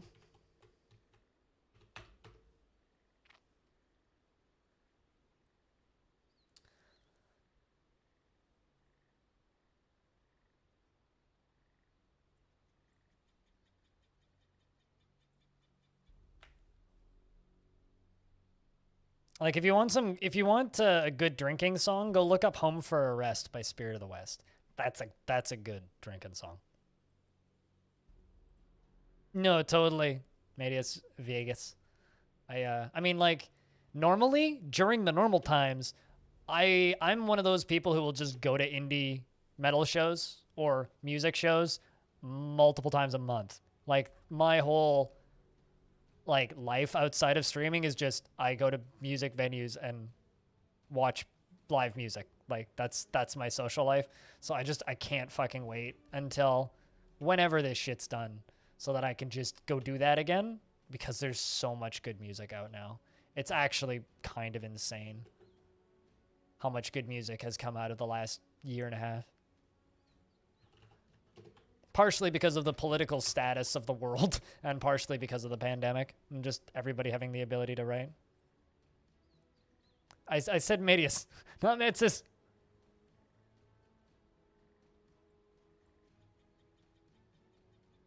But yes, different one. I'm not calling you out of lurk. It's all good.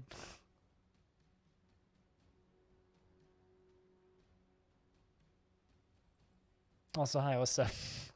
Thanks for the lurks, man.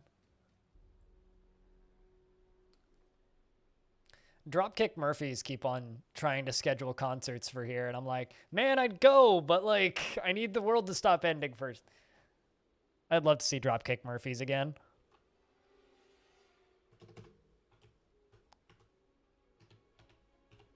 Start making some charcoal, shall we? Yeah, careful if you guys stand next to each other for too long. This fortress might be cursed. Most of the 4 of the original 7 are dead, and we're not getting migrants now. We also haven't seen anything from the mountain home. Yours has a Z, way cooler. I mean, yes. X's and Z's make things cooler. I've known this since grade 8. Well, grade 6.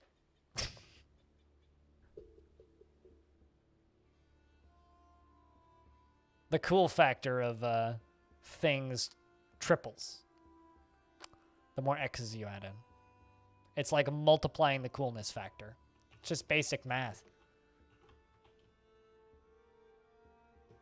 Clearly, if I wanted a cool username, I would have gone with XBlindIRL triple X.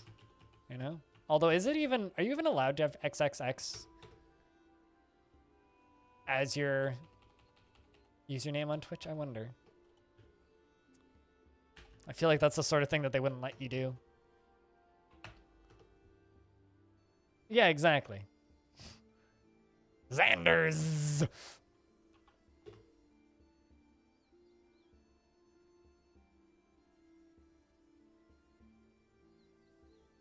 It's all an act. None of us are really cool. We just play Dwarf Fortress. We're just a bunch of nerds, dude. Oh, of course. The capitalization is mandatory.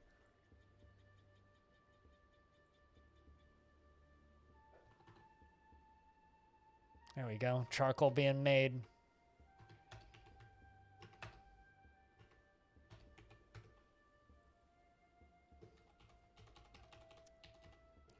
Let's hack some more trees down.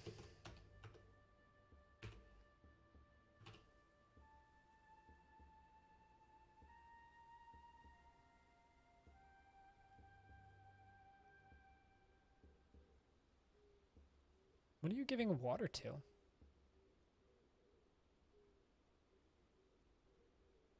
Oh, is there just a dwarf that needs water? Wow. Someone is so overworked that they just went and gave them water. We have plenty of booze, so that's not the problem. Big B. My name's XXX Blind XXX. My friends call me Big B.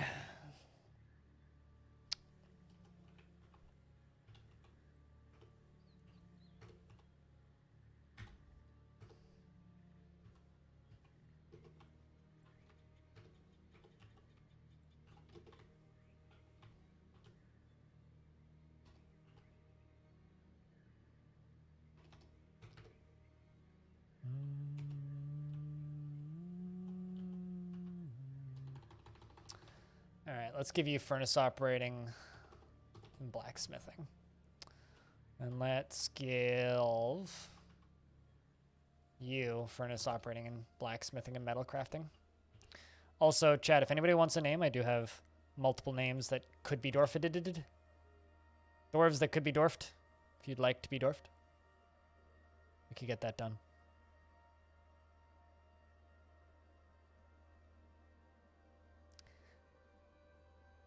So far, this fort's kind of a failure. I hate to say it. It's kind of a failure. I need a manager. Sure, I'll give it to that planter.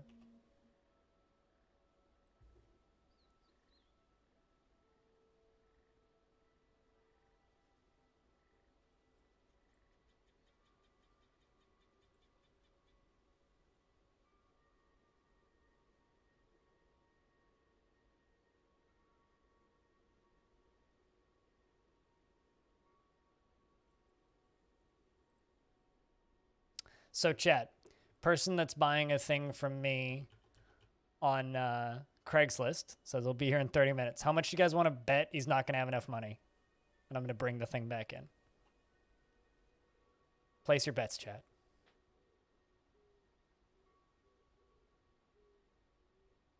Big B in the house coming at you with another dwarf stream. Ideally with a curse. You don't want to know. You don't know if you want to be a dwarf in this fort, TVH. I don't blame you. To be completely honest. All right, ton. We're gonna make you into our record keeper.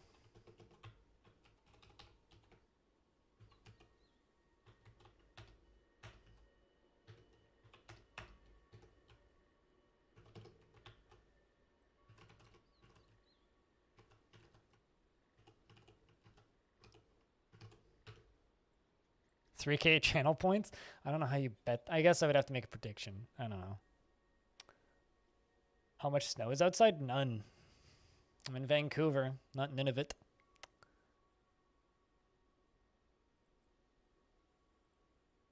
Not hard at all. You drive a car up and park.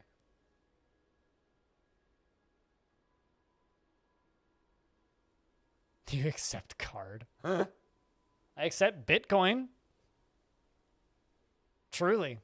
Not even joking about that one.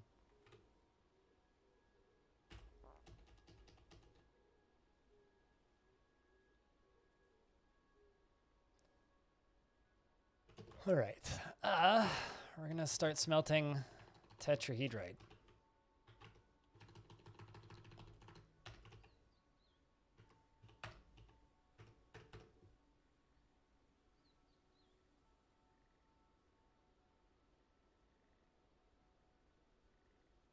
Do I not have multiple wood burners? I thought I did.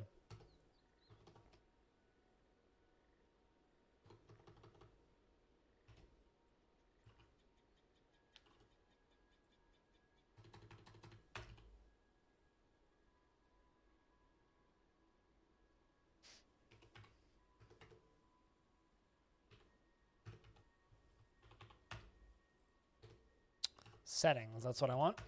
All counts accurate. Okay, fine, fuck it. Give that to Ton, so Ton can go do the count.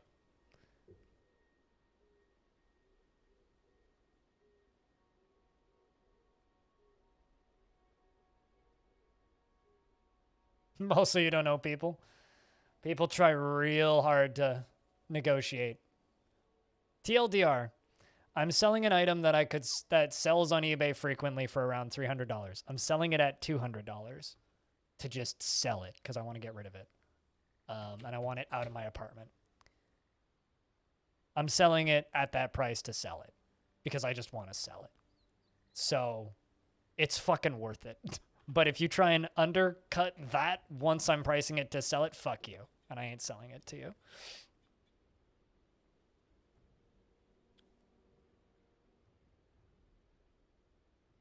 All right, so we're just going to let those work for a little bit. But I'm going to prep Metalsmith's Forge over here.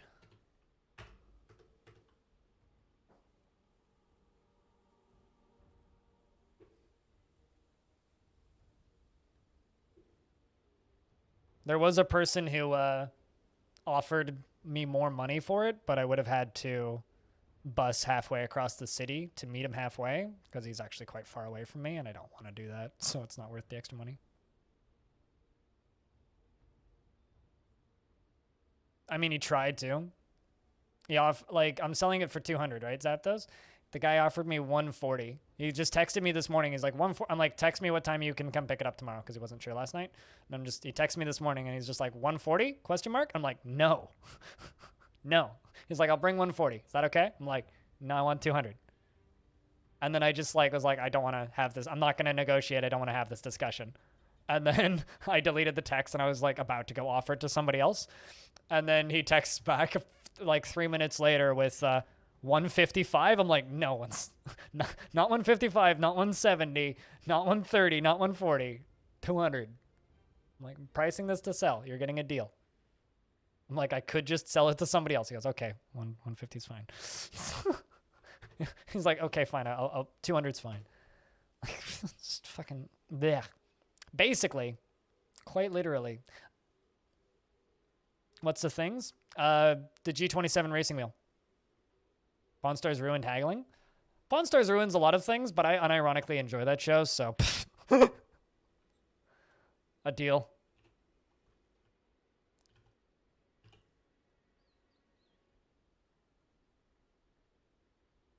No, haggling has been shit on Craigslist as long as Craigslist has existed.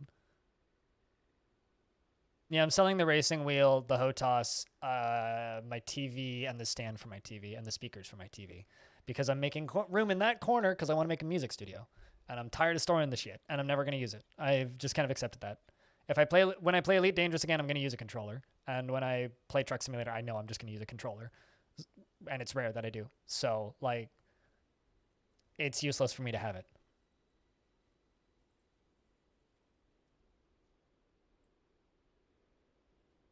So I'm selling it for money to be able to build my studio faster and also have space to store shit. Because that's more important to me. Cancels update stockpile records. Getting food. Fair? No, not all of it. No, just the wheel.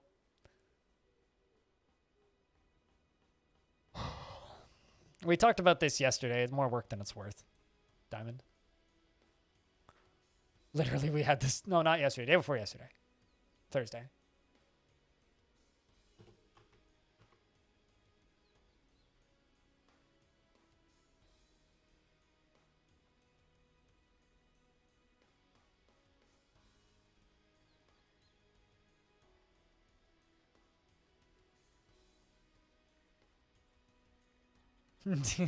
See, like, that's more doable because then at least you have arrow keys, right? I mean, I could totally see DDR on a DF on a DDR pad in adventure mode for movement. That would be kind of fun.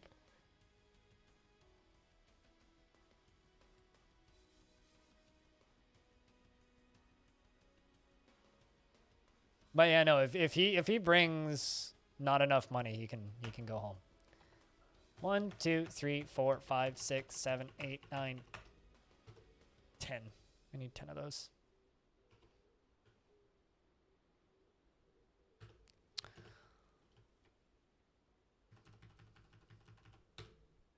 We'll just let them work. That's a lot of copper. That's a lot of copper.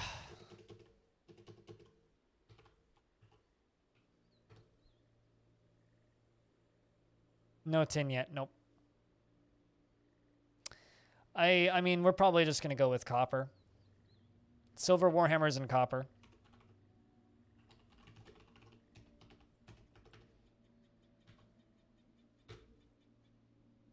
At least we have exact numbers of what we got now. Look, we got 84 copper. That's plenty of copper. I'm not really counting on tin for bronze, though. Minerals are sparse in this world. So, the fact that we were able to find tetrahedrites is a blessing, in my opinion.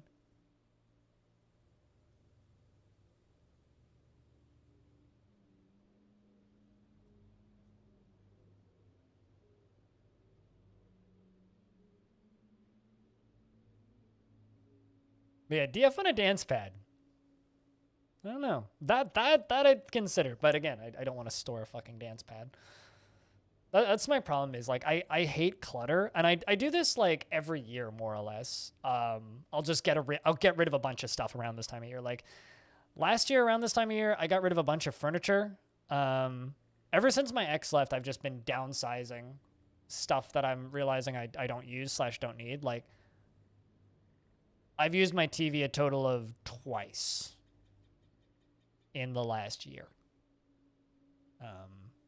I don't watch TV. And, like, if I were to get a TV, I'd, like, get a small thing and wall mount it. Or, like, I can just spin this monitor around and sit on my couch and watch TV, no problem. Like, I don't, like, I've got 3 monitors on swivel mounts, and they're all 32 inches. So I could just literally spin the monitor and just watch on my monitor. It's almost as big as my TV. TV's 46 inches, but, like, nah. Monitor's got nicer color. So, the TV I'd actually be willing to just give away if somebody wants it. I've tried to give it to my older sister, and then I tried to give it to my grandmother, and then I tried to give it to my older sister, and neither of them want it. They're all like, yeah, we don't have space, or, mine's fine. It's like, okay, fine. Try and sell it.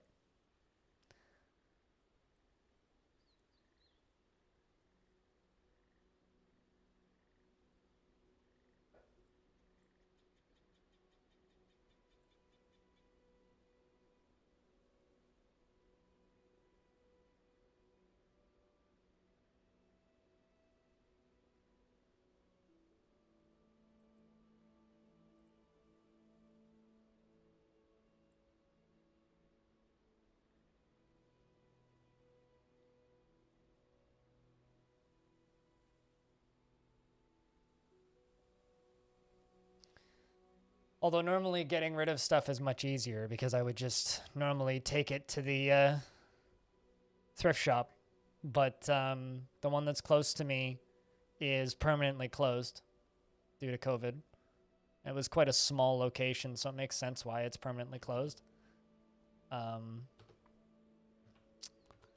that just kind of sucks. So I'm going to melt all those down.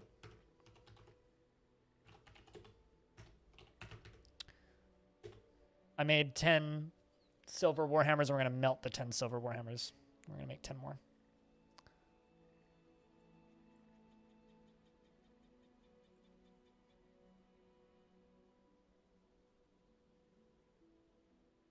I mean, if he wants to buy the TV too, he can fucking have it. I'll even help him carry it out.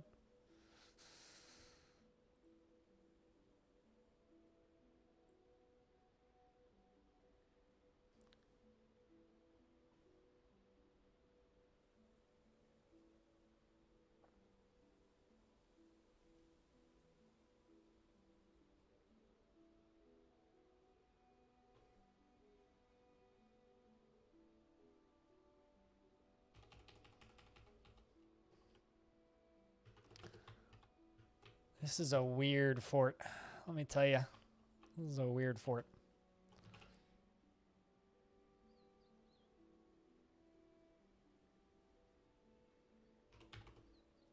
Copper wheelbarrow. Well, yeah.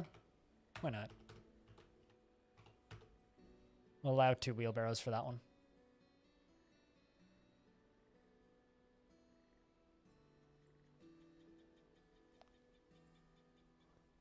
It should be noted that unskilled militia moved like drugged turtles. Yes. Where did you get that from? Oh, the forums? Yeah, that is an amazing quote. That is indeed an amazing quote.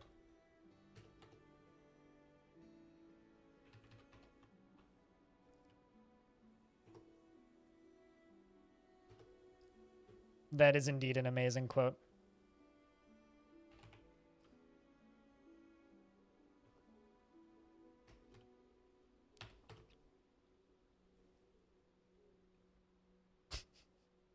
Because, like, they can't carry their weaponry, so of course, yeah, they'd move like drugged turtles. Of course they would. Makes perfect sense.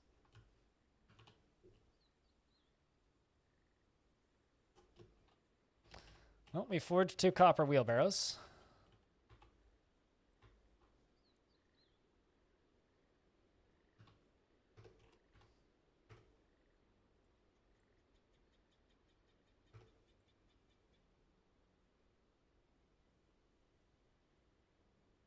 What, have you noticed any anomalies that could be considered terrifying?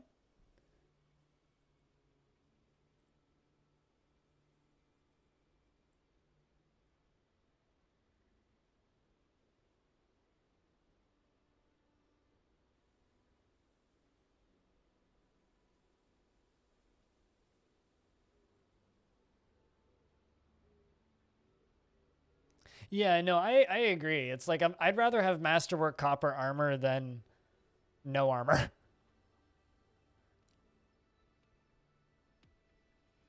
Only the madness and the rotting skin. Yeah, yeah. I mean, this isn't a terrifying biome. Diamond Destruct is playing in those.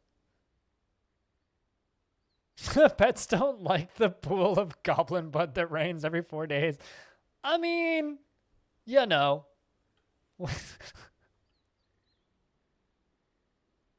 Man, if every single one of the starting dwarves dies, that would be cursed. Imagine.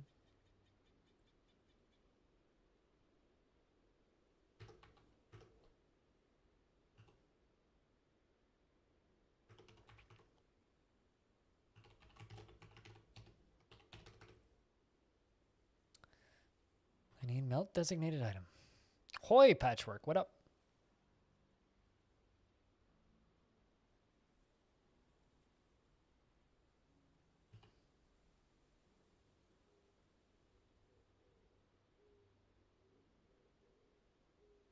Legend of the 7 Zombies Dwarves.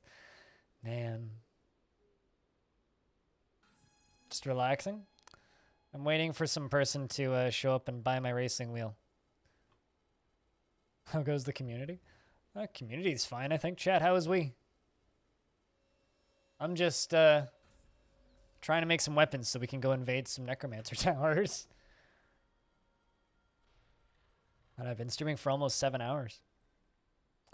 This fort got kind of a slow start on it because I wasn't feeling super well earlier today. Feeling a bit better now, though.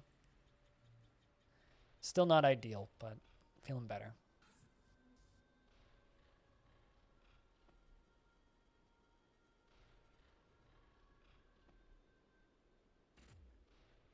For an Alien campaign? As in, like, Alien as in, like, the science fiction franchise? We have a tabletop room in the Discord if you want to post screenshots. Or talk about any D&D tabletop-related RPG things. Yeah, again, we're getting no migrants. That's... I wonder if I'm too far away from my civ. Like, we're not that far away. Like, this is my civ's area, and we're just down here. I think we might be too remote. Huh. We might be too remote. That's crazy.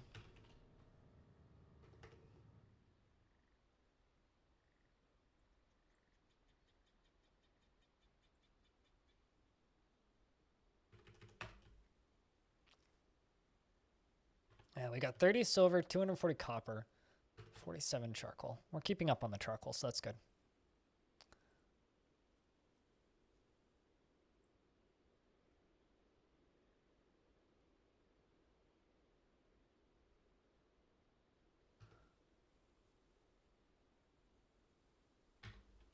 Let's just set those to be melted. Just trying to train my weaponsmith up a little bit. Could also make him make a bunch of spiked copper balls, but it's not ideal.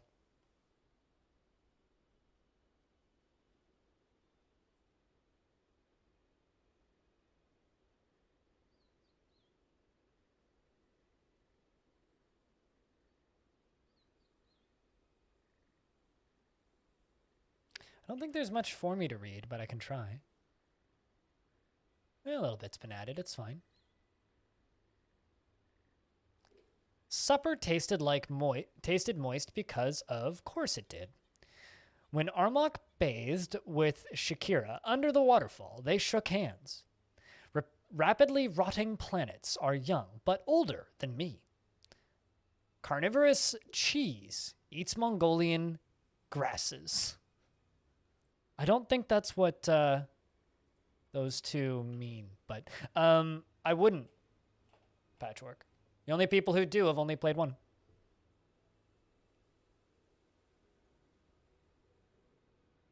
Have you played both? I wouldn't say they're the same genre. Have you played both extensively enough to be able to state that?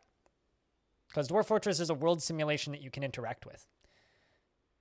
RimWorld is a combat simulator with some colony management aspects. But that's the answer to your question for me. I wouldn't compare them. They're both good games. It's like trying to compare The Sims to Age of Empires, saying that you control people in both of them. They're very, very different. RimWorld is in like its own subgenre of base builder. RimWorld is basically just a base builder, whereas Dwarf Fortress is a world simulation. Considering Dwarf Fortress is a world simulation. Considering DF has a mode where you can play it as a single-player RPG, it's completely different.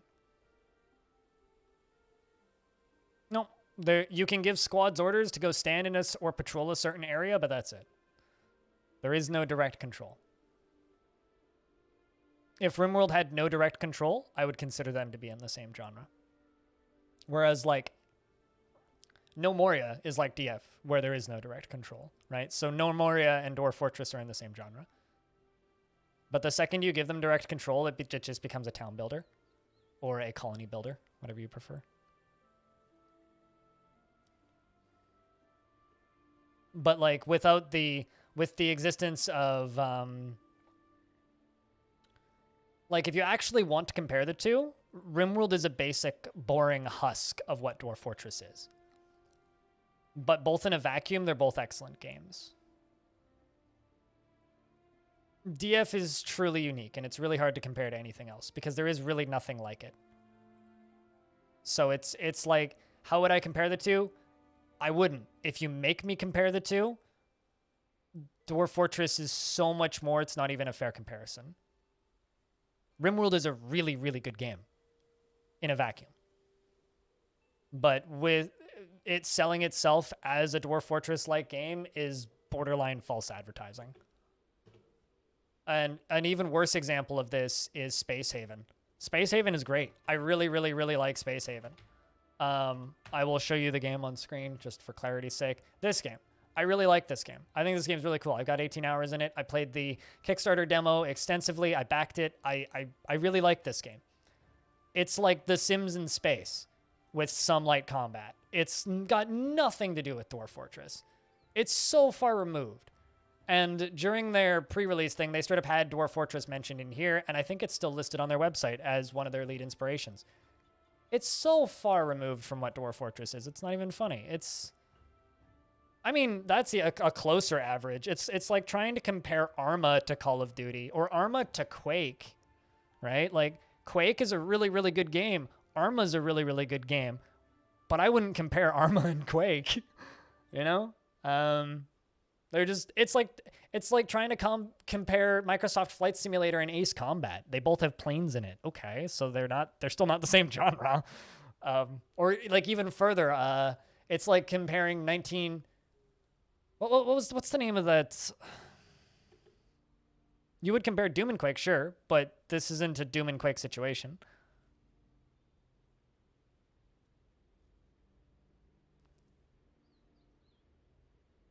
It's got nothing in common with FTL. Zapdos.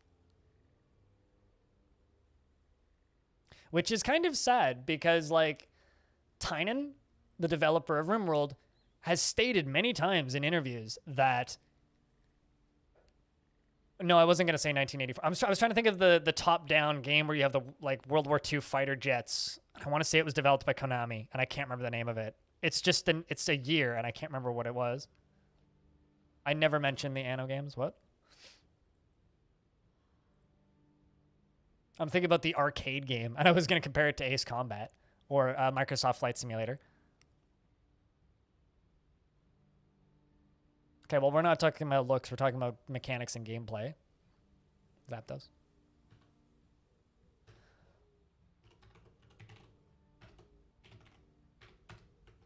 Queue up some drinks. Konami 88. Was that the name of it? Was it just 88? I don't know. It's been a while since I played it, but like it's like comparing that to Microsoft Flight Simulator because they both have planes. Both great games, completely fucking different. So I don't know. I don't compare the two. And when people ask me to compare the two, I just roll my eyes because they're different things. Dwarf Fortress has more in common with War Sim Realm of Eslonia than RimWorld because of the world simulation stuff going on in it.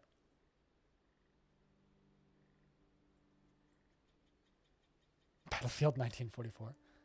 1942 is the game I was thinking of. This thing. This is the game I was thinking of. Yes, this thing.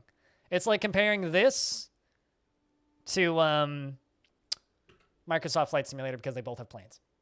That's what it's like comparing RimWorld to Dwarf Fortress.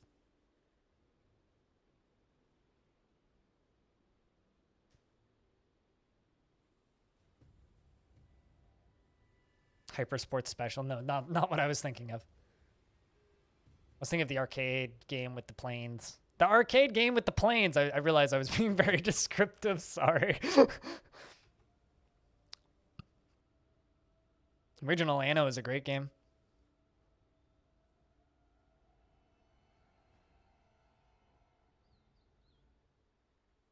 Okay. Let's see, how many, let's try and melt down those 10 silver warhammers. Melt 10 objects.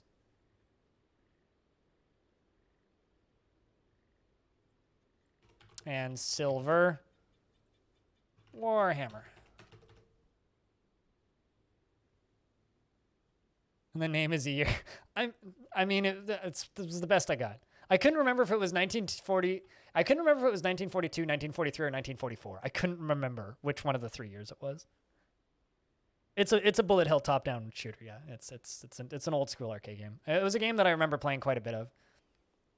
Oh, we need some logs. Damn, we've used all the logs.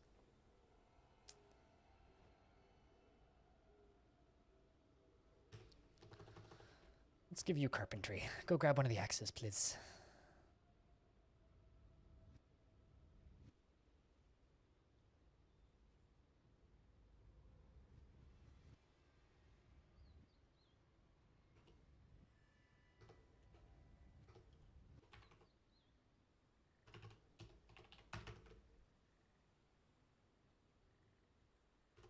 I mean, I enjoy some bullet hells. I'm terrible at them, but I mean, I'm not trying to argue the quality of bullet hells. I was just simply trying to compare why I think that comparing Dwarf Fortress to RimWorld is a little bit silly.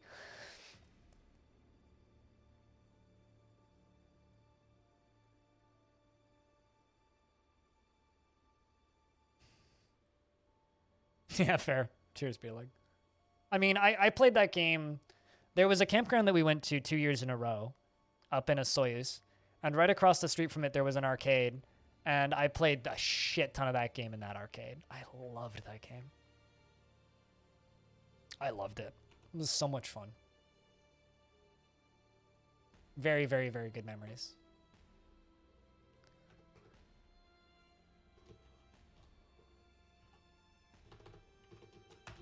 Let's increase the priority of these trees. Oh, no, don't set it to marker. Do it standard. Come on.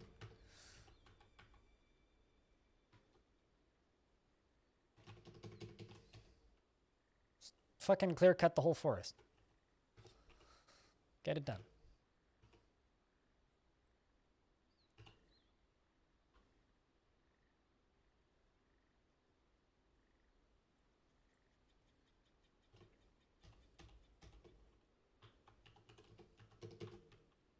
I mean, I have no opinion on Fury aside from that the soundtrack bops.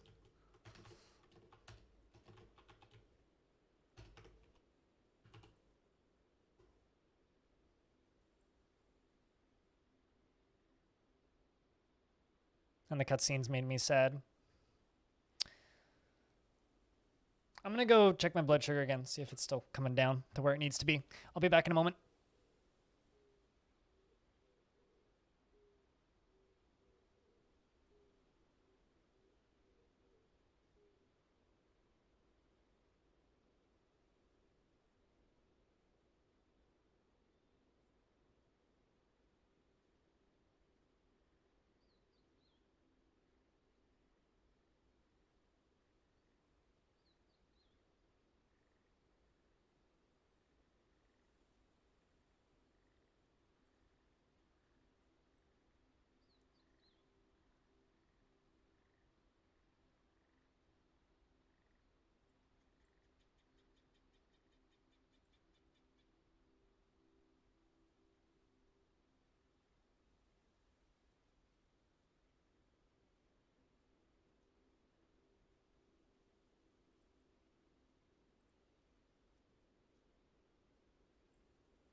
All right, I return. Whoopsies, that's the wrong button. That's the right one. I'm gonna have to jump up pretty soonish because guy who's buying the thing from me on Craigslist said that he would be here in about 30 minutes, and it's been 32 minutes. I just checked, so.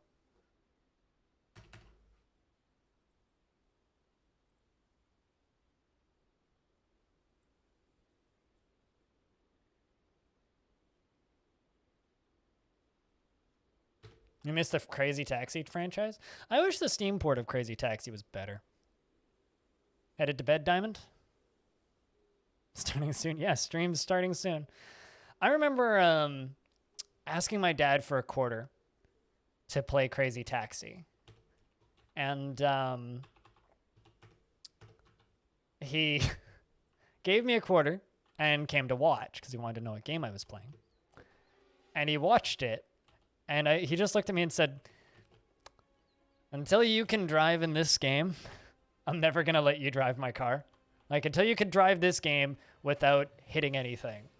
In this game, without hitting anything, I'm not going to let you drive my car.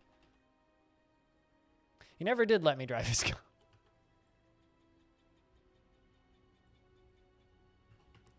All right, I think it's time to get the military training for a little bit.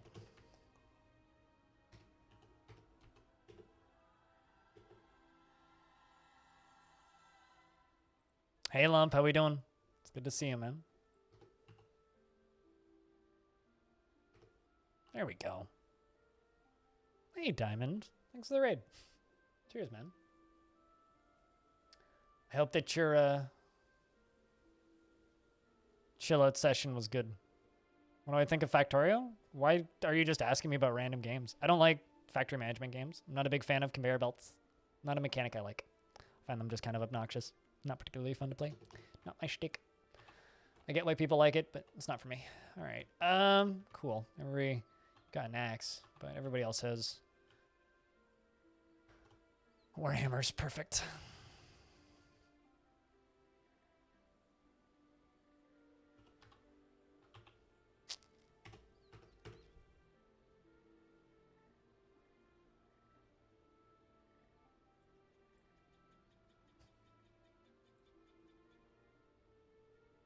I mean, you can ask me random stuff, but I'm just curious to know your thoughts behind it, why you're asking just random stuff.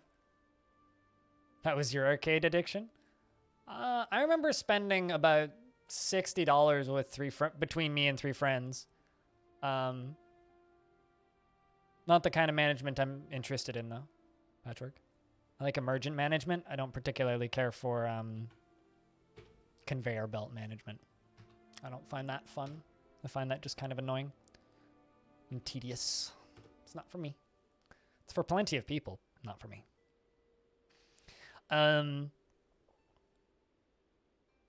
What's the word I was going for?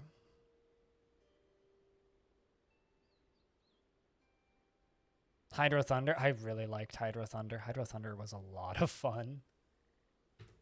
But no, I spent a lot of time and money playing. I like Odd Realm. It's a nice little town builder that uses some DF mechanics. It's a good introduction to Z levels. I wish the fonts were better. The UI is terrible. It has a hard time communicating information to the player. But I do like Odd Realm.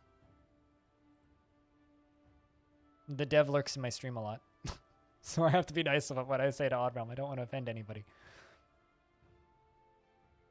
Not really. When am I nice about what I say to people?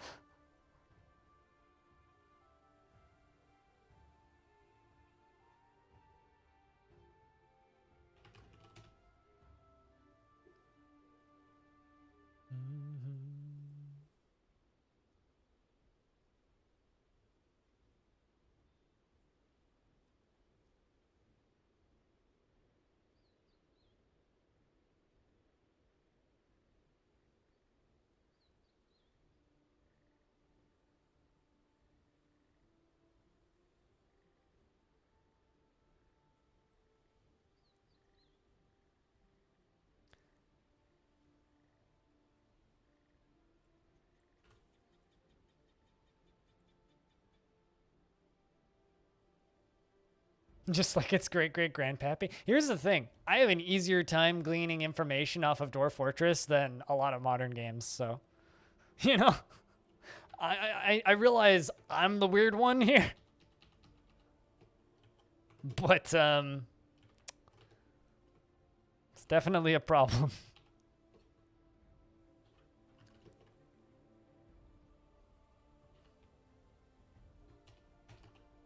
No, not carpentry. I want wood cutting.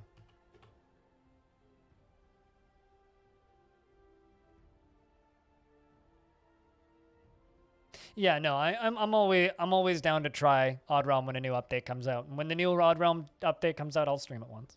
Yeah.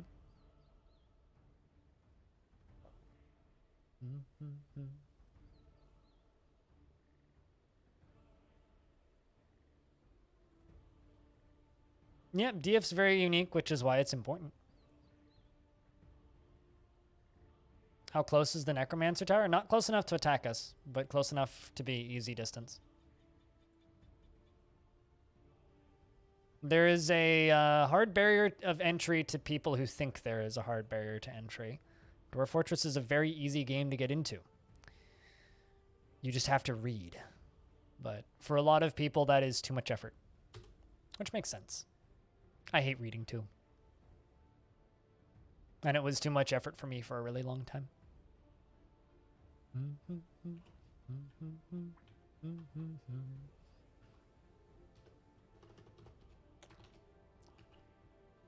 But it's an easy game to play once you get past that.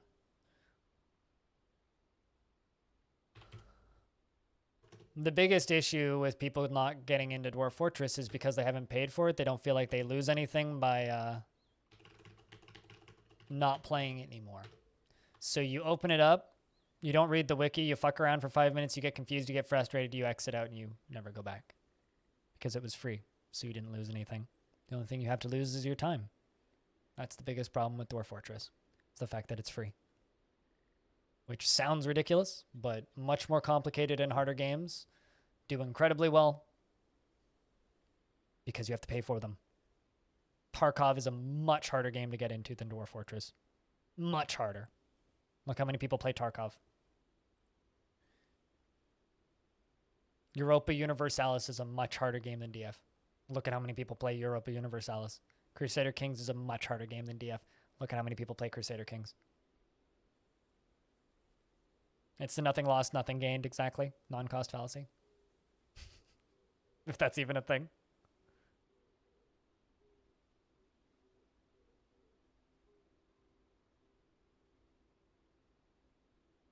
So it's just a...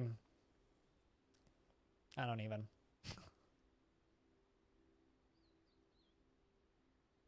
Hello, Ara. How are we doing? I'm training up some hammer dwarfs. And an axe dwarf.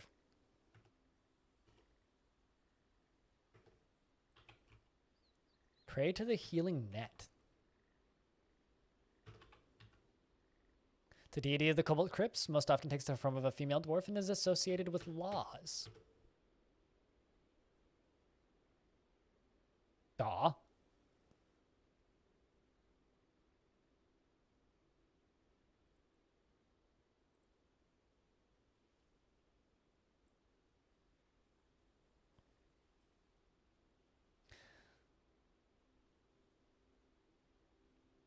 I mean, DF's UI is...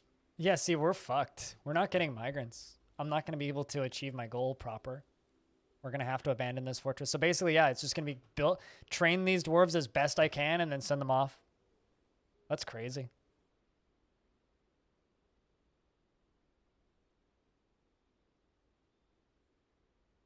Because the whole point of this fort is to attack this Necro Tower. But it also looks like my prisoners got out. Because there no longer is any dwarves trapped in there. Which is weird. So they must have made it out.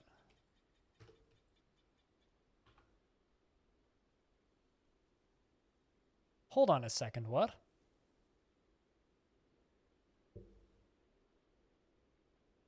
Why am I at war with my own faction?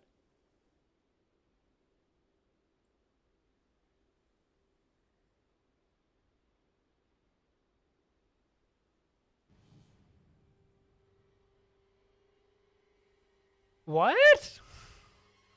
What did I do to piss them off? What the fuck?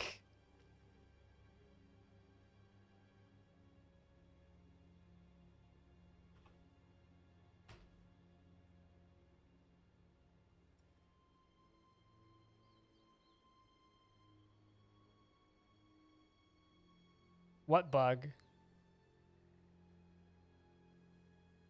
The Civil War bug? I've never had that happen before.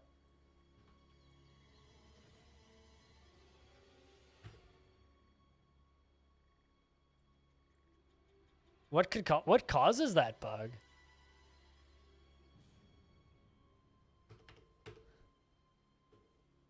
Because I read about it in the patch notes and I was like, huh, weird, I've never seen that. That's funny. Clearly not, yeah. I was like, why am I not what happened to my Civ? Oh, I'm at war with it. That would do it. Well, this fort's a write-off. All right, well, what kind of funky suicide missions can we do?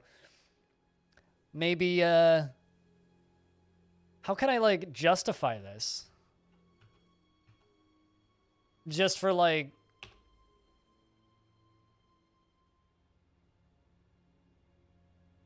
story purposes. Like, what?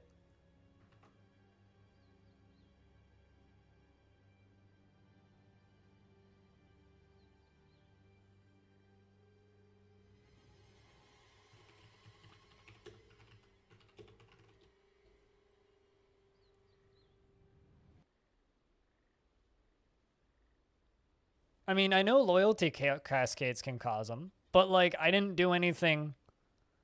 I literally haven't fought anybody. I mean, I personally have caused them. The way I've caused them is by stealing artifacts from my own Civ, which I've done, and that will start a civil war. Glad it's working, manufacturing monkeys.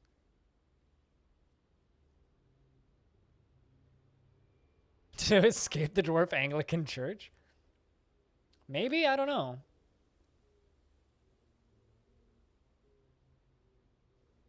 One of the founding forefathers of Dwarf America. As a Canadian, I'm offended by this. Because I don't want to be American.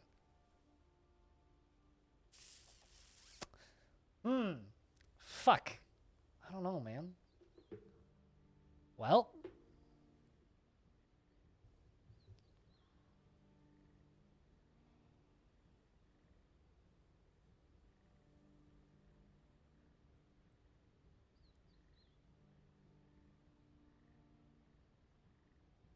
Also, Ragswolf, those are some badass maps. I like them.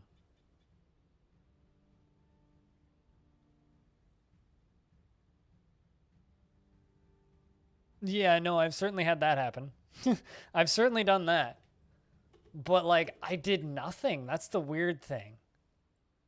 Okay. So, like, let's roll back through the fort. I got one migrant wave, one. I never got an outpost liaison, and I never traded with the dwarves.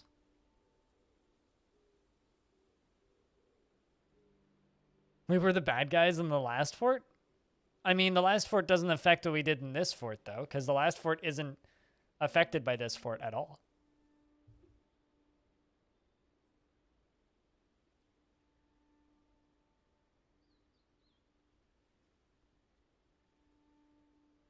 The person I'm buying something from is, or I'm selling something to is here. So I need to pop out to the lobby for a couple of minutes. Hopefully it'll go quickly and smoothly. Place your bets as to whether or not you brought enough money.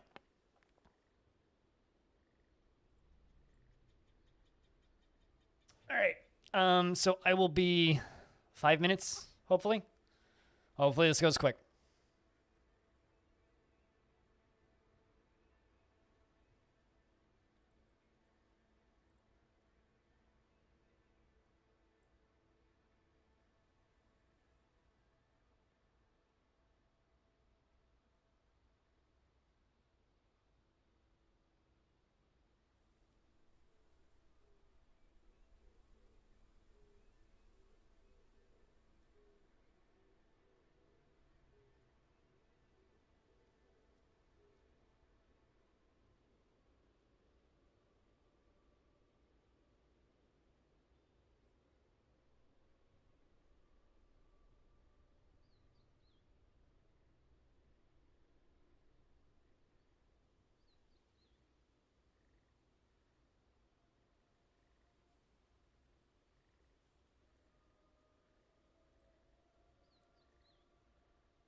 Done. And he brought enough money. Oh, do we have a prediction going on? He brought enough money and there was no problems.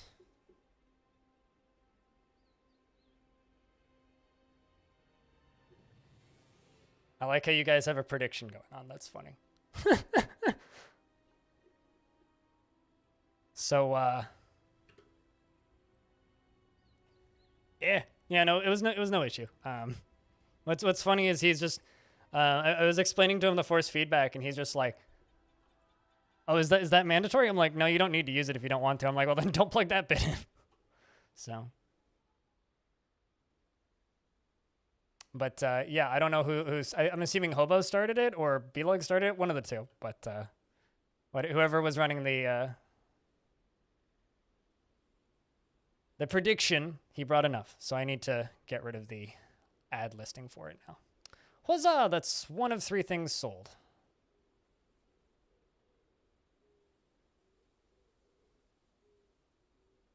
I don't actually have the ability to get rid of it. You should relearn your HOTAS setup. I'm trying to sell mine now. But we'll see. Done. Thanks, B-Lug. I really like that prediction feature. That's a good feature. I like it. You never seen those before? They're not active on all channels. Not all channels have access to them. So yeah, that's going to go into my synthesizer budget.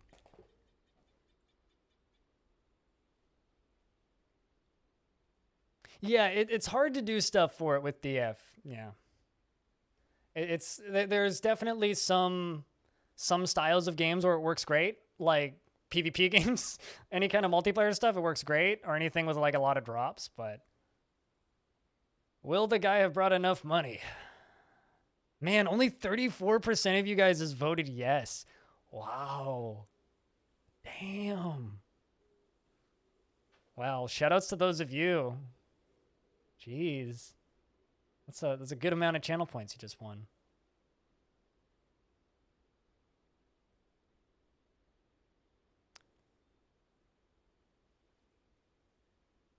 Yeah, it just took us. There was a brief miscommunication with the location. He was at the wrong building. He was one building too far up, but we were able to sort it out and got it sold. So, and the dude got a deal. So I hope he likes it.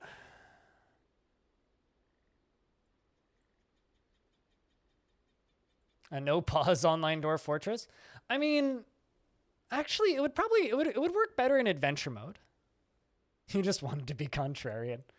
I mean, to be fair, he was showing signs of being somebody who would not bring anything. Although he did call me buddy every single time he talked to me. He was a bigger dude. Kind of looked like somebody who would work in construction or something.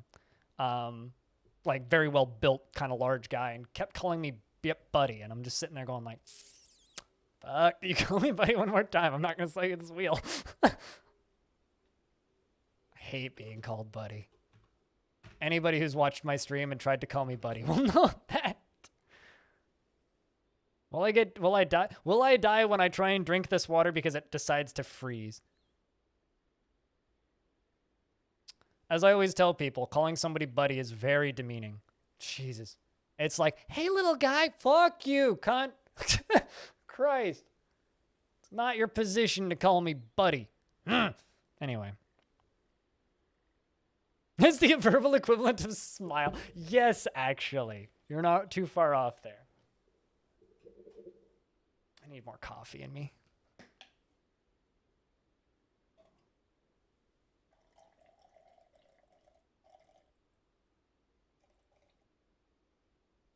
I'll call somebody bud if they're like under the age of 16 and I'm good friends with them. That's a bud. It's like a small child who you're friends with, in my opinion. Like that's where that is. Sweet. All these dwarves are hammer dwarves. We're going to train them until they are all trained hammer dwarves. So I guess this story just changed. We are not the saviors we thought we were. We're actually rebels. So what can we do with this? Excellent. Or cry.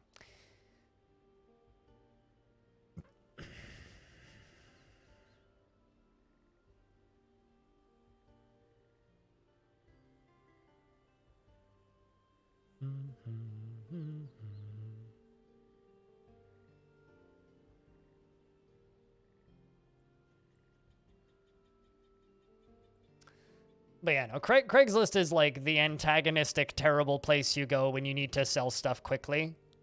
Nobody goes to Craigslist because they want to go to Craigslist. So, Craigslist just sucks for everybody.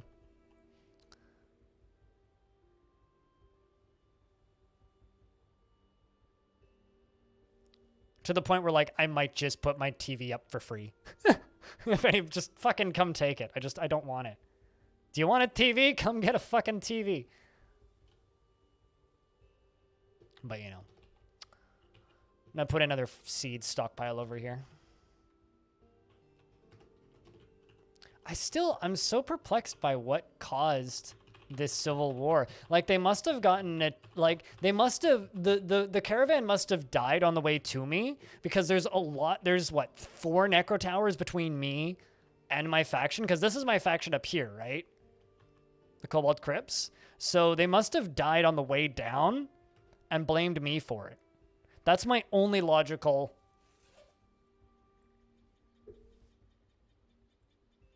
From what? Yeah, exactly.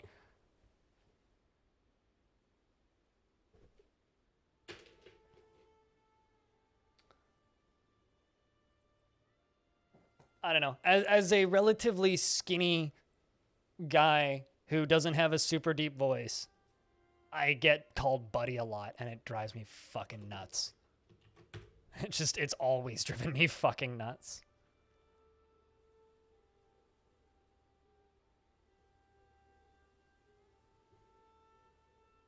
Yes, if you know somebody well, it's a perfectly legitimate way to refer to somebody, right?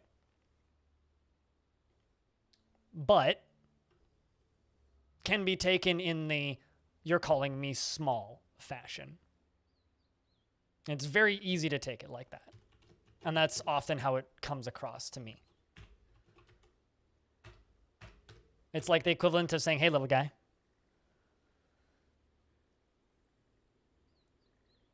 But yes, it is a lighthearted way of referring to somebody. But generally, when you don't know somebody well, it's appropriate to refer to that person with a mutual level of respect, right?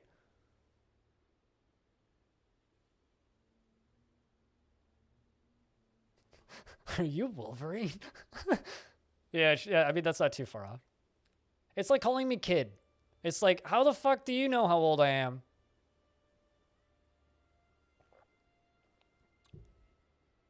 So, if you know me well, like the one person I know who can call me bud is Rhinestone, and I only let him do that in voice calls. Like, if Hobo wanted to call me bud, I wouldn't really care. I'd roll with that. I'd roll with the punches if Hobo called me bud. All right? Now, son's just weird. That's weird. If someone calls me son, you get a big question mark back. Like, what? Why are you calling me son? That's something like my uncle could call me, maybe. Here's my number, so call me maybe.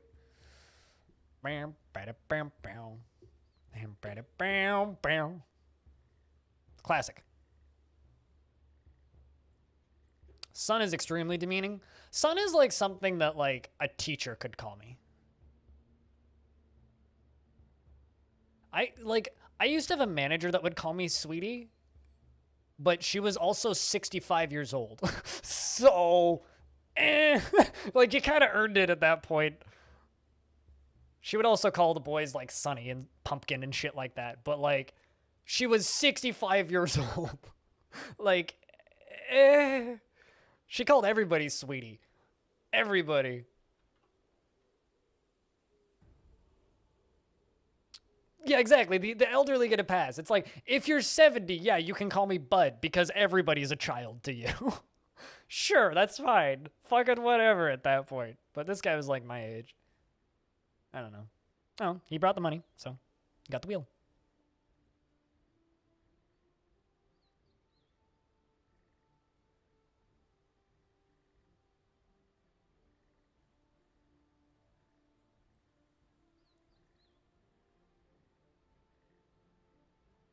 If you get called sweetie by a lunch lady, you smile for the rest of the day. Yeah, exactly. Like, it kind of depends on who's calling you that. You used to hate when coach called you son. Oh, no. You're not my dad. You're right. I've been watching... I watch bad cooking shows. It's, like, cathartic to me. If you're wondering why I'm just babbling, it's because I'm literally just waiting for these dwarves to train. It's cathartic to me, right? Tiger, I feel like I need an adult. Especially if a lady calls me tiger. Then it's like, oh no, back up, hold on. Stop hitting on me. But sport's just as bad for that. It's just as bad. But, where was I going with this? The tiger comment just threw me off.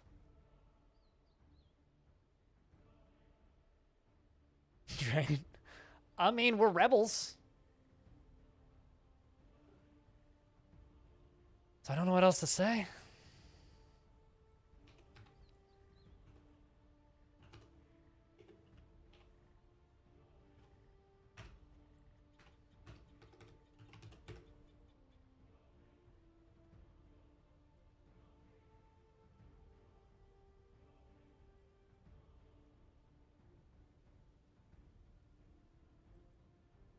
Back up, MJ. Go back to Peter.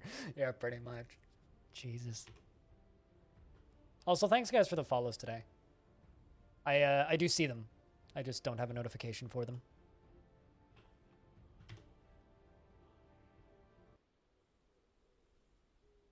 In which case, calm down there, Grey Gatsby. Calm down there.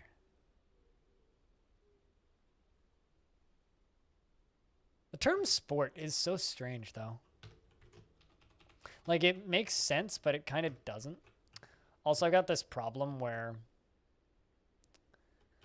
my military dwarves are all wielding their axes as weapons instead of tools.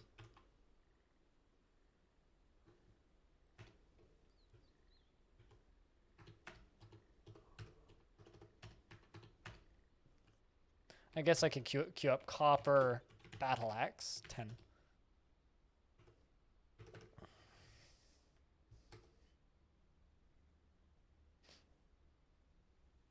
Or not even 10, maybe like 3. I'll just cancel it halfway through. It's fine. I'd totally be friends with Gatsby if given the opportunity. I don't think I'll ever get that opportunity. Feels lonely after being away from family for too long. Champ's just as bad as sport, in my opinion. I'm glad you guys kind of agree with me on Buddy. Every other time I've discussed this, because I've certainly talked about this subject before, I feel like half the chat's just like... Half the chat's always just like, yo, I think Buddy's fine. And then chat just starts calling me Buddy. But this time it was just like agreeing with me. This is weird. I'm not used to chat agreeing with me. Normally chat's just like, nah, you're not right. I'm like, what?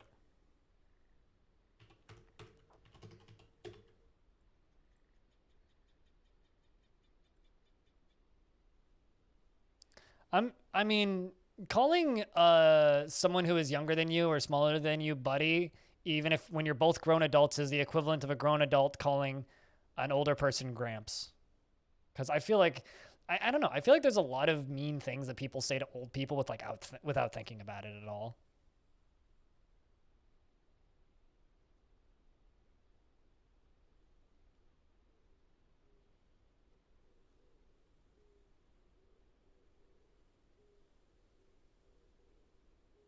It's called getting old, Spookums. Buddy is annoying as fuck. And Squug, like, you're a similar build to me, so you probably get it about as much as I do, right? Because, like, there's a person with a certain body type that calls me Bud. And it's generally dudes that are either ripped or just more built than me, right? Like, because I'm a small, skinny guy. Like, I'm tall, but I'm skinny. And I get the Bud thing a lot because of that.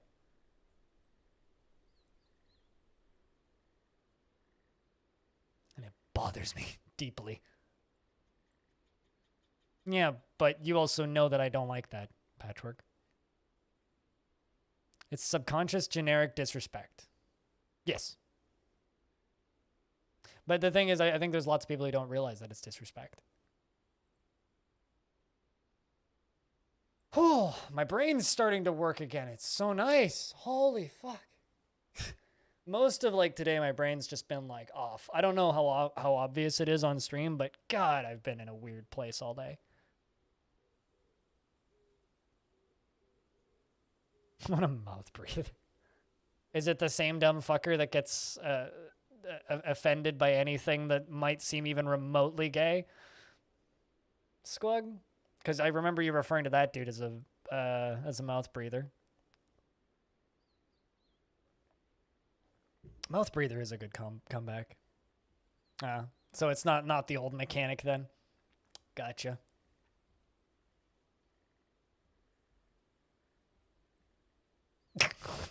You should. It's a good one.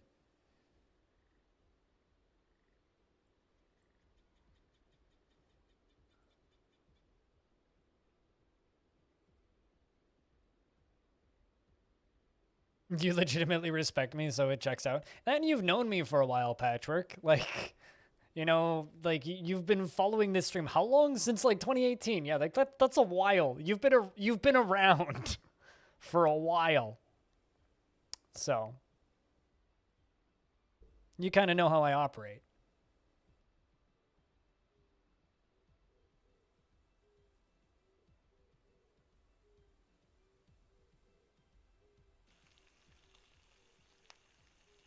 He's the one who wants to train you to become one. Okay, fair enough. I mean, you could also be on good terms with somebody who calls you bud. So, bacon. You know, frying broccoli in butter also smells like that, or sounds like that. Now I want to fry some broccoli in butter.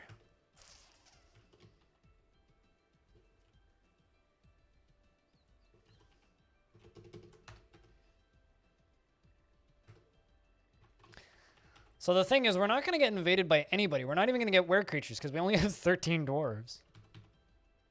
Dude, seared broccoli is like, mwah, just fucking chef's kiss. So good. So good.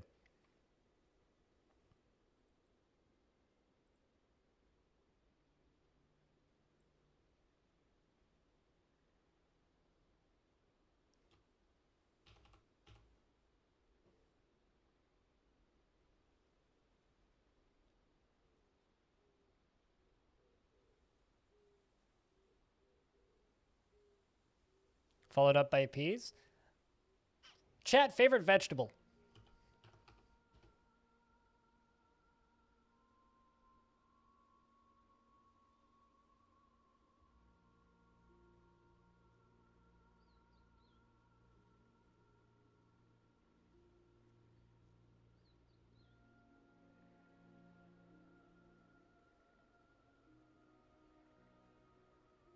Asparagus? Asparagus is up there for me. Asparagus is too expensive, is my problem. Welcome back, Trees. How's it going? We're at war with our own faction. And I didn't do anything wrong. So, we're now rebels. So we're gonna go attack our faction, clearly.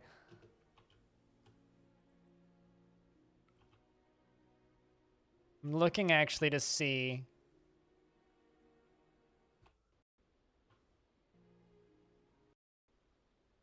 Music? You okay?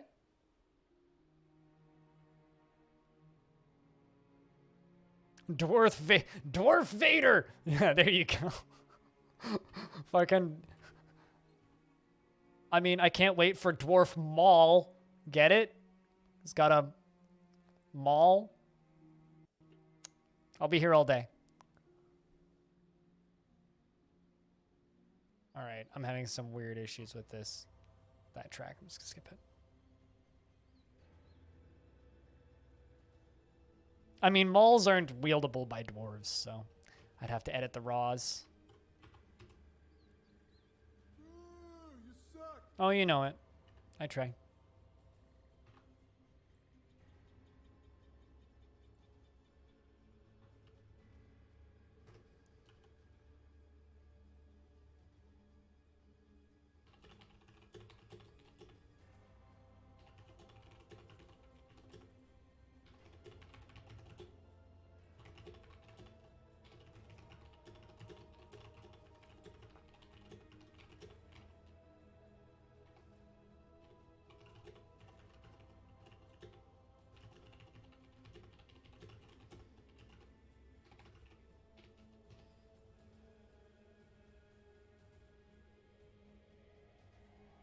Darth theorist.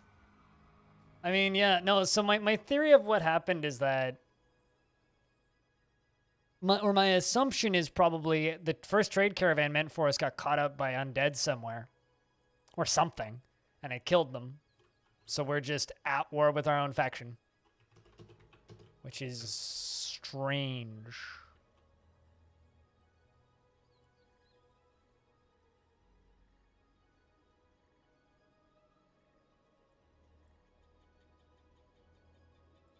Wait, the fact that what was in the background's out?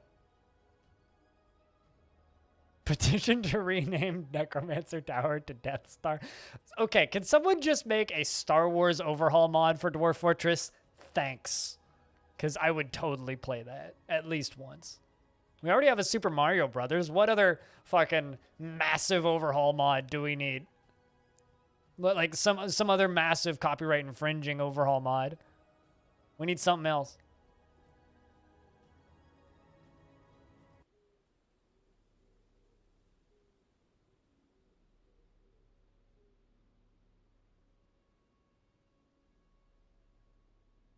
How has that not happened? I mean, we have a My Little Pony mod. Maybe it's just the Dwarf Fortress demographic. It's more like into My Little Pony than Jawa Fortress. Oh my god, you could play as fucking Jawas. That would be great. Just make the whole map a desert. Done. Fucking done. Just make the whole map a desert. We could have fucking Tusken Raiders. Or does that already exist? Because if that does, I don't know about it. And why don't I have that in my hands right now? Give me a link. I require this. I've never heard of this. The overhaul mods I'm familiar with are The Long Night. I always want to say The Dark Knight, but The Long Night, I think, the sci-fi one. There's My Little Pony one. Oh, of course. Certainly. It is pretty metal, Neff. It certainly is.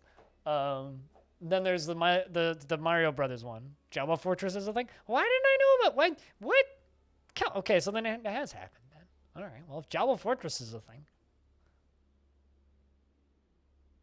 it's probably very old. No shit. 2016. That's not that old. Fuck, I want to play that now. Wow, put it down.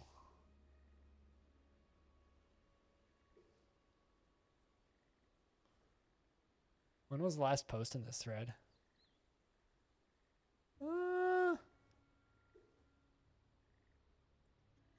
February 9th, 2020 was the last post in this thread.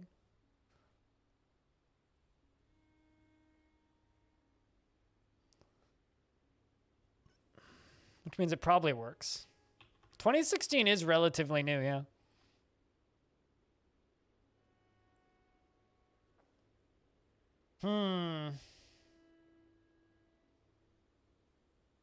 I might need to play that. Maybe May the 4th? What day of the week is that?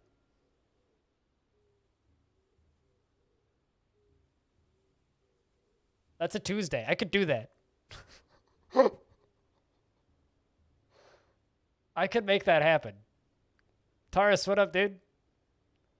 What do you guys think? May the 4th, 2021, we play Jawa Fortress?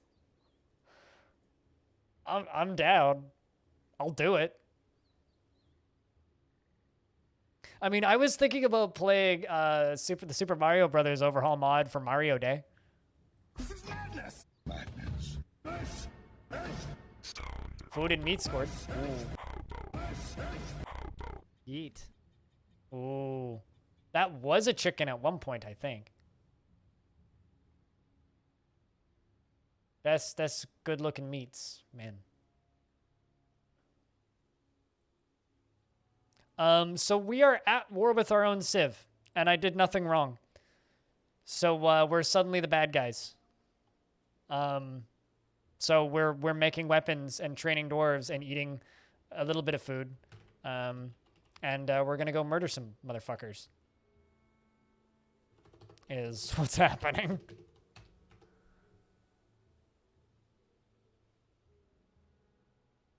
And so the game bugged out and made me at war with my own faction.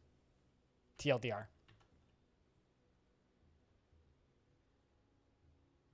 And I just learned that Jawa Fortress exists.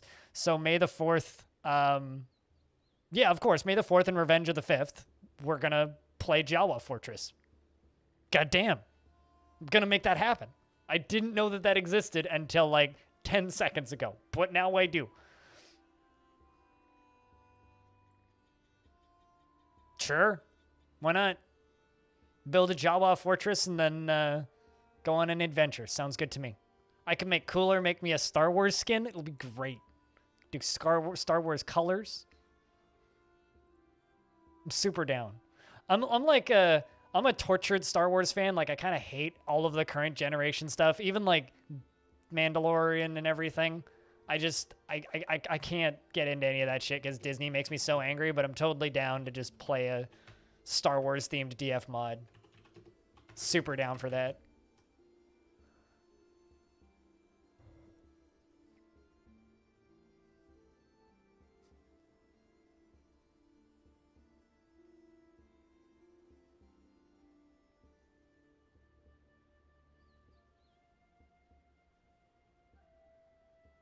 Before Stormtrooper VTuber skin blind.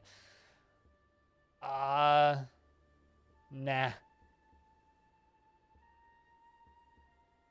Yeah, instead of looking like little dwarves, they could be like little dudes and little capes.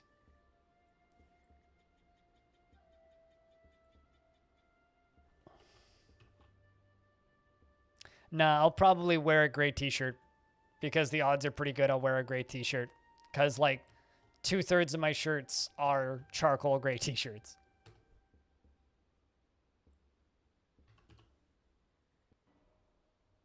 You're trying to appreciate them after knocking them for so many years? No, I can't.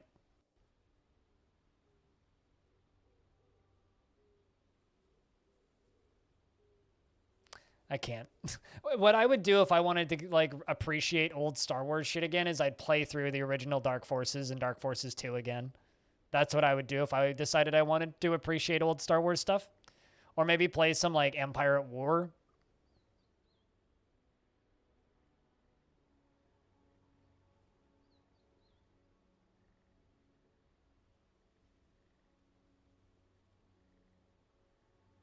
Oh, really? You should like build a respirator into it. You should just build a respirator to it and then just like fucking go around. Dude, I would totally stream Dark Forces. I'd need to find like a mod to make it run well on modern OSs, but I would totally stream Dark Forces. As like an after hours thing.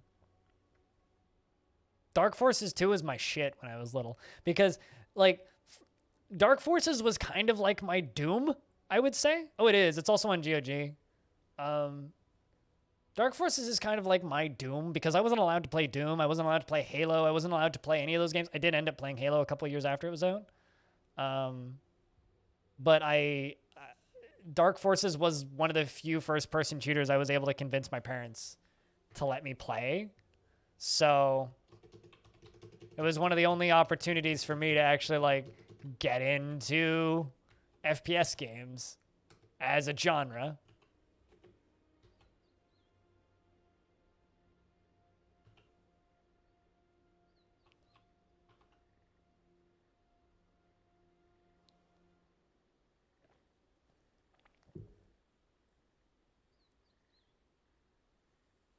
No, it really does, Taurus. It really does.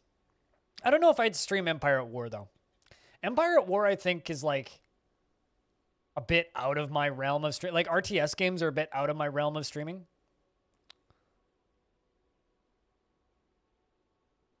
I mean, they'd all go up on YouTube, probably. Lump.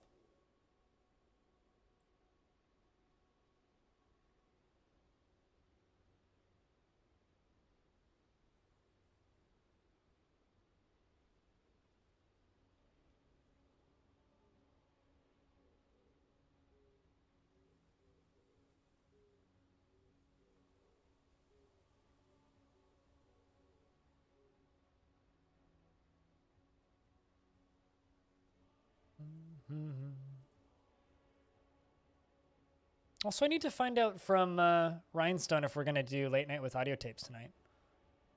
Because we were going to do that Thursday, but I wasn't up for it.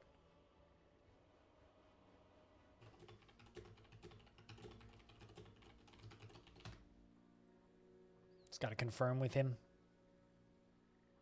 The SNES got you into Star Wars? Really? I've never played any of the Star Wars games for the SNES. I still have my hand-me-down system. SNES, I just don't have a TV that works with it. I still have my Game Boy Star Wars games, but they were bad.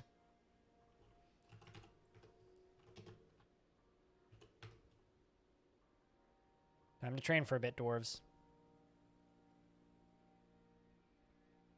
You thought you missed it? No.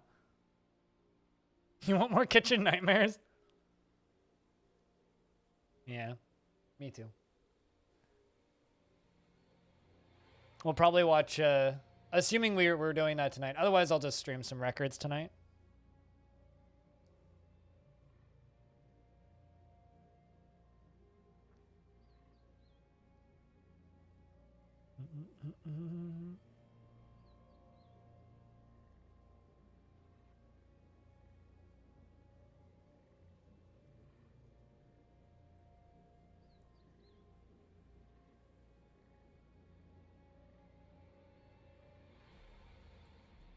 That reminded you of Zelda 2 except bad? I think I had that same one. I had 3 Game Boy games that were Game Boy Star Wars.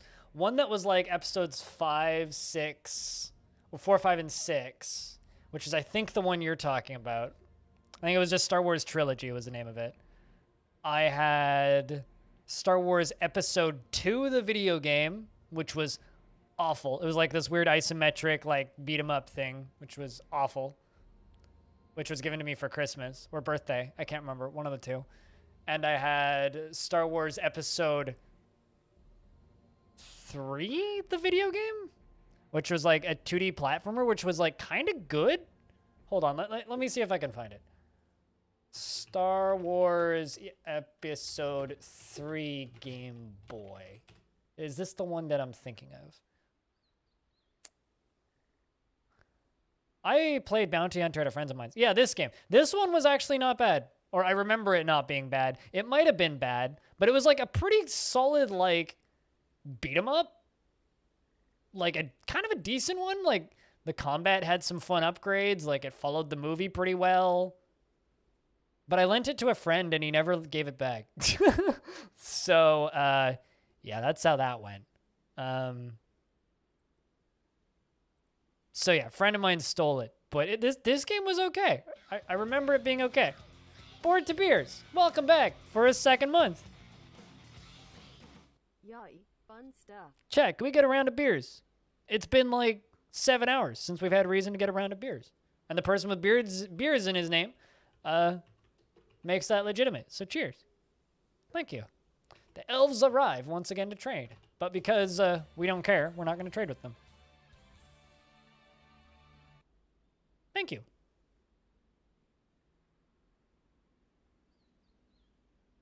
Hey, back. I'm Nerds. Wait. Yeah, I saw that. Have you installed anything on it yet? You fucked it up. No, what? Then fixed it? Oh, phew. This is a roller coaster of emotions. What did you fuck up? One of those games is, well, 2 of those games are significantly higher quality than other 2. Spookums. Power cables? Ah, gotcha. Well, that feeling when you turn the computer on, it posts and starts up, and you start installing the OS, and you're like, okay, screwing this up, never opening it again. There was one time I forgot to connect the front panel cable, and I pushed the power button on the case, and it didn't turn on, and I spent 20 minutes freaking the fuck out about why my computer wasn't turning on. And then I was like, wait, did I connect the front panel cable? And I didn't, and I felt like a big dumb. And then I plugged that cable in, and everything worked perfectly. That was my one fuck up when setting up this current computer.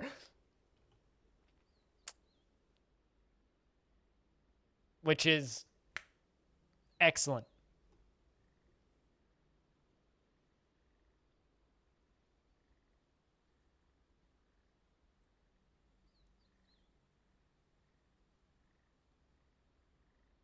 Turned it on and nothing happened, no displays. Oh.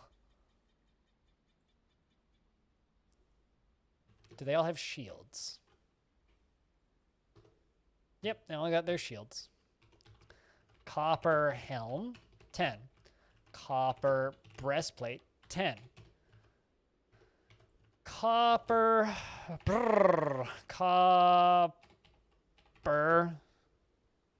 greaves, 10. Copper gauntlet, 10. Copper high boot, 10. Let's just get those stuffs done. I just need you, Ton, to go sign this paperwork.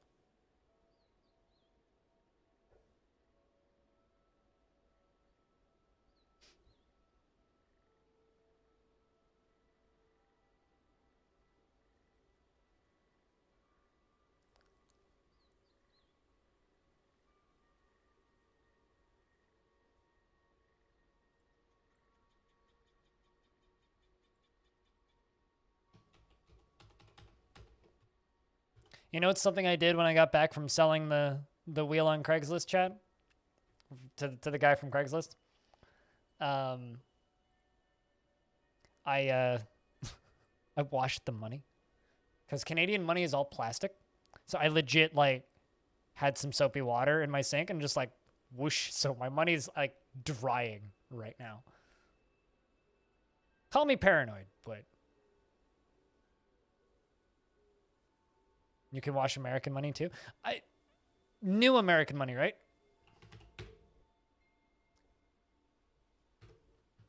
Ours are made of plastic, so.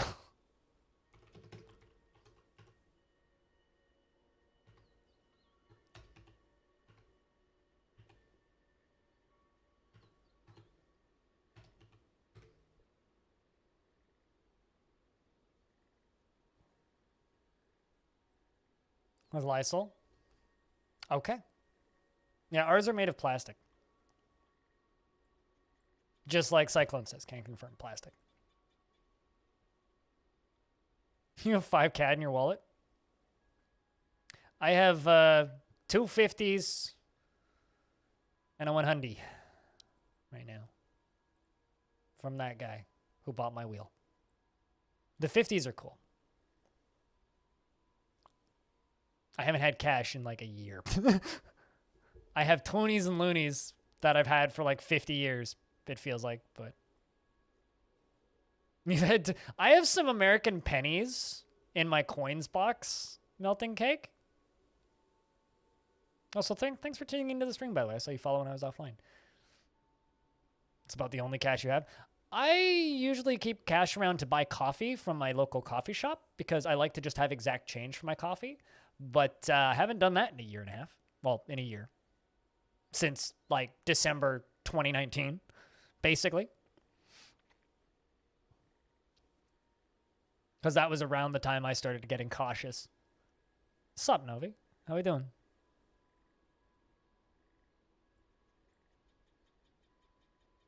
A 1,000 Korean won. Yep.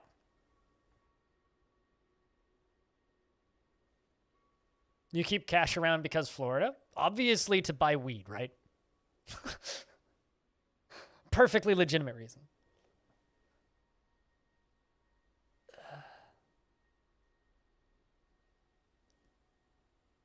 Perfectly legitimate reason.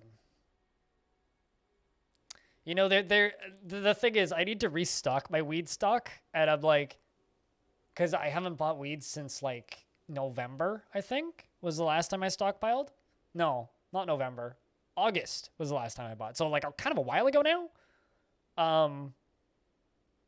And there was like a moment like this morning when I was getting ready to stream where I was just like, well, I'm gonna have a bunch of cash. I could very easily just like order a shipment of weed because I could pay cash or pay with a money transfer. And then I was like, wait, then I'd literally be selling hardware that I'm using to buy hardware and then buying weed with it. And then I was like sitting there going like, isn't that like being the worst person? Selling something you've owned on Craigslist for a long time to free up space in your apartment so that you can start buying synthesizers, and then you spend the money on weed. And I'm like, I can't. So I need to not do that. I'm going to wait a little longer. Quite literally, like it's not even like that's like I'm getting rid of stuff so I have space for other stuff.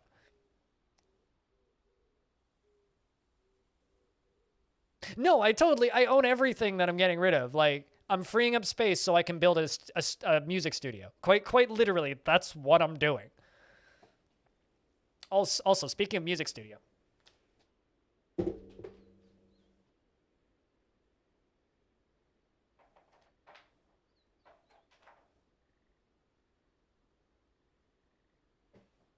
This arrived yesterday.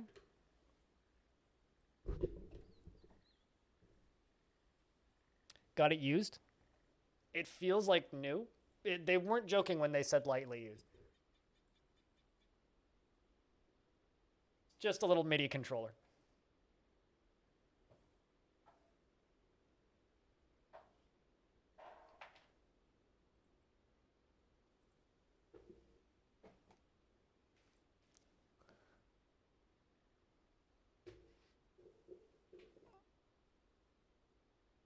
So, one thing at a time.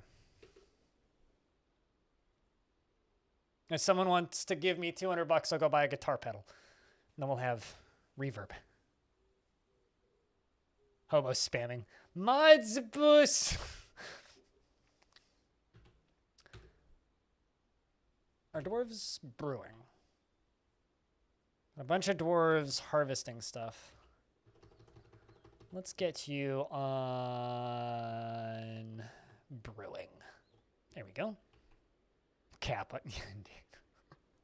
I mean, come on. Hobo used to get globaled from brain power. Speaking of globaled from brain power, you know what I got a claim on the other day on YouTube? It's like, you have a copyright claim. Don't worry, this doesn't affect you at all or the status of your channel. And I was like, oh, what song was it for? And it was from a Roller Coaster Tycoon VOD from like 2016. That had brain power in the middle of it, and it was brain power. And I'm like, really? Fucking, man, I miss old Twitch, man. Can we go back to 2016 Twitch? I know it sucked, but like, there was some shit that I just miss. There was just some things about old Twitch that I just miss. Did you miss the brain power meme, Zapdos? Did you really miss the brain power meme?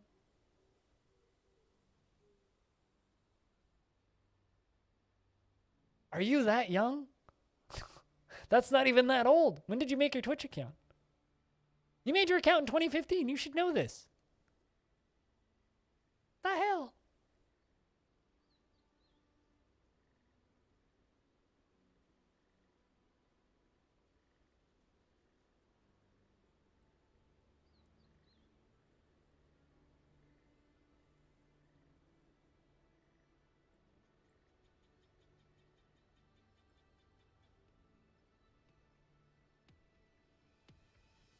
Ooh.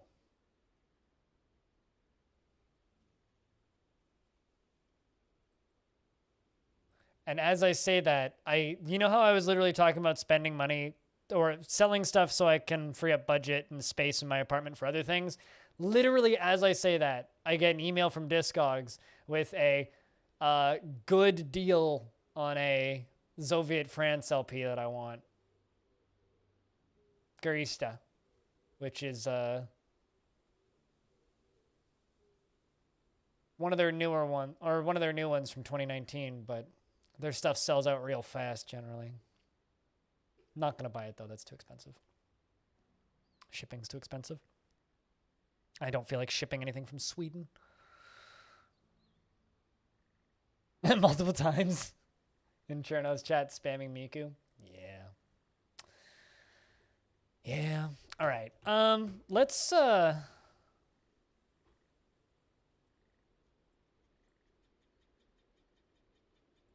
see what we can steal. Good luck, dwarves. We're gonna go explore some abandoned elven sites. Let's see how well set up our dwarves are. They have all got, most of them, they should all have copper breastplates, copper helms, greaves, shields, and warhammers. They're pretty decked out.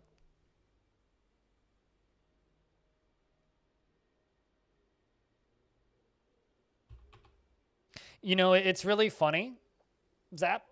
I saw a post on Twitter around the time that all of the music controversy, I guess, if you could even call it that, was happening.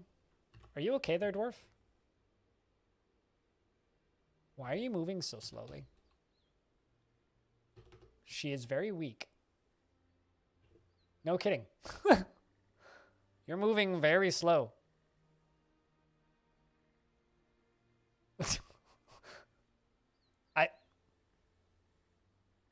Seashore's wall is moving very slow. Well, good luck. Don't die. Anyway, I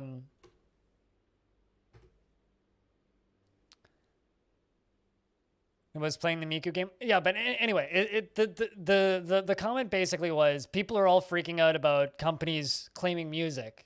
What happens when companies figure out that they should probably start claiming emotes?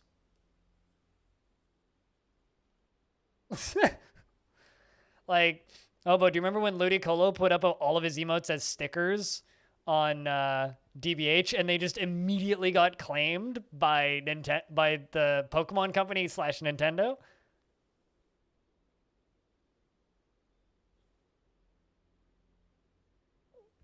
That was just for the stickers, or did he get called for the for his Twitch emotes? Because I don't think he ever did for his Twitch emotes.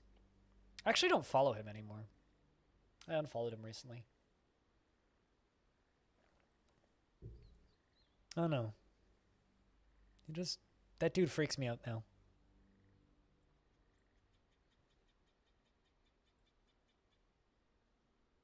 Kind of just.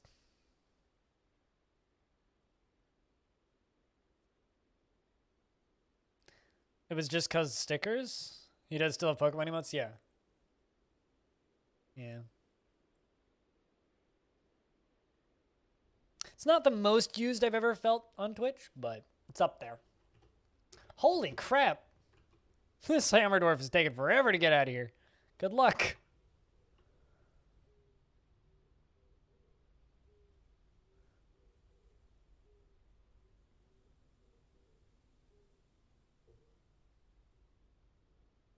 No, I remember that. I remember that happening, Zapdos, and being really perplexed by it. And also perplexed by why everybody was so mad. What kind of vermin are these? Two-legged rhino lizards. Got little lizards everywhere.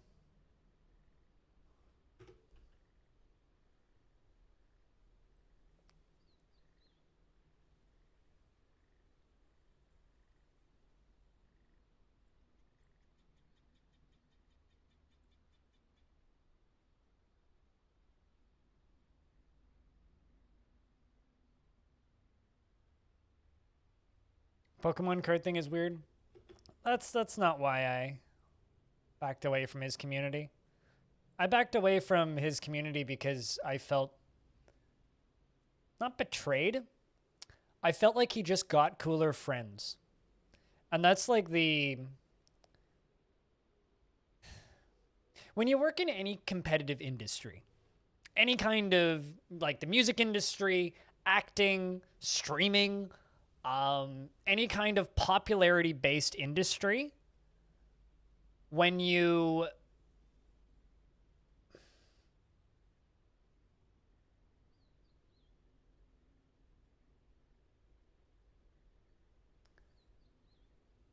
sweet, they returned. Let's see how it went. Most of the we just searched it, there was nothing there. We got some books. Excellent. We should make a library. Let's make 3 copper bookcases. But when you work in any popularity-based industry, there's always this very real concern / fear that someone's just going to stop talking to you, and not because they have anything against you, but because you cease being useful. And that's how I felt in that friendship. Like, I felt like I felt like we were like, he was in my chat every day. We talked every day. We spoke every day. What new game, Patrick? We were constantly friends. And then he suddenly networked with a bunch of really cool big people. And then his channel got really big for a bit. And then it kind of shrunk down. But still, he's still doing really well. Then he stopped caring. It's not Galgun, is it? You might just say what it is.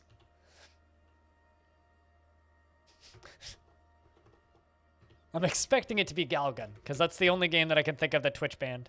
Honey Pop 2? Oh, I'm also excited about that. I 100%ed the first one at one point. I'll totally fucking play the second one. Hell yeah.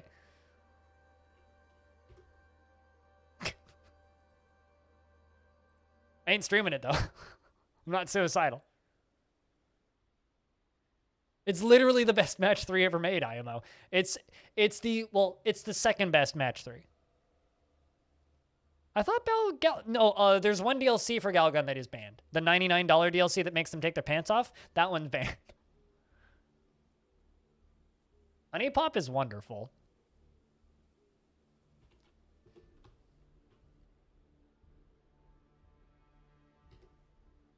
Wait, what? I have a visitor.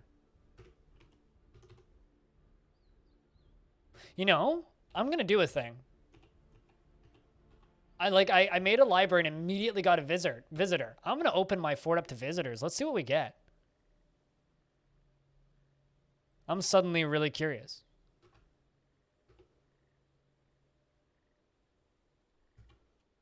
I mean, it's a fun match 3 game with some good quality eye candy. What's wrong with that? We're all adults here. Everybody likes good quality eye candy. I ain't judging.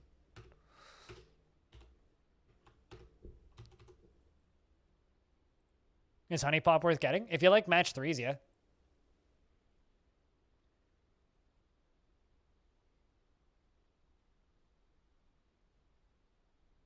It's a good match 3.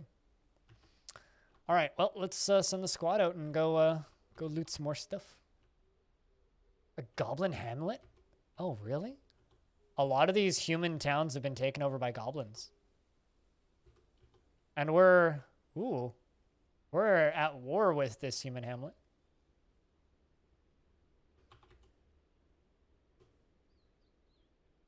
Goblin fort.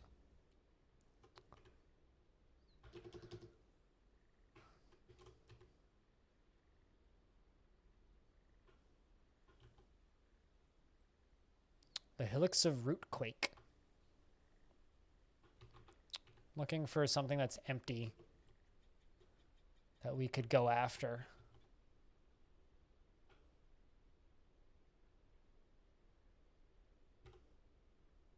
Dark Goblin Fortress, Human Hamlet,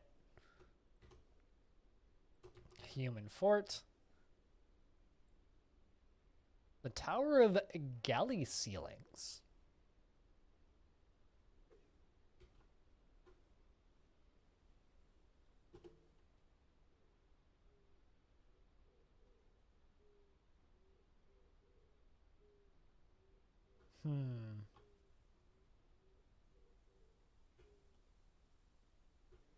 Just kind of poking around. See what we can find.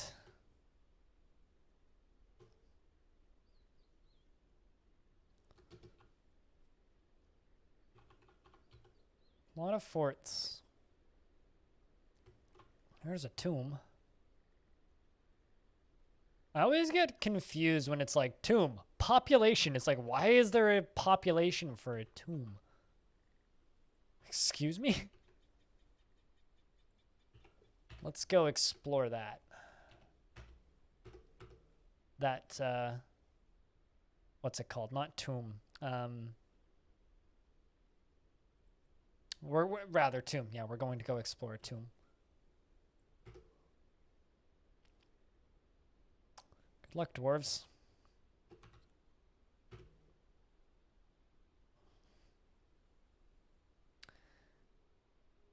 Yeah, unfortunately, Twitch has kind of dug themselves some holes with that one. It's kind of hard for them to turn back. I agree with you, though. I don't think nudity should be so taboo, but you can't change the culture of an entire country so easily, unfortunately.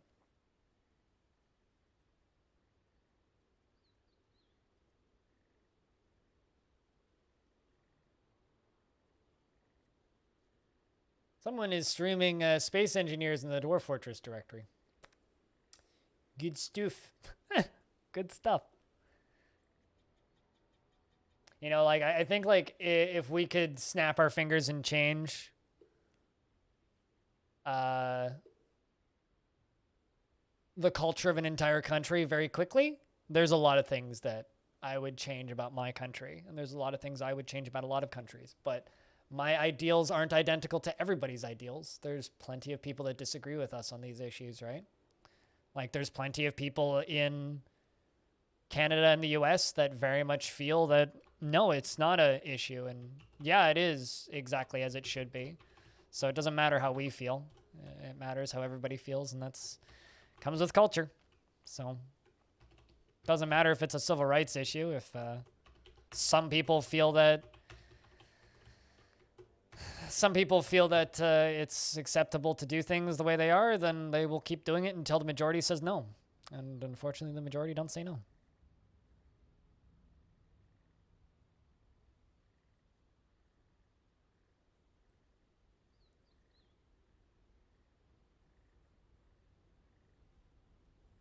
Should be, I think every beach should be clothing optional because I never go. So what you're saying is you want the beaches to be less pleasant because all the seniors who live there will just be naked all the time, right? Is that what you're saying, Cyclone?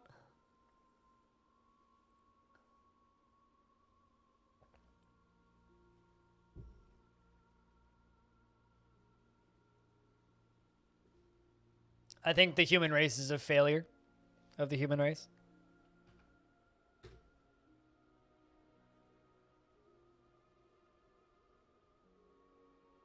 Let them do what they want. And more power to them. I don't know. We have a nude beach here, and I never go because the only people who go there are people you don't want to see naked. That's all I gotta say on that topic.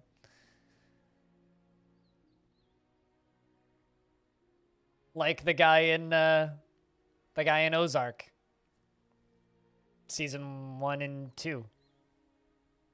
I think. And 3? He was in season 3, right? I don't want to accidentally spoil Ozark.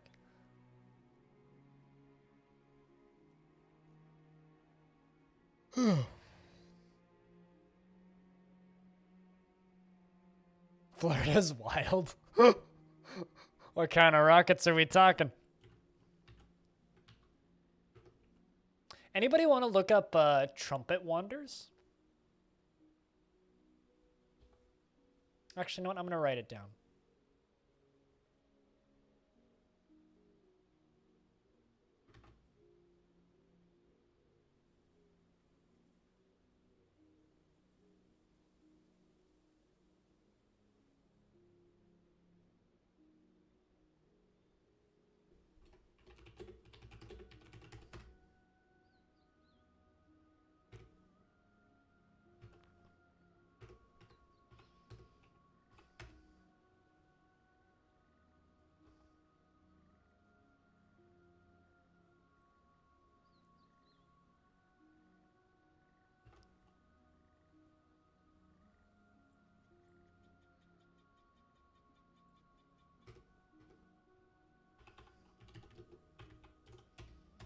Let's get these doors hooked up, which I never did sooner.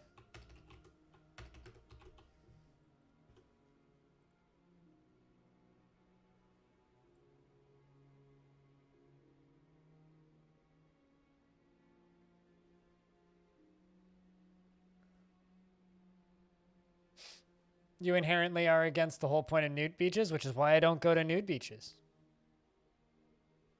Straight up.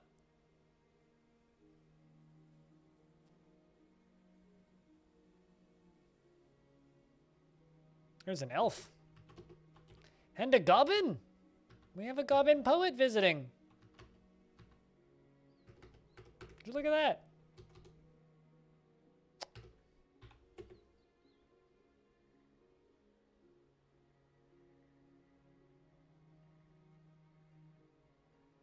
That's kind of cool, Hobo. I can't wait until I see lights on the moon. That's something that I'm looking forward to, and something I really hope I see in my lifetime, is lights on the moon.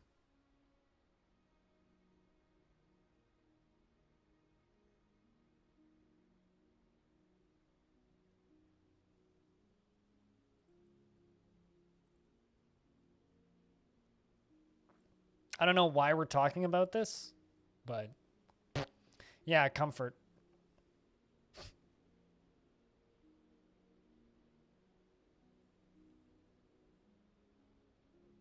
You know, as a man, I don't have a fight in this argument. It's not my place to say whether they should or shouldn't be.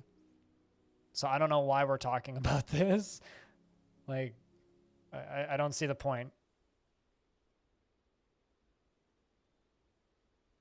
It's not my place to say. They should absolutely be allowed the option, but it's not my place to say whether or not. Let's go topless on the moon, me first. We found nothing, but there was books there. Game, come on. Now that is a stupid thing to say, Patchwork.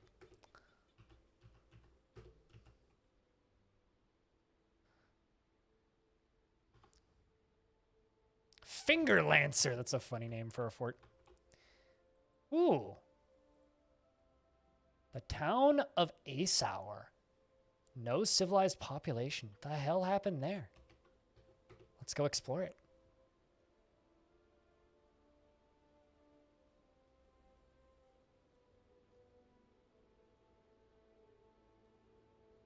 Read what you said.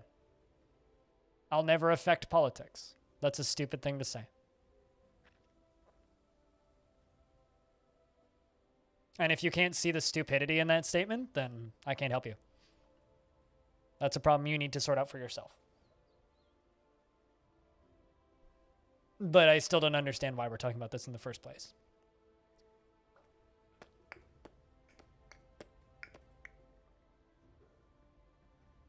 You brought up this entire subject in the first place, and I don't see how it's relevant to anything. At least stream related.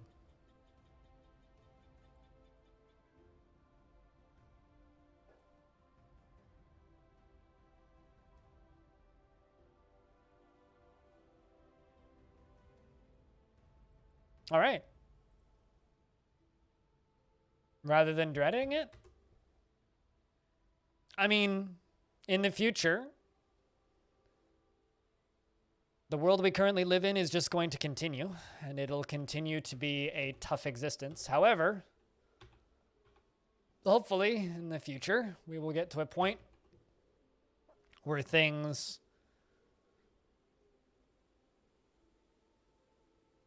are a little bit more even. Hopefully things improve.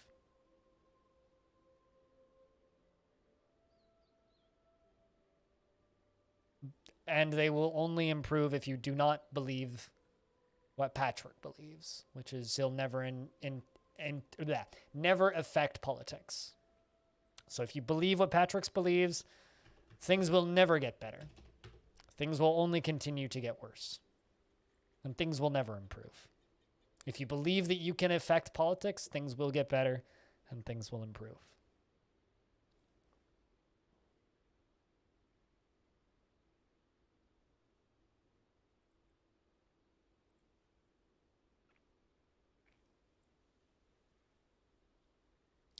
If I live to see lights on the moon, Zapdos, it means there's hope for humanity.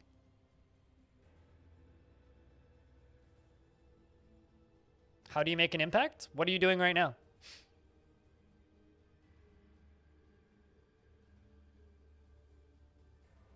Like what are, if you're wondering how do you make an impact in the world? How are you completely incapable watching Twitch? What are you doing while watching Twitch?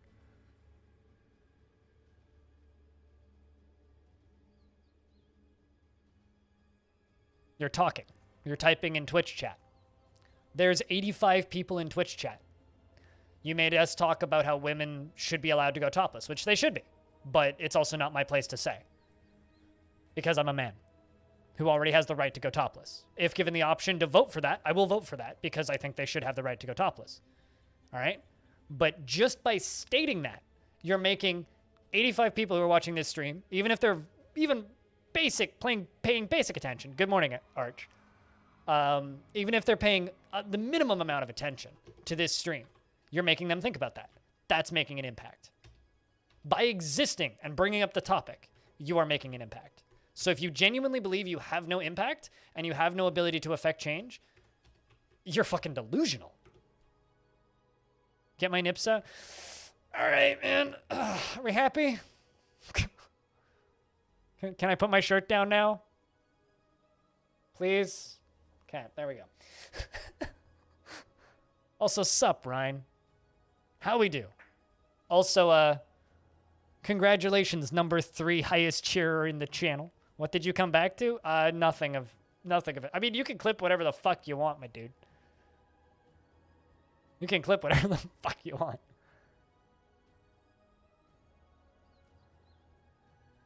Well, because you leveled up your badge, so of course it changed. But you will have to manually change it back to pink. There you go.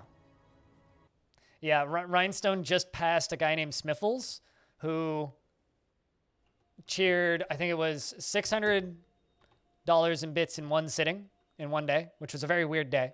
One of the weirdest days I've ever had on Twitch. And I don't think has tuned into the stream since. And Rhinestone just passed him, so congrats. What the fuck was that? I'd swear that the goblin just attacked my dog, but there's no combat log. It just looked like that. Weird.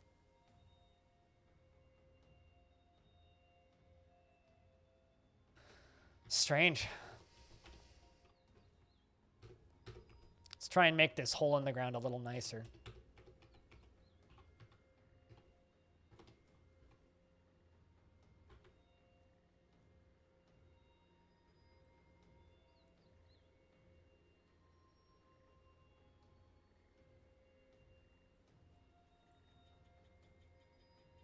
You certainly do. Whether you do intentionally or not, you do it all the time subconsciously, Patrick. Whether intentionally or not.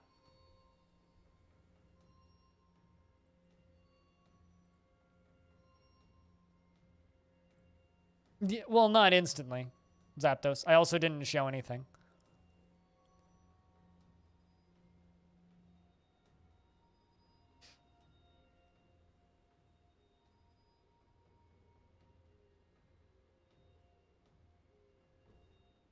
I mean, I just added a new crypt paywall, which only Hobo has right now. It's the Hobo wall.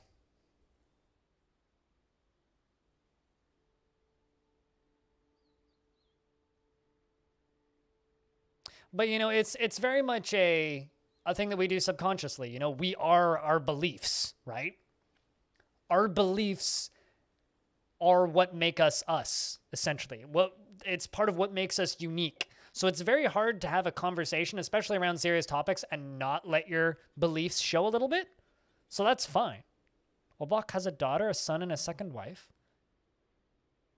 A dragon is his object of dubious worship, and he independently discovered axiomatic reasoning. Good shit. We do have 2 other guests now, or 3 actually. Goblin poet, an elf poet, and this scholar, Ingeth, who is pondering geometric objects. Wonder how well our library is doing. The Vault of Working. We got 14 books in there already. Doing all right, doing all right.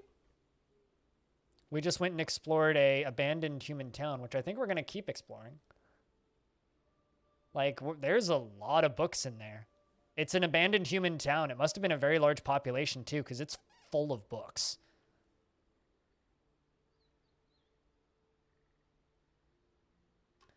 You know, I think I give off the aura of a kind of crazy, rather immature person sometimes, but I'm not stupid. I know what I'm talking about. And regardless of whether or not people listen to me, and whether or not you agree with me is irrelevant. I know what I'm talking about. You know, it's kind of funny. There's a stream team that no longer exists that I was part of for a while called The Sovereignty. And the founder of it, DJ Truthsayer, who now works at Paradox, he's head of influencer relations, which is why he shut down the stream team because of conflict of interest. So he works influencer relations on Stellaris, basically. So he runs sponsored streams for Stellaris. This is his job. And he once told me that I am the first person he comes to with a new idea because I'm the only person who gives him a straight answer. Because I know what I'm talking about. Nobody else gives him a straight answer. Literally, I'm the only person who gives him a straight answer. Everybody else would just compliment him.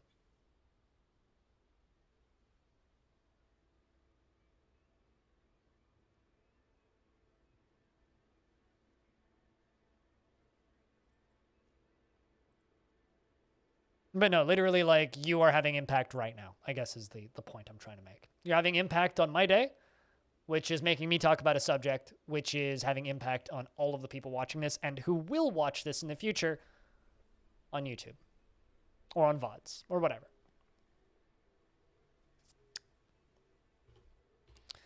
All right, let's put a door on this.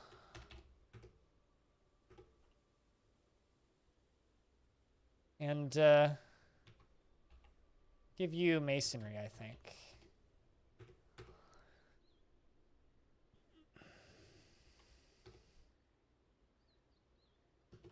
And I'm going to make this into my library. It'll be small. It'll be a little nook. But we're making that into the library.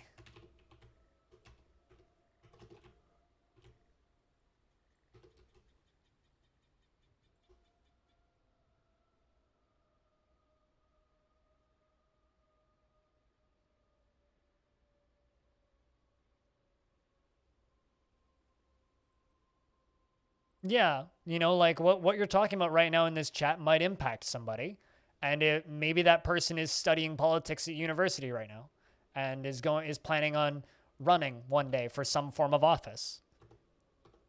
And your statements inspire them to push that a little bit more. Maybe their vote in whatever office in whatever country they get elected to, maybe their one vote is the deciding factor. Like, you don't know. There's so many variables.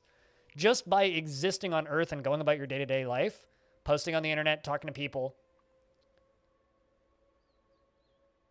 you are having an impact.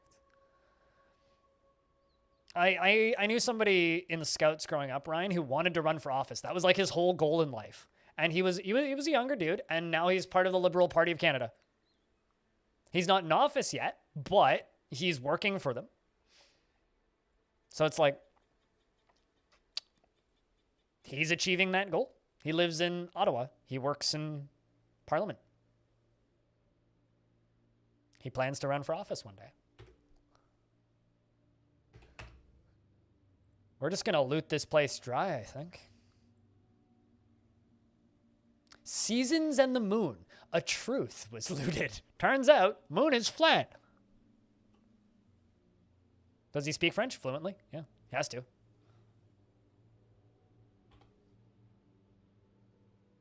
He could speak French when he was 15, back when I knew him.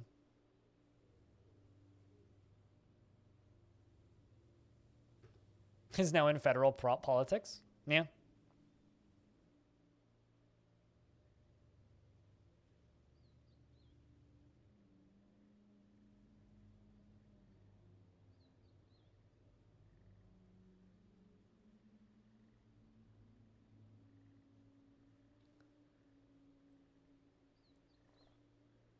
I mean, you don't need to be rich to get elected somewhere, but it sure fucking helps. It sure fucking helps.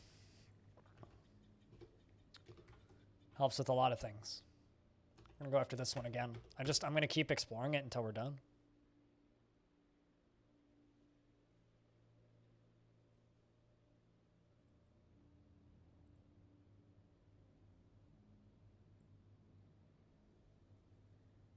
Some McCollum A, some McCollum B.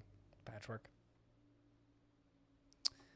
But yeah, I'm kind of with Zep though, so I don't want to talk about the economics cost of getting elected to any kind of political office, because that is a can of worms.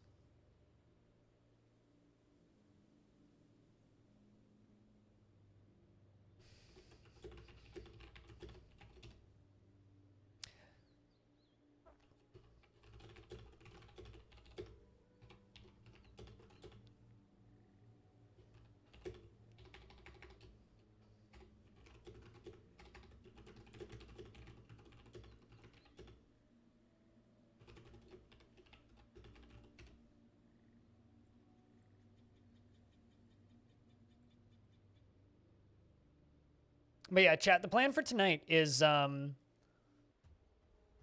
going to stream until probably around 6:30 p.m. And then as soon as I end the stream, I'm going to pop over on Discord and play music for like an hour, or I'm going to play a record while I make dinner.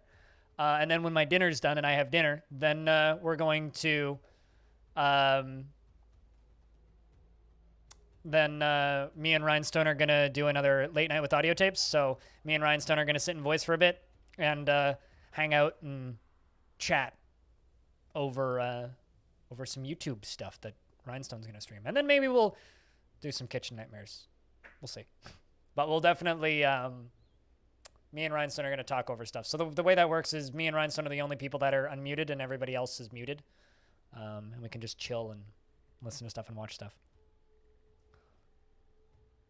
A bit of what's going on with the towers that are holding your dwarves. So they're not holding my dwarves anymore.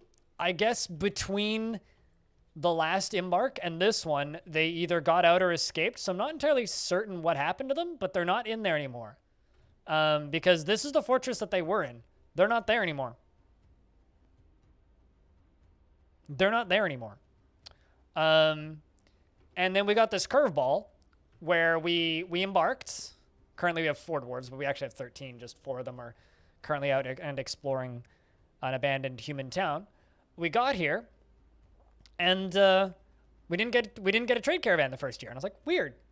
Didn't get one the second year. And then I checked. We're at war with my own faction, and I didn't do anything. So the Civil War bug happened. And this is a new version. So I'm literally unable to do anything. So I've trained up 1 squad because we got some tetrahedrite. And made some warhammers and full sets of copper armor for everybody. And now we're just exploring stuff. Pythania, hello! Welcome to the stream. Hello. Were you doing adventure mode stuff today? I didn't see you in the DF directory. Maybe you were playing something else. What were you playing? They are another Dwarf Fortress person from time to time. Mostly adventure mode stuff, but go give them a follow. Do what you gotta do. You know what to do, chat. Yeah. I mean, my theory is they got tripped up by zombies in this area. Because this area is full of goblins, and like half these towns are goblin hamlets from the Points of Dread. And so my theory is that the wagons got caught coming down somewhere. I don't know. I don't know.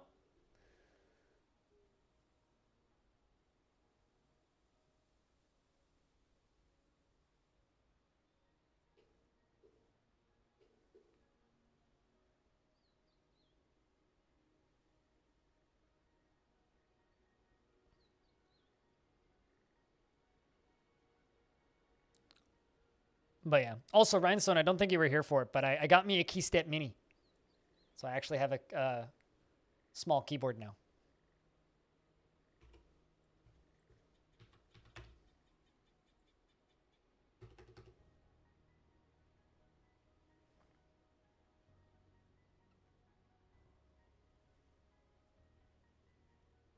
Pythania, do you have a Discord server?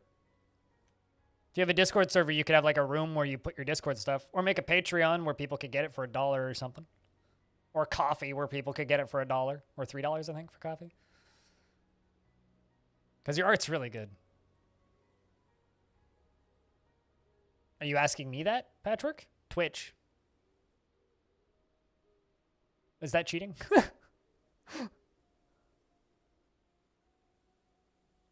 And then dumped you? How dare they? How dare they?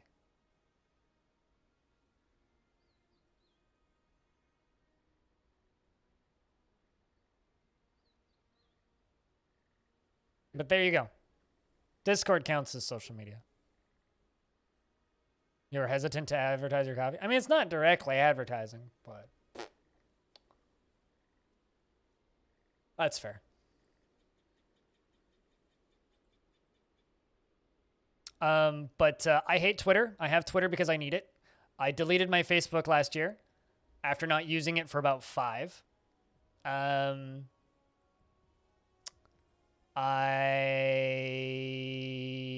don't have an Instagram. I think I have a Tumblr account somewhere, but I've never actually used it. We stole more books.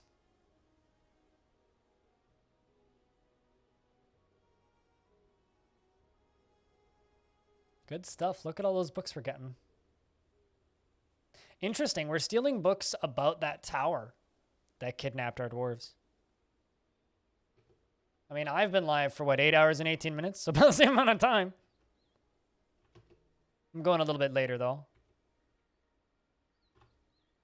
Yeah, let's just finish clearing this place out of books. I'm not worrying too much about necromancy books, so. Need to close one of the tabs, yeah.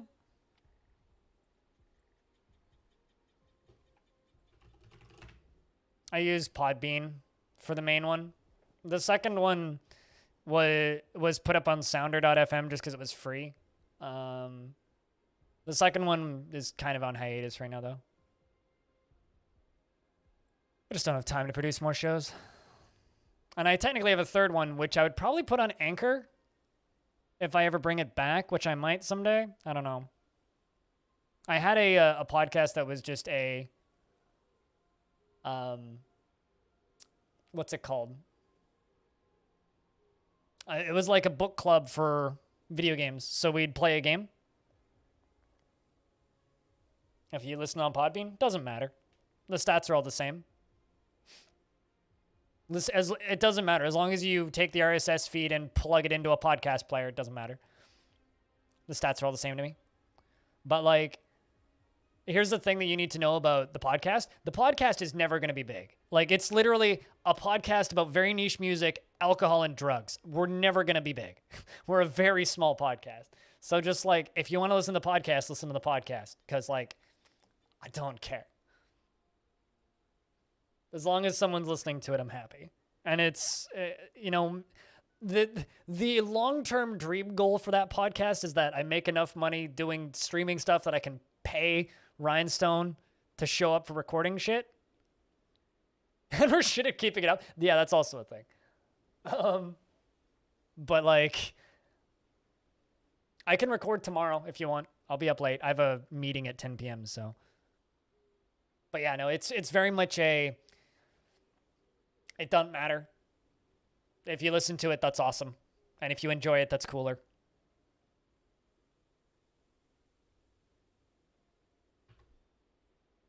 And kind of amazing. So, just thanks for listening.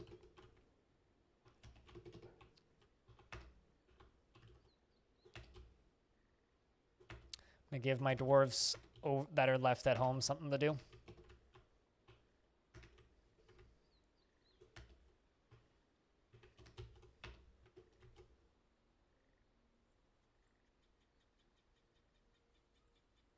Yeah, exactly. It's just our podcast where we can talk about shit. I mean, like, we do have that long-term dream of, like, oh, what if, like, maybe in the future we could go on tour and go to, like, weird record shops and do live shows talking about records or something. But, like, I doubt it currently.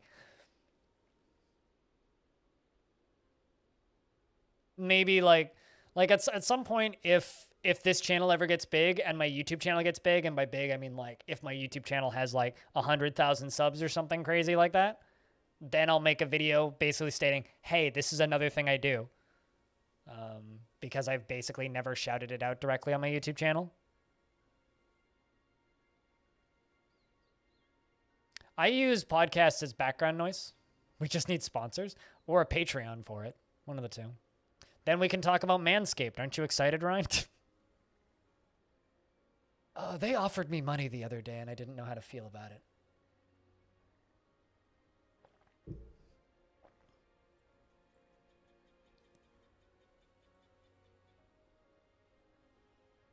You use Manscaped? All right, we could get you free blades or some shit.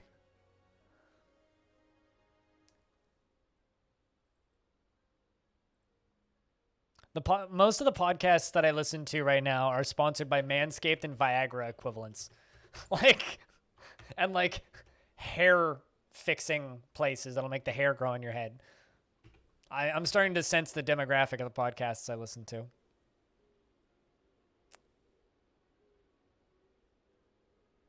No, not Keeps. I don't think. I don't know. I don't pay too much attention to the ads. I'll be totally honest.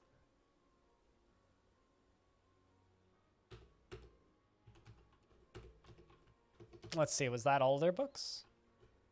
Nope. They still got a few more. I'm going to give my dwarves a break. Let them train for a little bit.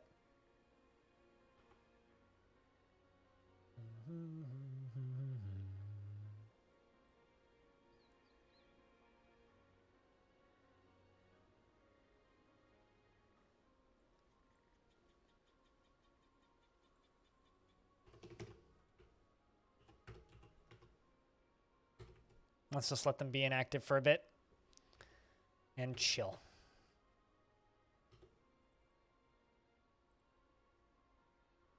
They put everything in the library? I mean, I got 40 books in the library, so it seems about right.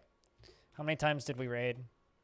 1, 2, 3, 4, 5, 6. Okay, so they've probably got, yeah, there's more that are going in there. I mean, we're up to 42 now.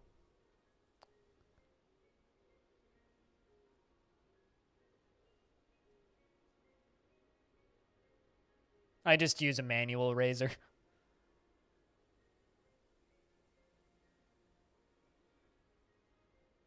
Have you ever made a library in DF? Libraries are super cool, actually.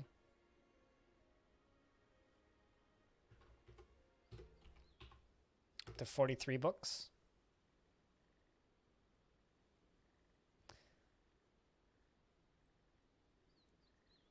You know, Stone, this is one subject that I really prefer you wouldn't talk about.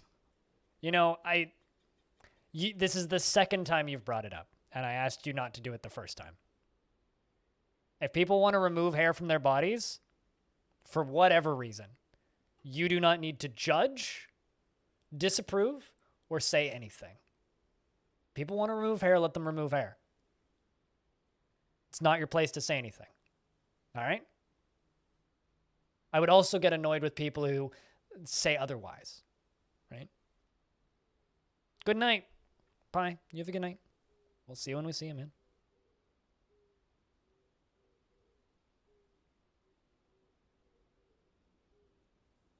You wish you could play Dwarf Fortress? What's stopping you? It's free.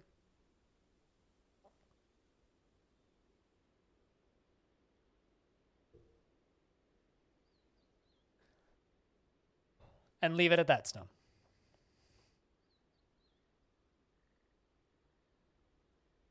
Too difficult? It's a very easy game, though, Mr. Blade Brown Jr. It's incredibly easy. The part that's difficult is learning what your options are and how to play it, and what you're looking at. If you can read Twitch chat and type, you have both of the skills that you need to learn Dwarf Fortress. The first skill that you need to learn Dwarf Fortress is reading. Okay? Reading is very important. If you can read, you can learn to play Dwarf Fortress because you can read the wiki and read the tooltips and read the commands that are written in the menu on the right. The second skill that you need to play Dwarf Fortress is the ability to hit keys on your keyboard. If you can type in my Twitch chat, then you can both read and type, meaning you have both of the necessary skills to play Dwarf Fortress. There's a third skill which is helpful. It's called patience. Many people lack this one.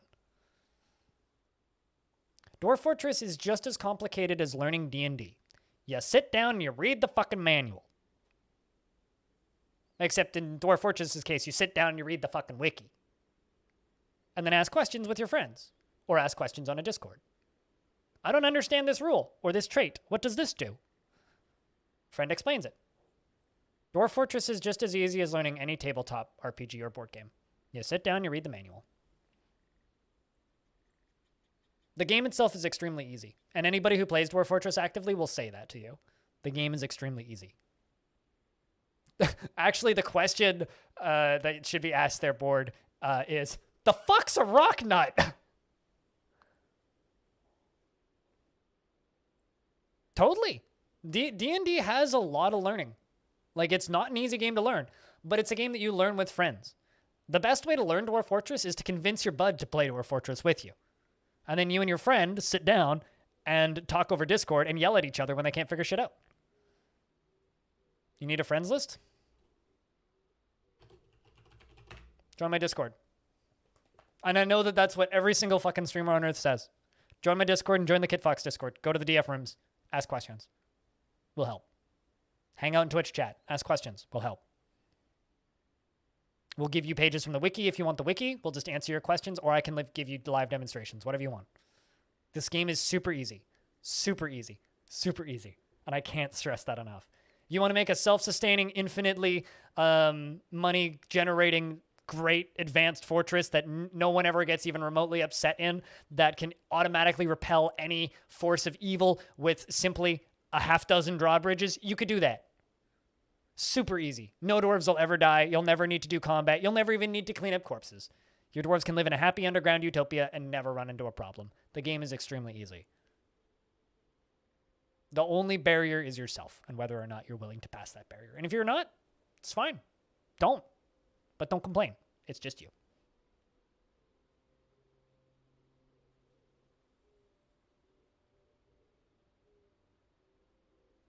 And I'm not talking anybody down. Like, I get it. I get it. The game's hard. It's not an easy game to learn. But the game itself is really easy. It's just a matter of reading the wiki. That's what's hard. A lot of people don't want to read wikis. The Getting Started guide on the wiki has walked so many people through the beginning. And you won't know what you're looking at initially. Okay? But you'll get over it. One of my favorite comments that I see people saying about Dwarf Fortress is, oh, I can't learn Dwarf Fortress because I don't know what I'm looking at. Or I can't see anything. I'm legally blind. My eye doctor has told me 2 years in a row now I should be using a white cane in public because of my lack of field of view. I should have a white cane for walking around so I don't trip over shit. And I do trip over shit. I don't use it for vanity reasons. I don't like being called disabled. I don't like people treating me differently. And I know people will the second I start using one. This game's just fine. No problem. So if you can't play this with two working eyes because you don't know what you're looking at, can't help you. Sorry. Can't help you.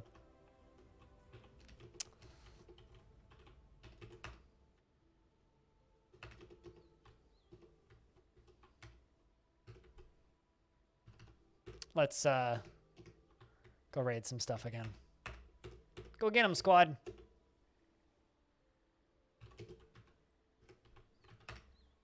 These dwarves are real happy.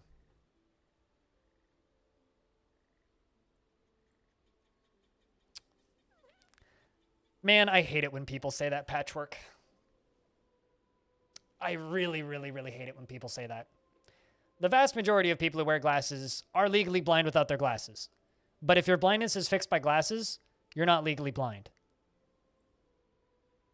And everybody's just like, oh, I can empathize because without my contacts or without my glasses, I'm blind. It's like, no shit. I literally can't, like, walk to the store with my glasses off. It's just such a wrong comparison. It's like telling somebody with no, somebody, it's, okay. It's like telling somebody with no legs. Oh, I understand how you feel because sometimes I get tired and want to sit down. What? The fuck's that mean?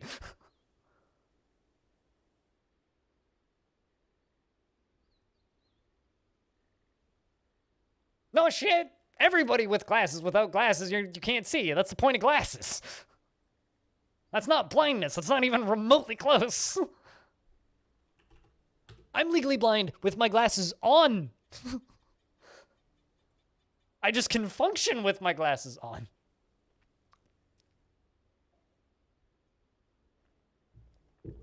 Hello, Padinsky. I hope you're doing well, man. I hope the RPGs have been good. I'll have you know, your dwarf is still alive in Long Death. The great Padinsky, too. Still alive, still happy. Still chilling.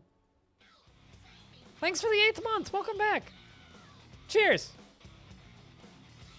Can I get a round of beers? Yeah, here's the thing. And Long Death, yeah.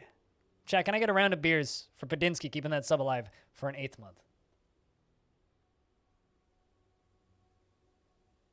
Cheers, man.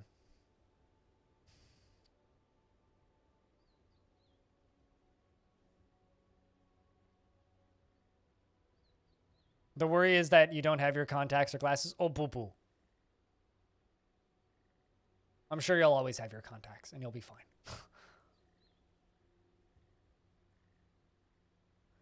Bum, bum, bum, bum, bum. This round of beers? I mean, it's because we got a reset from the great Padinsky. Great dwarf himself.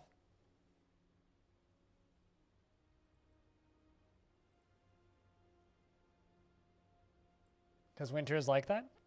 I mean, it's pitch dark outside, and it's been pitch dark for the last hour, and it's 5:30 here.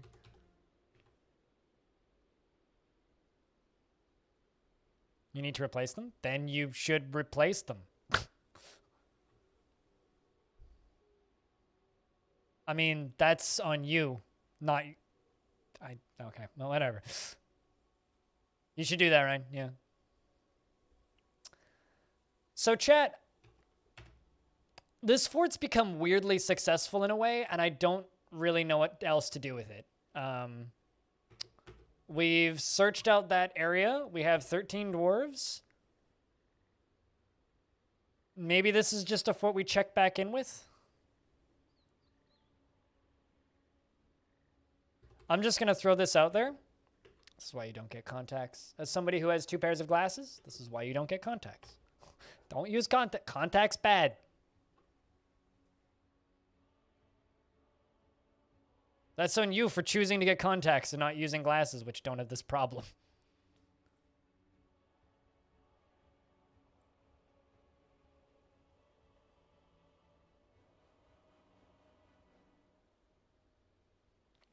I went back to glasses. Yeah, I'll never use... I'm actually, like, not allowed to use contacts, but that's a long story.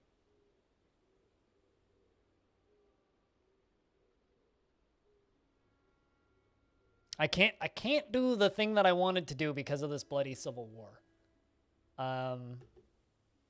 We've built a pretty successful little library. There's chinchilla people. They must be tiny. Look how adorable they are. Hamtoro's here. A hairy person with the head of a tail and tail of a chinchilla. She is muscular. Her hair is gray, her skin is pale brown, and her eyes are black. That's adorable. And little chinchilla people.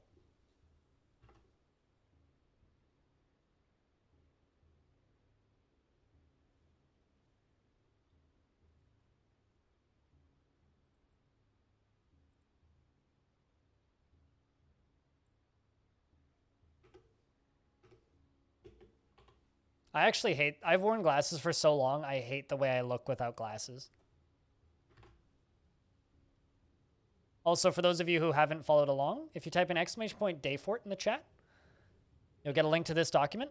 This document will let you download the world save from here. It'll give you the names of the forts that we've done in this world. It'll give you some legends and locations of different groups, as well as some stories from legends that we've dug up ourselves. Last week's fort, which isn't loading on my screen for some reason, and this week's fort, which also isn't loading on the screen for some reason. There it is. And this is what we've done here. A little collage of the events of this fort. Because we're at Civil War and there's nothing I can do, I think that this fort's just going to be a bunch of, like, scholars, I guess. Oh, yeah, same. I got lots of holes in the sides of my head.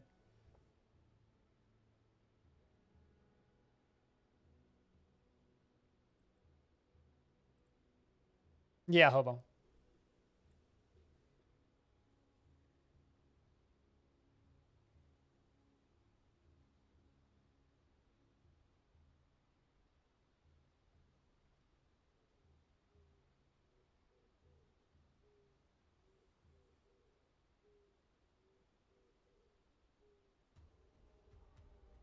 For some reason, I read that it's Monster Runner, not Homestar Runner. Did you see that Homestar Runner put out a final Flash animation like 6 days before Flash went away about, oh fuck, Flash is going away? It's very funny.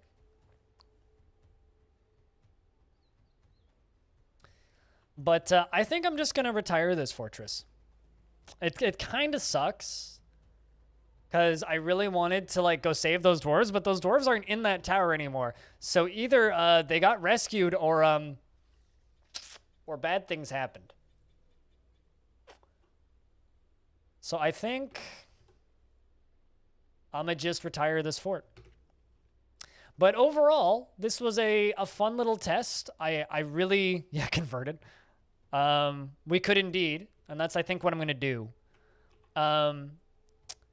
I very much enjoyed this fort. This was a fun fort. I wish we could have achieved the goal that we wanted to. Those weird experiments that, like, and the dwarves that went insane were kind of crazy. But, like, I'm not going to do adventure mode. I don't have enough time for that. I want to play more of that ADOM demo. So I'm going to do that instead. But, also, I'm not good enough at adventure mode to be able to get into a necromancer tower without dying. But if somebody wants to download this world and try and get into that tower via adventure mode, they're more than welcome to. Please send screenshots if you do, because I suck at adventure mode. Yeah, I enjoyed this. This was a fun one. Let's retire it. Goodbye, fortress with great name. We will probably come back and visit you in the future if you're not destroyed. Hilo Age, QMD, we're not just ending. Don't worry. We're going to jump into Legends real quick and find out what the fuck happened to those dwarves.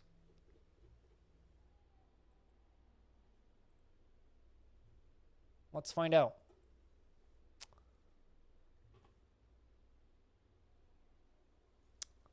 It's a pity that Civil War started, man.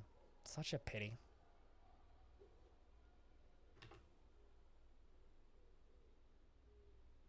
Oh no. Windows wants to update.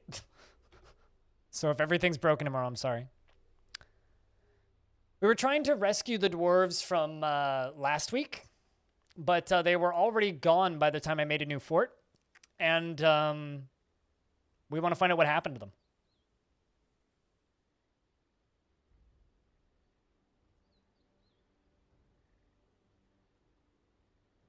And somehow we started a civil war, so instead of attacking the necromancer, I just went and stole a bunch of books and made a library. So we'll actually, like, go for a different faction next week. I'm thinking at some point midweek next week, we'll do another day of Legends in this world, and then switch to Long Death halfway through.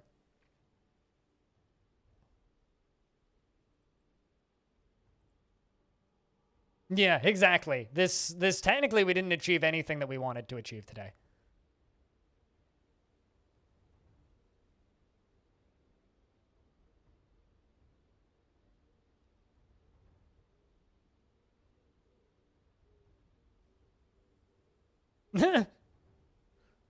That's funny, Board to Beers. All right, start playing the portentous domain, Legends. Let's see. What the hell? Who's the first one I should look up? Let's look up Touch Shriek.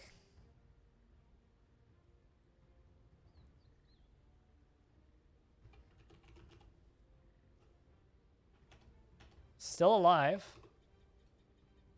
Was imprisoned. So is still imprisoned there. What if they're like still in there and it just didn't list it? Because I've started new forts before and it shows them as there.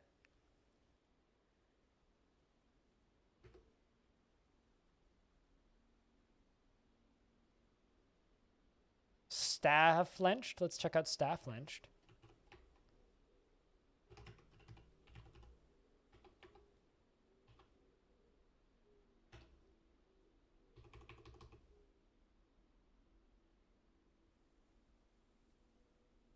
No, that's the wrong dwarf. Oh, that was clenched, not lynched. Vinsati. Let's look up Vin.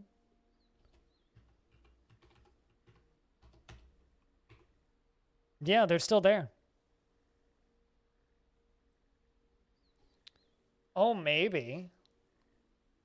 Because from what I could tell, we were at war from the second we embarked.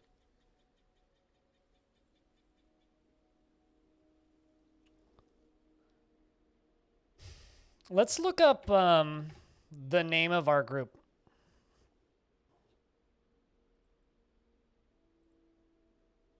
The Bent Fence. Or Bent Face. So if I go to...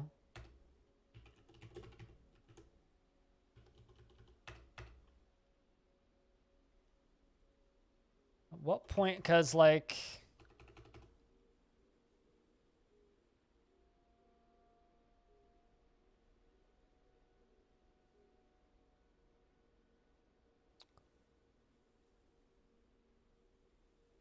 There's no point where it says... The Bent Face of the Kobold Crypts founded it. I don't see anything stating that we became enemies with our faction. Like, wouldn't it say that the Bent Face became enemy of the Cobalt Crypts?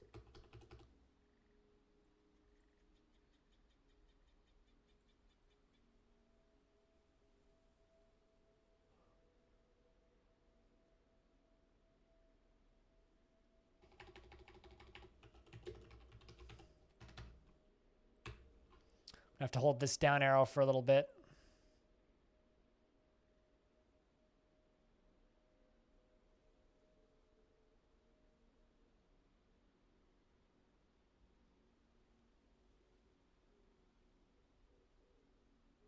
Yeah, the Kobold Crypts at the settlement of Chainbreaker regain their senses after an initial period of questionable judgment.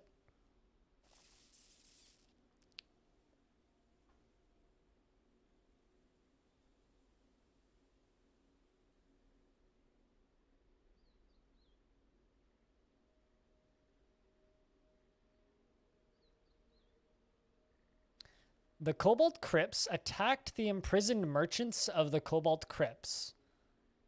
At Labor Focused, the Mantis Man Necromancer, bah! Many seals led the attack, and the defenders were led by an elf. Why are they attacking themselves? What?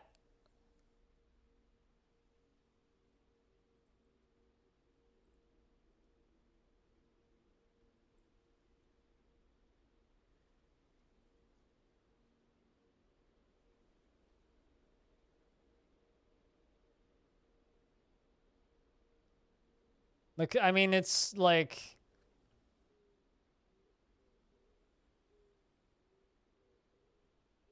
Yeah, see, like right there, the year 353. The Cobalt Crypts attacked the imprisoned merchants of the Cobalt Crypts.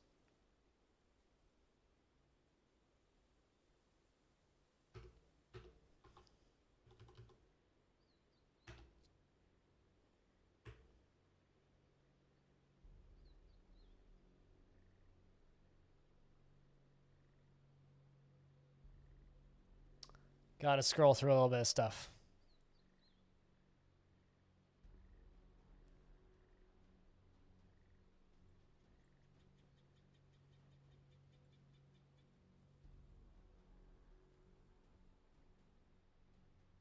We're looking for it.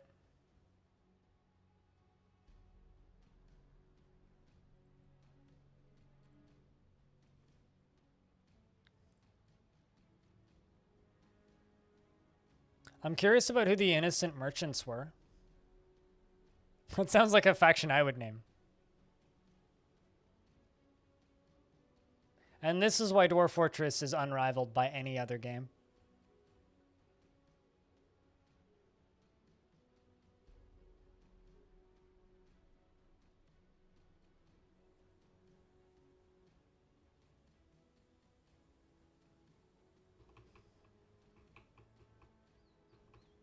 I feel like it started over. Does this screen loop?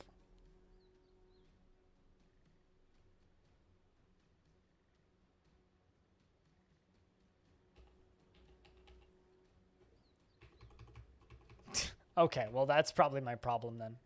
Uh-oh, it's not responding. Why is it not responding? Game! Ah! Oh, it's because I set it to show all events.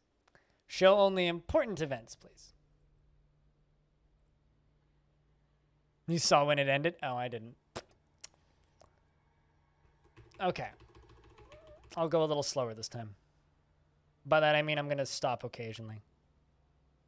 Actually, you know what I could do? I could just reload it. If it loops... Ah!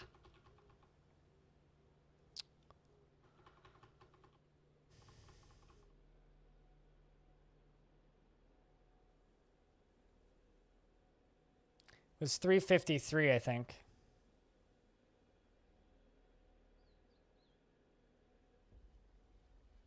I was having so much fun. What, flying through all the menus? I mean, I was having fun.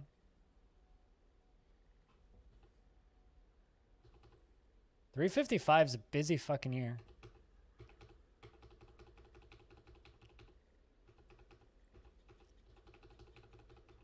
It's a fucking busy year, let me tell you.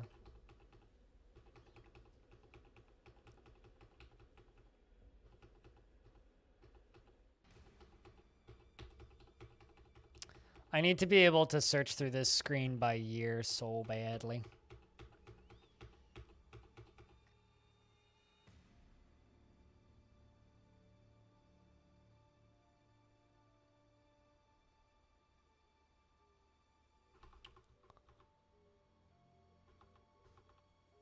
It's a lot of attacks.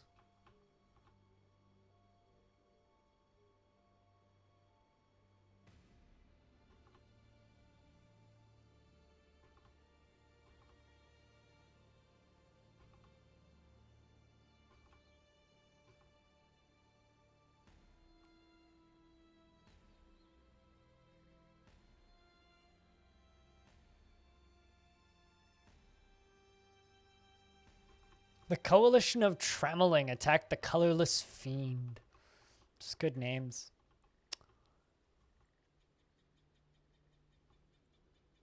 We're almost there, because I saw an event that happened right after it.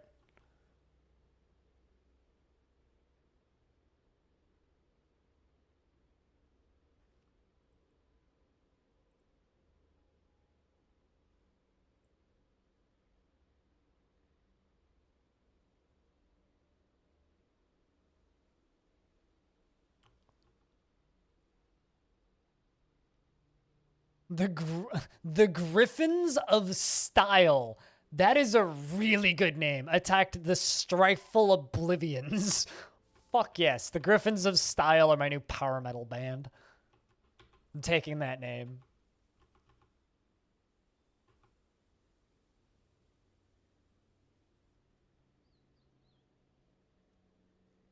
Of a named dingo that ate a human's town's chicken in 67? Nothing. That's the point.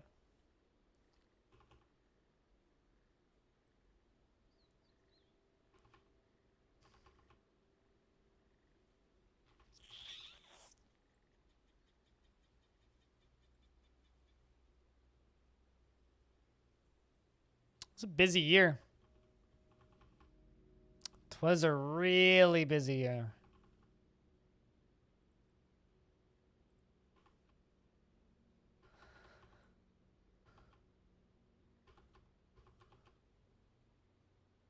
But yeah, no, so essentially our Civ attacked itself. For whatever reason. Somehow it attacked itself. And in doing so, caused a mass civil war. Dwarf Fortress is kind of like 40k in that way.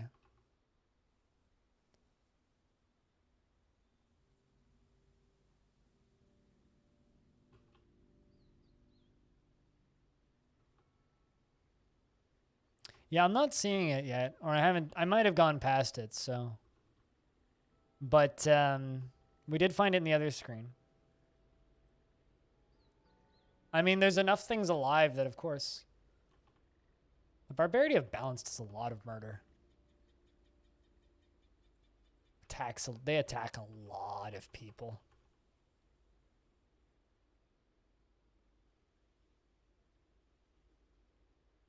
The Barbarity of Balance, the Barbarity of Balance, the Barbarity of Balance. The Ultimate Unions. That's a good name. The Ultimate Unions. That's Rhinestone's faction. But regardless, they tour with Wolfpack?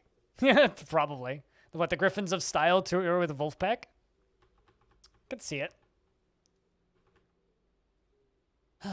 Oh well, I haven't said this stuff enough today, but thank you very much to everybody who's hanging out and watching the stream, and everybody who's chilling in the chat, and everybody who's got skulls next to your name or has access to sound commands or supports me in any way, whether that's financially or just by hanging out in the chat and talking, because I get to be fortunate enough to do this full time and show more people Dwarfort.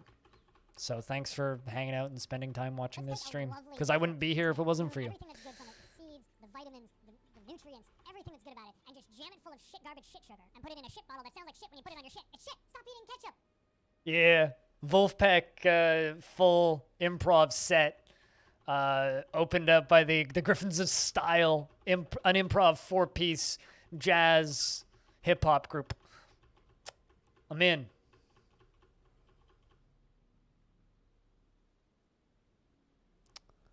What's our fort's name? I mean, I'm looking for I'm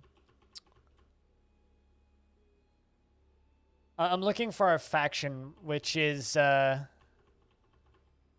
Cobalt Crypts was our faction. So I'm looking for events that our faction did.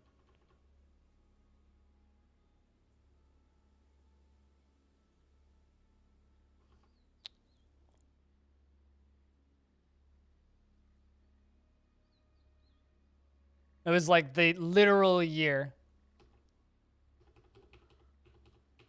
that we started. I'm going to go to 352. Oh, there it is. Yeah, there it is. It was the last thing that happened in 352. Because we embarked late winter, 352. The Innocent Boar attacked the Scalded Furnaces at the Cobalt Crypts.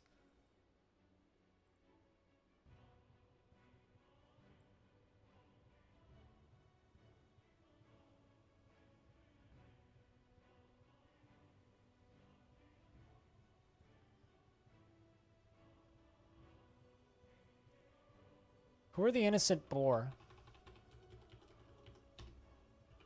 It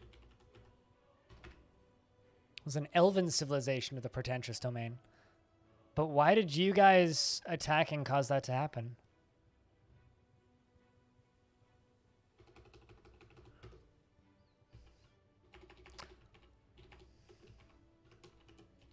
Let me make sure I didn't misread this.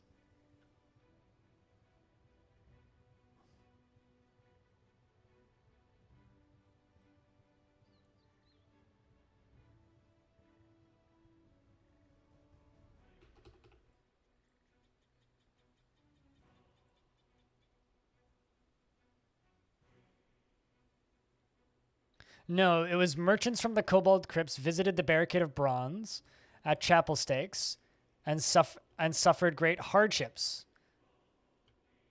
They reported irregularities with their goods at the end of 52. The Cobalt Crypts attacked the Fang of Riddling at the Sly Pass. The Cobalt Crypts attacked the Fang of Riddling. The Sly Pass attacked the Scalded Furnaces of the Cobalt Crypts. The Cobalt Crypts slipped into Dripped Fruits, undetected by the Tot launches. The Innocent Boar attacked the Scalded Furnaces at the Cobalt Crypts. At Crazed Paints, the Elf came out on top.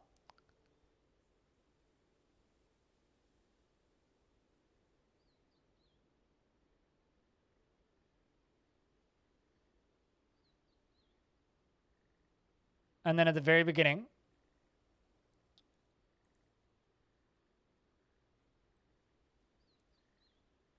Confederacy of Rhythm attacked the Blunt Barricade.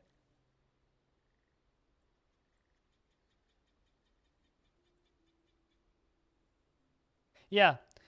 The Cobalt Crypts attacked the Scalded Furnaces at the Cobalt Crypts at Crazed Paints. There it is. The Cobalt Crypts attacked the Scalded Furnaces at the Cobalt Crypts. Hello, Infinity. I don't think you did. Here, I'll screenshot this and chuck this up in Discord because I'm not sure where else to put it.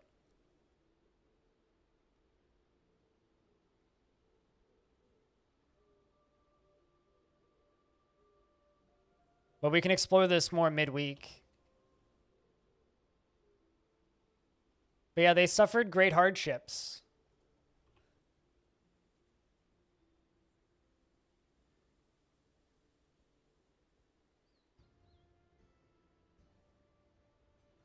On the Ages menu event? I didn't because I couldn't find it.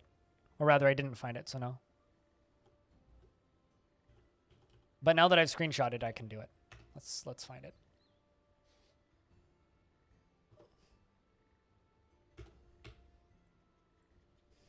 I'm just going to go to 53. 52. Because 53 was a long year.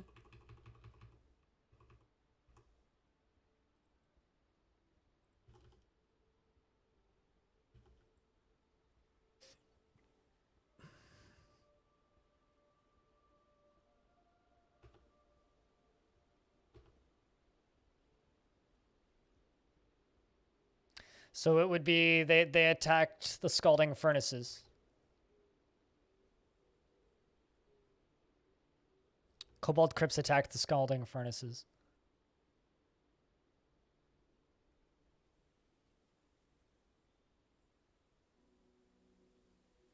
Late spring.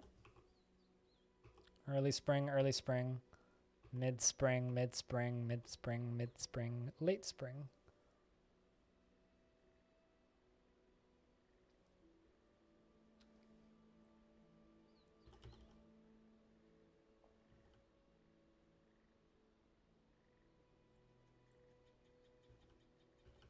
Here, I'll shut my camera off so you guys can see better.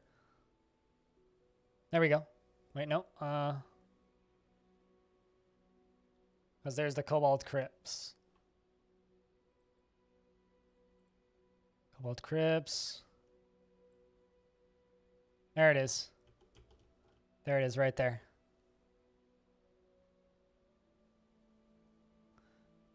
Cobalt Crypts attacked the imprisoned merchants at the Cobalt Crypts and took over Laver Fence.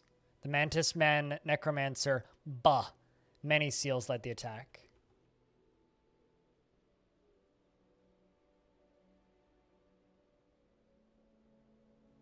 Where's my selector? Like, how do I press enter on this? Oh, there we go. The Disemboweled War... Whoop. Nope, not that.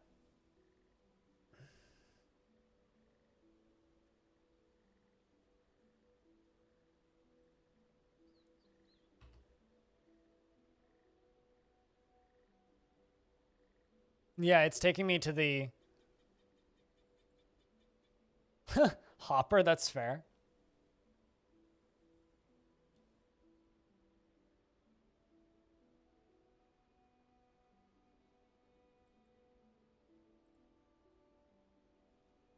I mean, you can get that yourself.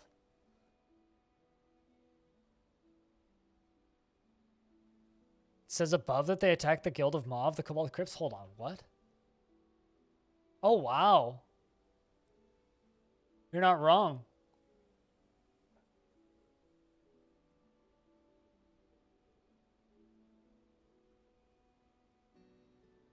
Huh. What the fuck started this?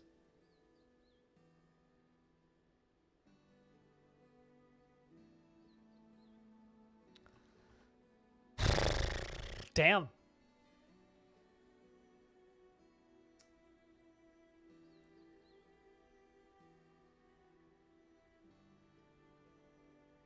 Well, I think we have something to dig into over the week. So what do you guys think? We do a Day of Legends midweek this week? What do you think? Maybe like Tuesday? Because Sunday, tomorrow, I'm thinking about doing another Caves of Cud day. I've had enough people kind of asking me to do more Caves of Cud.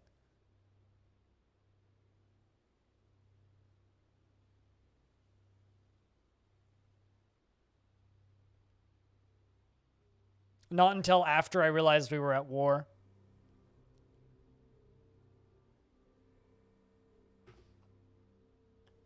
I mean, here's another thing I could look up. Last week's fort. Chapel stakes. Did I attack myself?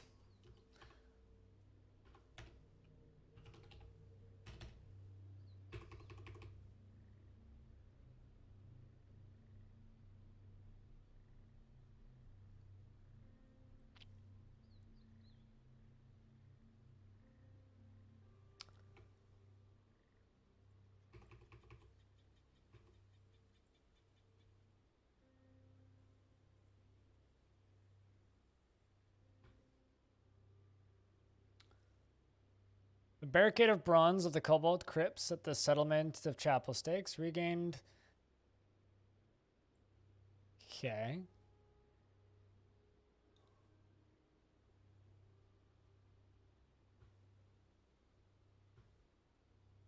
Yeah, no, this wasn't us. Because this was the first fortress I did in this world. Chapel Stakes. The war was already going by 352. We got attacked by the slide pass, so attacked the barricade of bronze. They attacked us.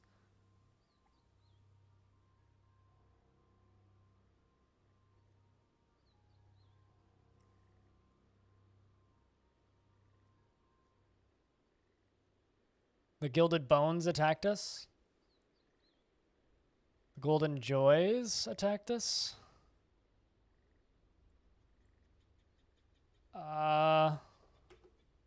Let's look up who the Guild of Maw were. It was a dwarven group. 351, the Guild of Maws of the Superior Quakes launched an expedition to reclaim Armor Sink. The dwarf doomed goal workplay. Dwarf Ast was the commander. The Cobalt Crypts attacked the Guild of Maws. The dwarf Almost Merchant Heel led the attack, and the defenders were led by the dwarf Ast Bank Tower. Cobalt Crypts defeated the Guild of Maws. So they embarked, reclaimed a fort, and then were invaded.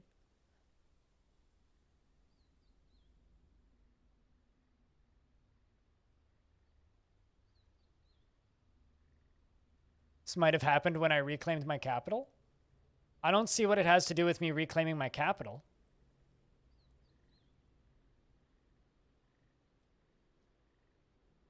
Because nothing happened around my fortress. My dwarves didn't interact with this at all. And I didn't reclaim my capital. I reclaimed a fort. Just a fort. Nothing, not a particularly noteworthy fort. It was just a fort. So, I don't know. We'll dig into this more midweek. It's interesting. It's interesting.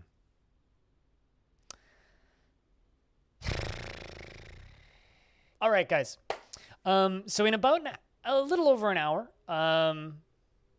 Man, I really wanted to play more Ultimate Adon. Fuck. No, it wasn't my capital. No, it was just a dwarven fortress. It's got nothing to do with the capital. My fortresses have not interacted with this fighting at all. None of my dwarves have interacted with this. This just happened. So, I mean, fucking, it is Dwarf Fort. Never change, DF. Never change.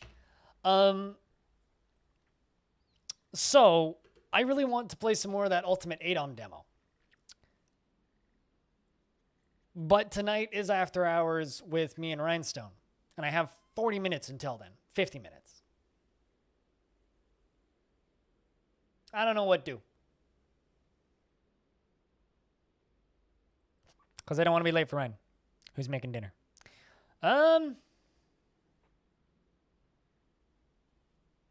Yeah, fuck it. Let's try a little. Let's. Shit. Chat, what are we thinking? I have no idea, because I haven't had a good one. But not that long. I think last time I streamed it for an hour. Yeah, fuck it. We'll do one run. We'll go until I die.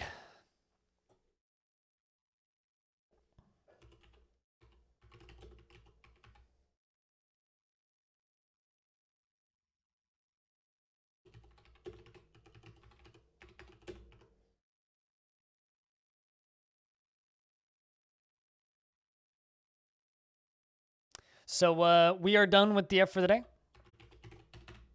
If you're sticking around, can I get a big round of beers? But